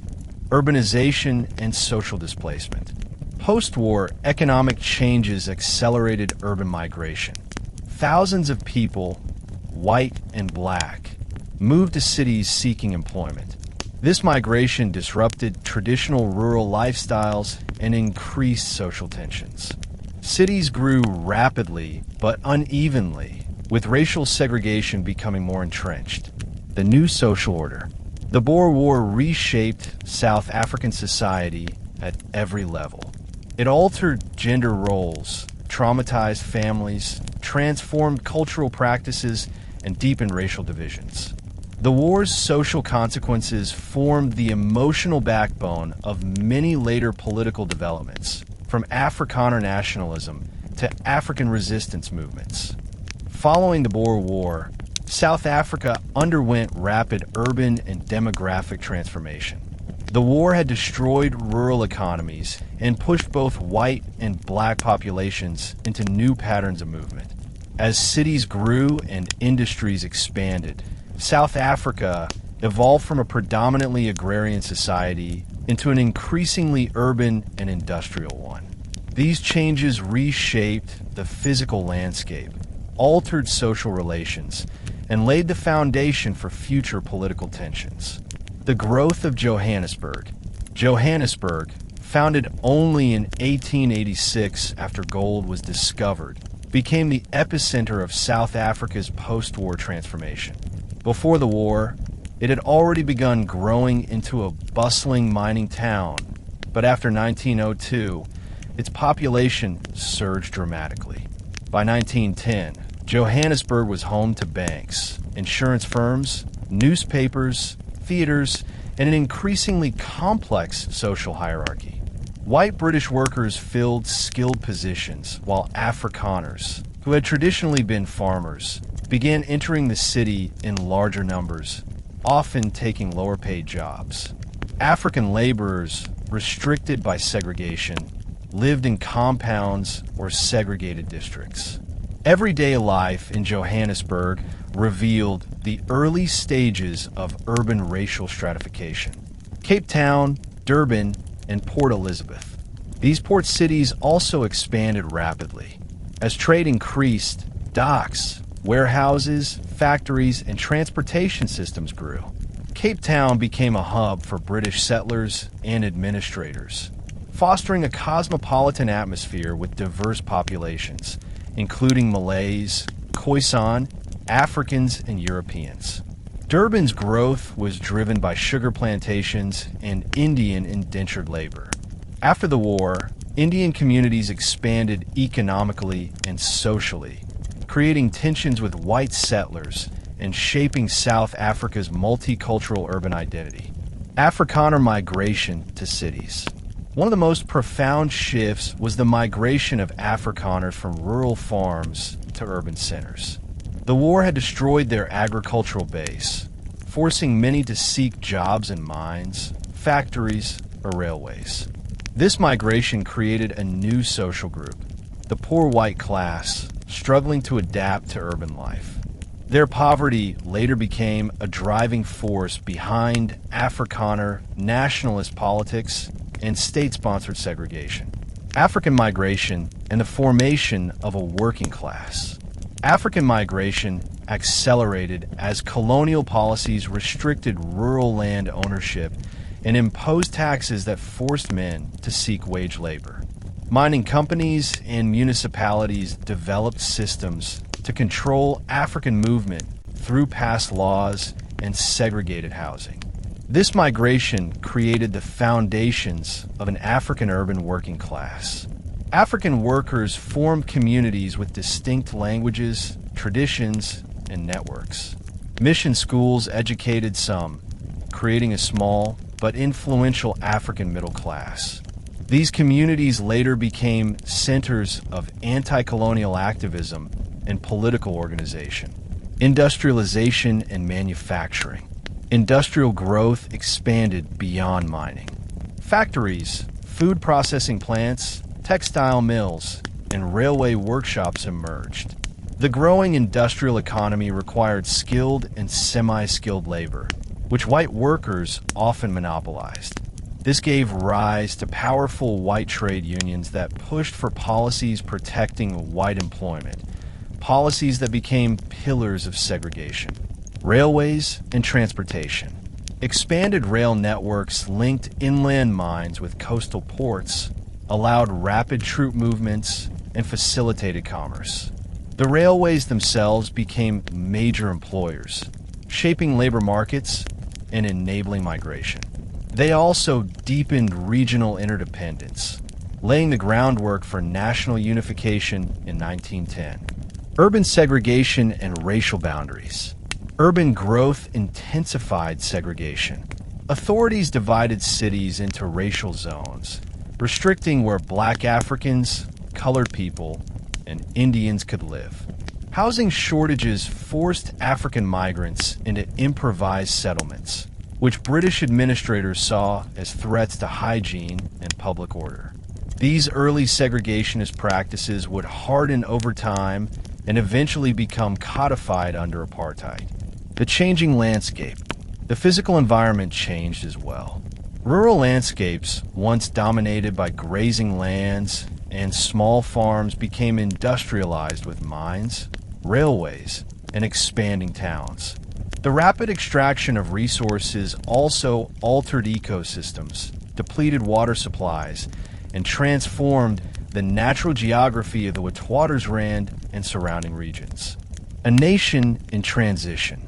By the end of the first decade after the Boer War, South Africa had become a land in transition, economically modernizing, socially fractured, culturally evolving, and politically realigning.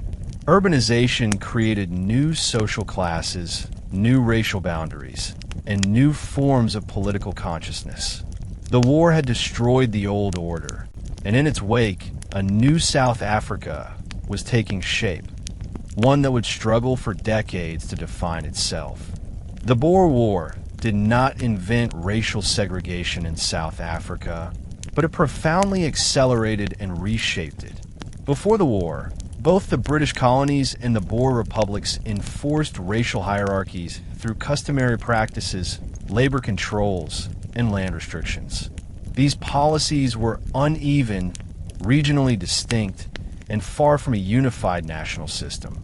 But after the war, as Reconstruction began and political alliances formed, racial segregation evolved from scattered local customs into increasingly structured, formalized laws that would eventually harden into apartheid in the mid-20th century.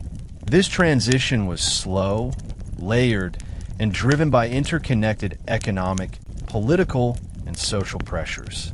Immediately after the war, British authorities faced two major challenges: rebuilding the economy and reconciling with the Afrikaner population.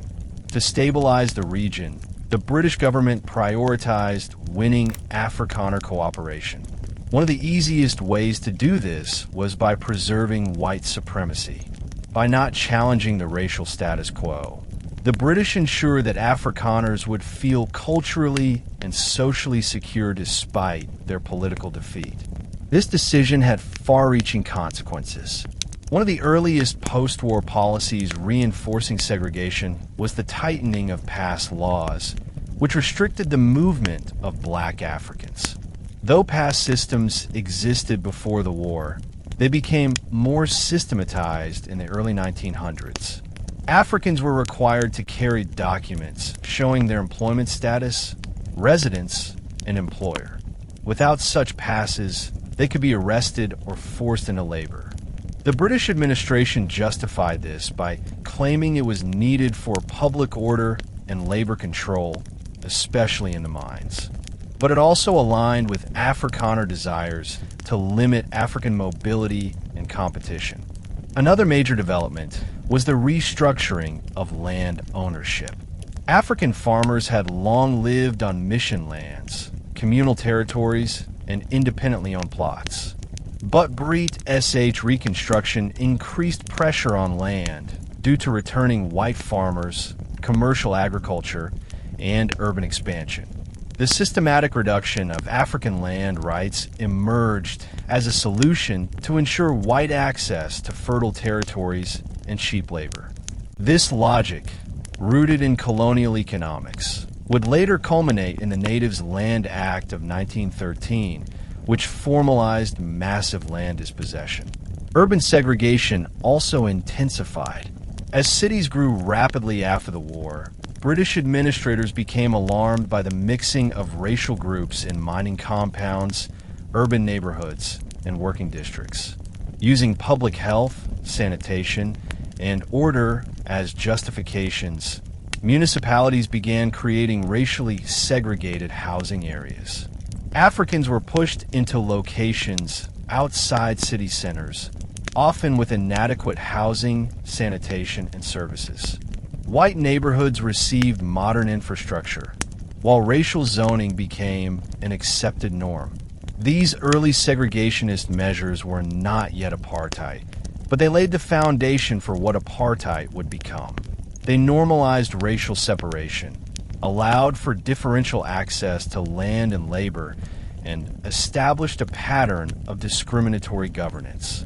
These structures would later be seized upon by Afrikaner nationalists and expanded into one of the most rigid racial systems in modern history. At the same time, the rise of white labor politics contributed immensely to segregation's growth. British immigrant workers who occupied skilled jobs in mines and railways feared competition from cheaper African labor. They organized strong trade unions demanding civilized labor, a policy ensuring whites received certain jobs and wages.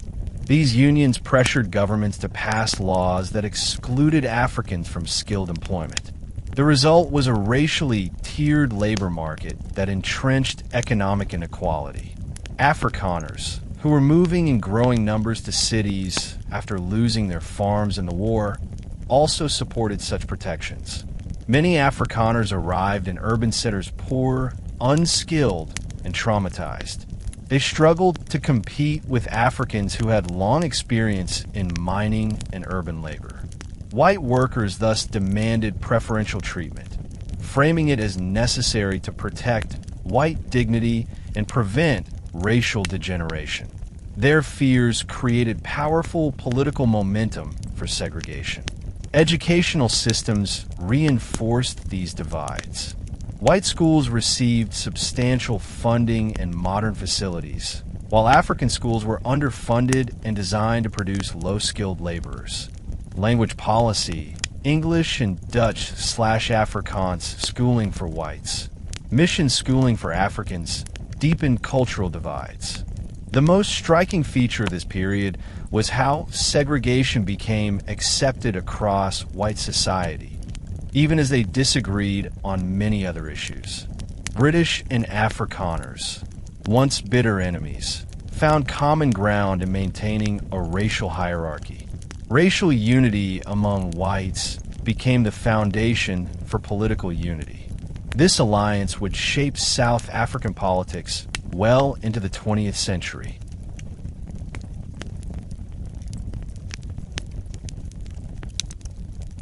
Thus, the period after the Boer War marks the beginning of a slow, steady march toward apartheid, driven by economic necessity, racial ideology, and political compromise.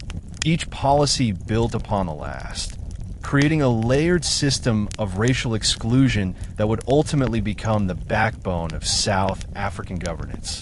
While racial prejudice and ideology certainly influenced the rise of segregation, economics played an equally crucial role. The post-Boer War economy required massive restructuring. Mining companies needed inexpensive labor for deep-level gold mining.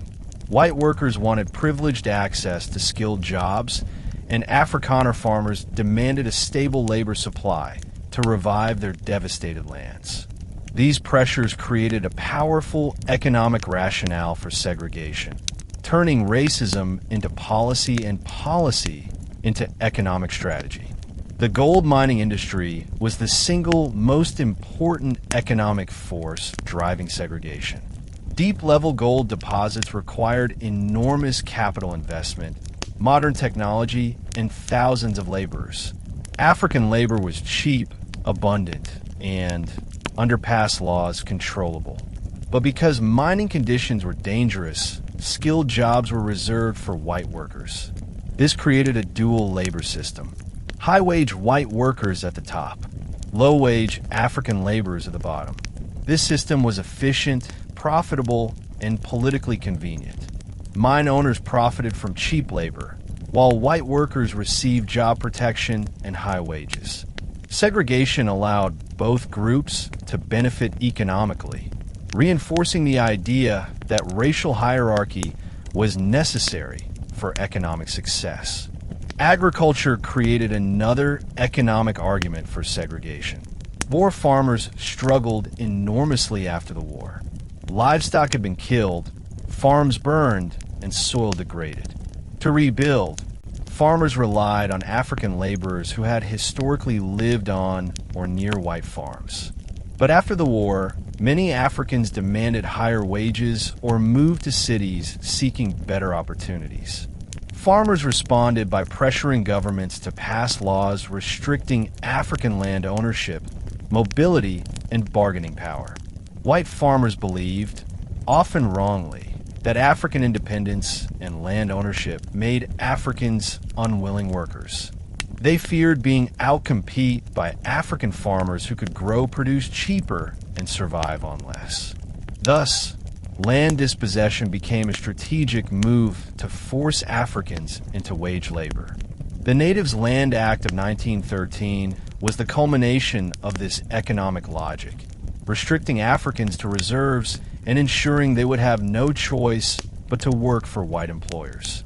Urban industries added another layer. With the rise of manufacturing, railways, and construction, white workers insisted on civilized labor, policies guaranteeing exclusive access to skilled work. They feared that African workers, if allowed to train and compete freely, would undercut wages and weaken white economic positions. This fear became a powerful political force, influencing legislation that reserved key jobs for whites. British officials, trying to keep peace between white groups, supported these policies to prevent racial conflict among whites. Economic segregation thus expanded steadily, reshaping every aspect of South African life. Another critical factor was taxation. The British administration imposed a hut tax and later a poll tax on African men, forcing them into wage labor to pay these taxes. This policy deliberately weakened African rural independence, increasing the supply of labor for mines and farms. It also destabilized traditional African economies, causing generational shifts in labor patterns, family structures, and migration. Segregation also had financial incentives. African wages were kept extremely low, while white wages were kept artificially high. This allowed white families to live comfortably and accumulate wealth, reinforcing economic inequality between races.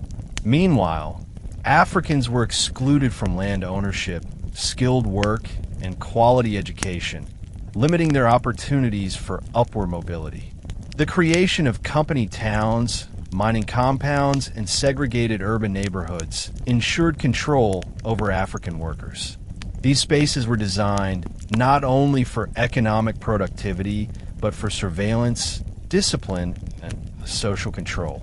The architecture of segregation, fences, compounds, railways, pass offices, was a physical representation of economic exploitation. Economic segregation thus became self-reinforcing. Cheap African labor fueled mining profits.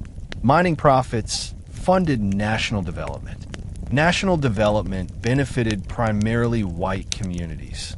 White communities demanded more segregation to maintain their advantages. This cycle ensured that segregation was not only a social norm, but an economic necessity for those who benefited from it. Over time, these economic structures hardened into political ideologies, and political ideologies into formal policies.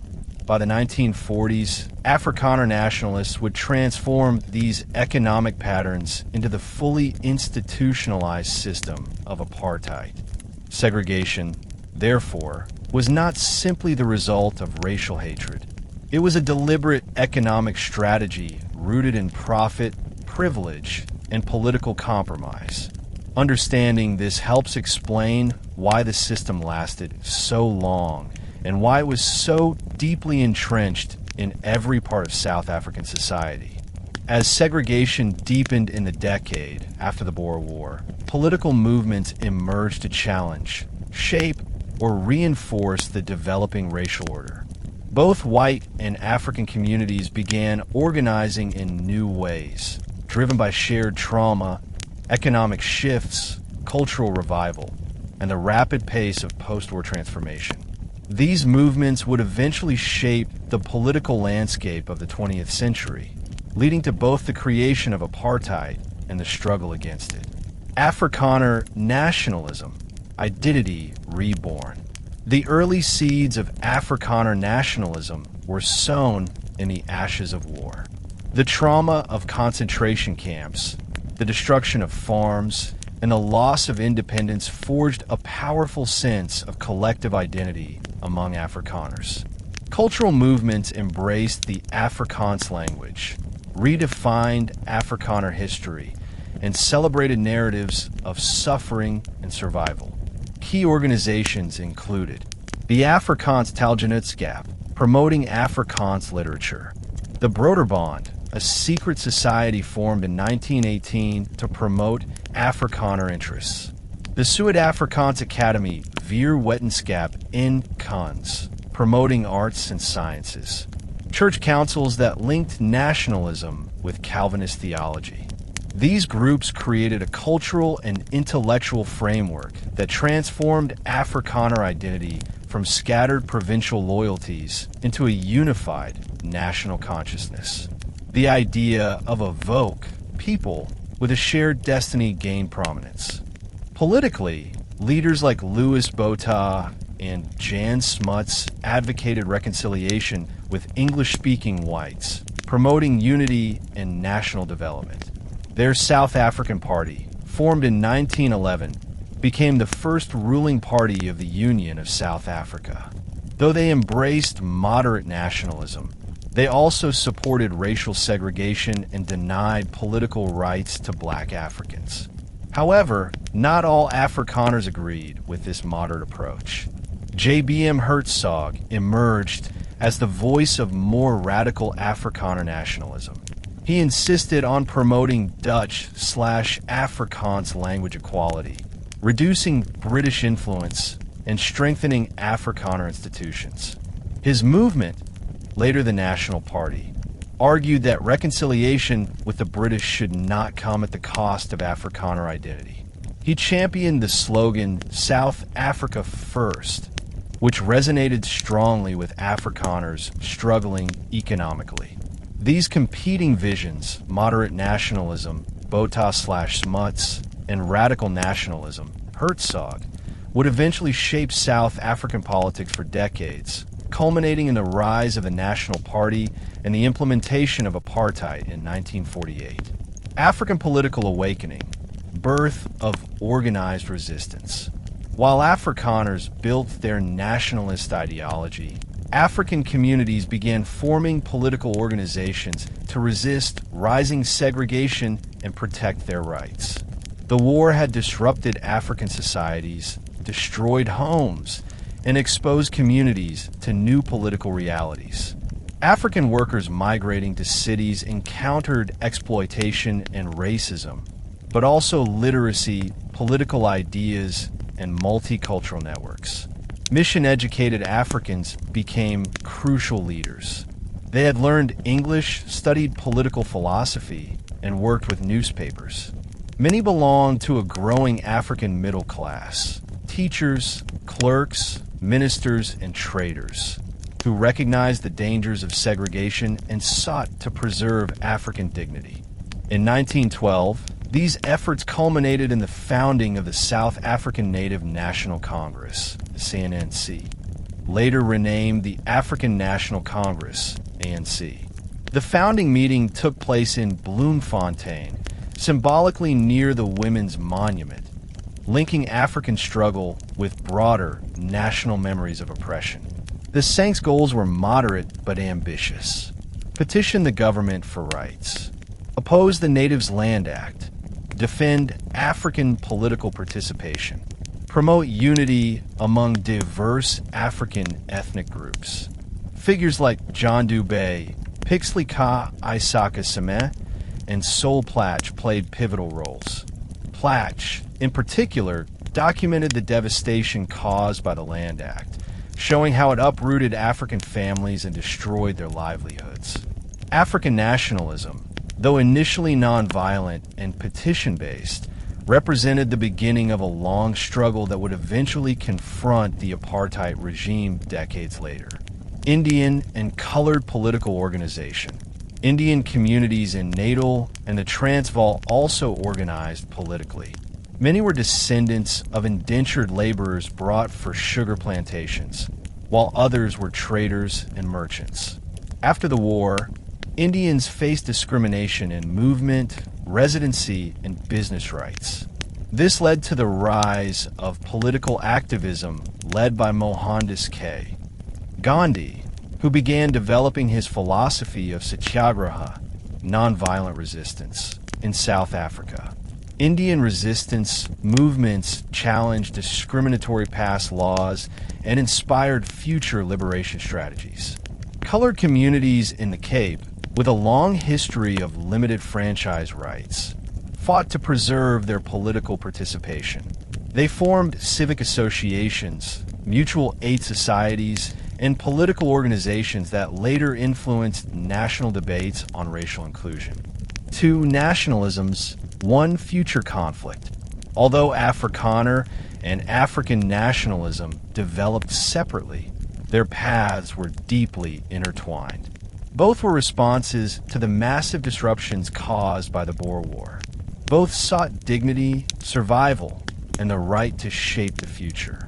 But one nationalism, the Afrikaner one, was empowered by the state, while the other was suppressed by the same state. The seeds of both apartheid and the anti-apartheid struggle were sown in this post-war era. The Boer War did not end on the battlefields of South Africa in 1902. It continued to live on, sometimes fiercely, sometimes quietly, in the memories, monuments, and historical narratives of the peoples it touched. These memories shaped political identities, justified ideological movements, and influenced the way generations interpreted the past. The war became a symbol, a moral lesson, and a cultural touchstone whose meaning evolved across decades.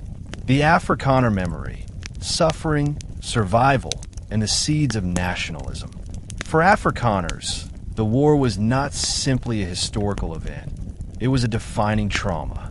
The Scorched-earth policy, the destruction of farms, the deaths of children in concentration camps, the humiliation of surrender, and the loss of two independent republics created an emotional wound that lasted generations. Relying on oral storytelling, sermons, family traditions, and written accounts, Afrikaners built a powerful narrative centered on endurance and righteousness. The concentration camp became a sacred symbol in Afrikaner memory, a reminder of national suffering and divine testing. This narrative fueled the rise of Afrikaner nationalism, which framed the war as a nearly holy struggle against oppression. Afrikaners understood themselves not only as a cultural group, but as a volk, a people chosen by God for a special destiny. The Women's Monument in Bloemfontein, unveiled in 1913, commemorated the women and children who died in the camps. It became a gathering place for Afrikaner cultural ceremonies, a rallying point for nationalist rhetoric, and a site of collective mourning. Every year, school children would learn about the war's heroes, battles, and martyrs. Poems by Tosius and Jan F.E. Selliers transformed grief into literature. Folk songs described the hardships of the commando fighters. Funeral hymns and Bible passages were woven into national identity. Through these cultural channels, the war became inseparable from Afrikaner consciousness. British memory, empire, patriotism, and the victorious struggle. In Britain, memory of the war took a different form. The war was interpreted as a demonstration of imperial strength and military modernity. Monuments to British soldiers were erected in towns and cities across the United Kingdom. Regimental histories celebrated battlefield bravery. Newspapers praised the sacrifice of troops who had traveled thousands of miles to defend the empire. For many British families, the war was personal. Fathers, sons, and brothers had fought in faraway landscapes. Their experiences were woven into family histories and veterans organizations. But British memory largely ignored or downplayed the concentration camps, scorched-earth tactics, and humanitarian controversies. Instead, the dominant narrative focused on heroism, expansion, and unity across the empire. This selective remembrance influenced British imperial identity. The Boer War was used to teach moral lessons about duty, sacrifice, and patriotism. It also shaped British self-image as a civilizing force, even though historians later exposed the war's brutalities. Black South African memory, survival, displacement, and untold stories. The memory of the Boer War among Black South Africans has historically received far less recognition. Yet African communities suffered enormously. Thousands were displaced, forced into segregated camps, or pressed into military labor. Their cattle were confiscated, their fields destroyed, and their homesteads burned. Many African workers died in poorly maintained camps where disease and starvation were rampant. But their memories were preserved mostly through oral histories, clan traditions, and community narratives. Elders recounted how their people were caught between two white armies, forced to navigate shifting allegiances and violent disruptions. Stories told around fires or in rural homesteads spoke of hunger, dislocation, forced labor, and adaptation. These memories shaped later African political consciousness, particularly in the formation of the ANC in 1912. Only in recent decades have historians begun documenting these overlooked narratives in detail, revealing the scale of African suffering and resilience. International memory, lessons in empire, resistance, and human rights. Globally, the Boer War became a case study in imperial conflict and human rights abuses. International observers criticized Britain's scorched-earth tactics and concentration camps, contributing to a growing anti-imperial sentiment worldwide. The war influenced other nations' debates about colonial rule, nationalism, and humanitarian principles. The war also entered the global consciousness through literature, journalism, and photography. It became one of the first modern wars widely reported in international newspapers, shaping early 20th century public opinion about warfare and civilian protection. Memory as a tool of politics. Throughout the 20th century, South African political parties, Afrikaner nationalists, British liberals, and African activists each used the war's memory to support their agendas. For Afrikaners, it became a rallying cry for unity and autonomy. For African activists, it illustrated the injustice of white supremacy. For British settlers, it supported a narrative of imperial progress. Memory, therefore, was not fixed. It was constantly reshaped to reflect changing political needs. The Boer War lived on not because of what happened, but because of how people remembered and used what happened. The Boer War is often overshadowed by the world wars of the 20th century, but military historians widely consider it one of the most instructive conflicts of the modern era. Its lessons shaped counterinsurgency strategies, influenced debates about the ethical limits of warfare, and provided a blueprint, positive or negative, for future military operations around the world. Counterinsurgency and the problems of fighting guerrillas. The British Empire entered the war believing that superior numbers, firepower, and discipline would lead to a quick victory. But the Boers, fighting as highly mobile, decentralized guerrilla units, exposed the weaknesses of conventional armies.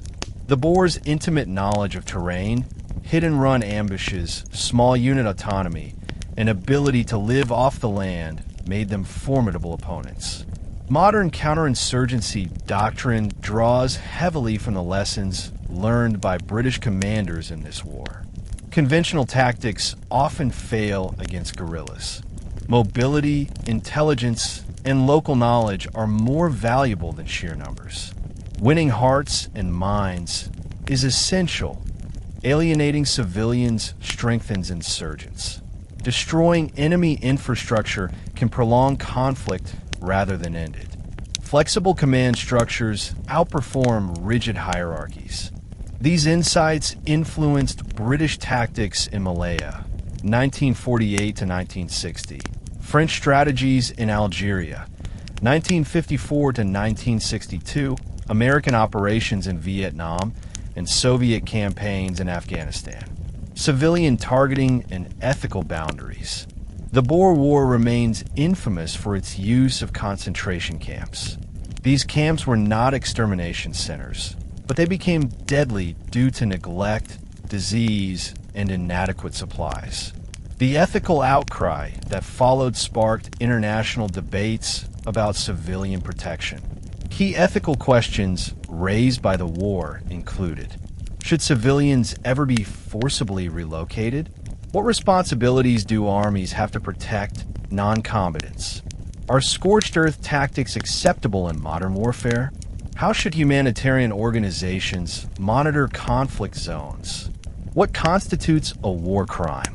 The Boer War thus foreshadowed the dilemmas later faced in conflicts such as World War II, Vietnam, Bosnia, and Iraq. The evolution of intelligence and surveillance. British commanders learned the hard way that superior firepower was useless without accurate intelligence. In response, they developed systems that became precursors to modern surveillance. Blockhouse networks to control movement.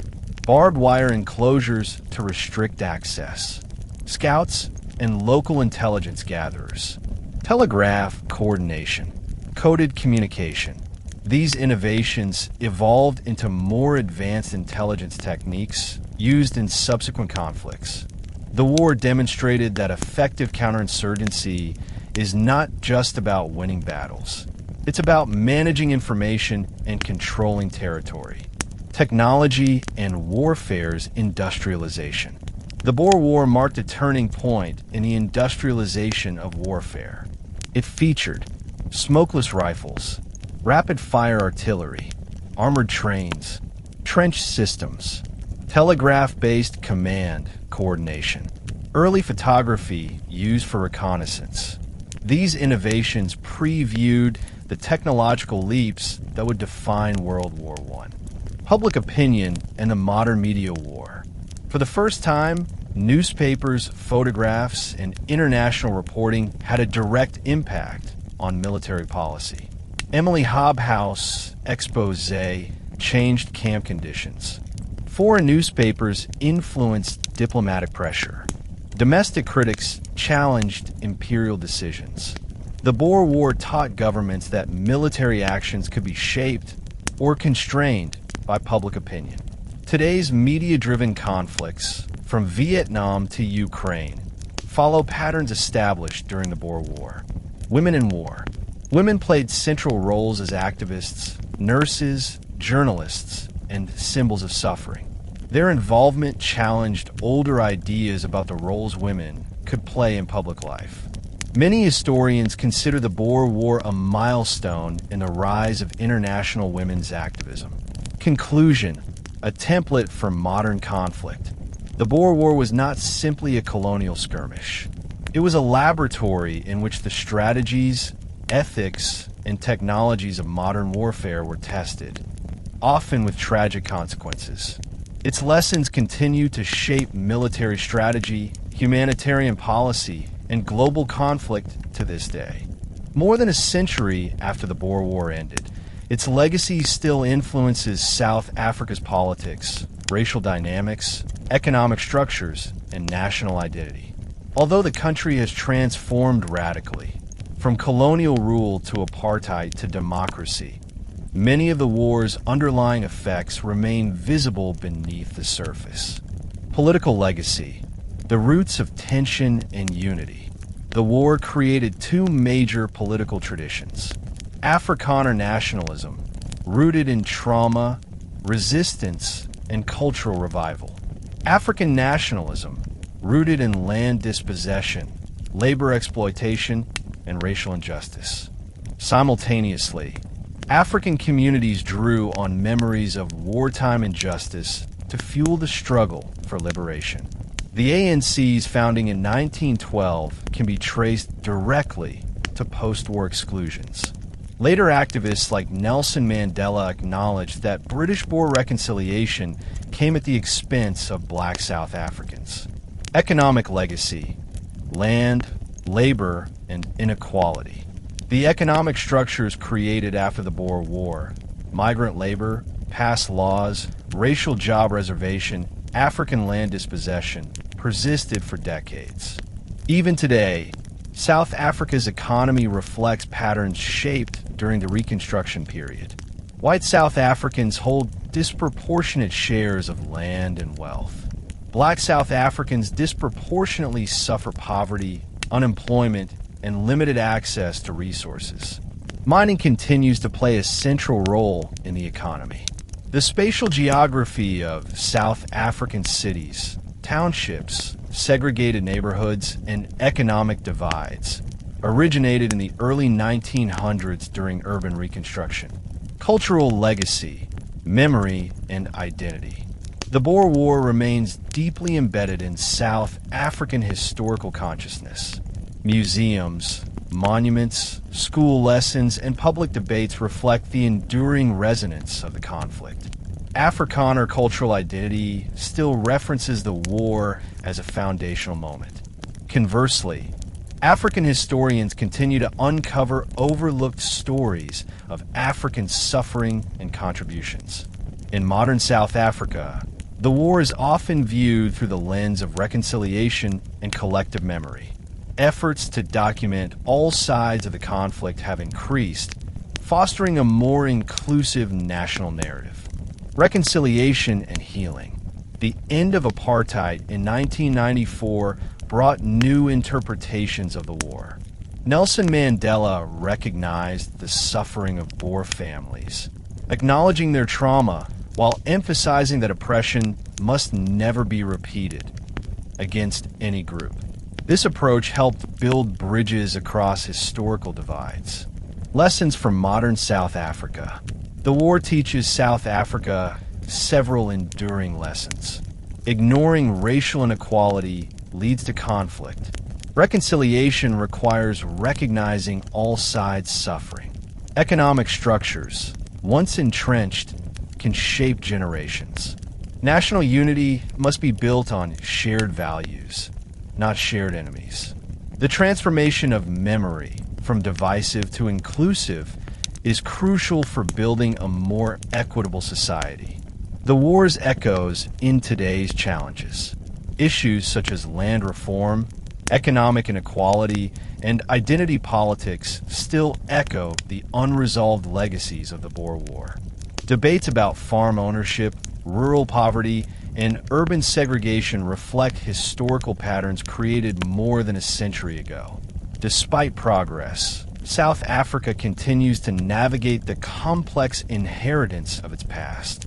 The Boer War did not determine the nation's destiny, but it set in motion forces, cultural, political, and economic, that continue to shape its future.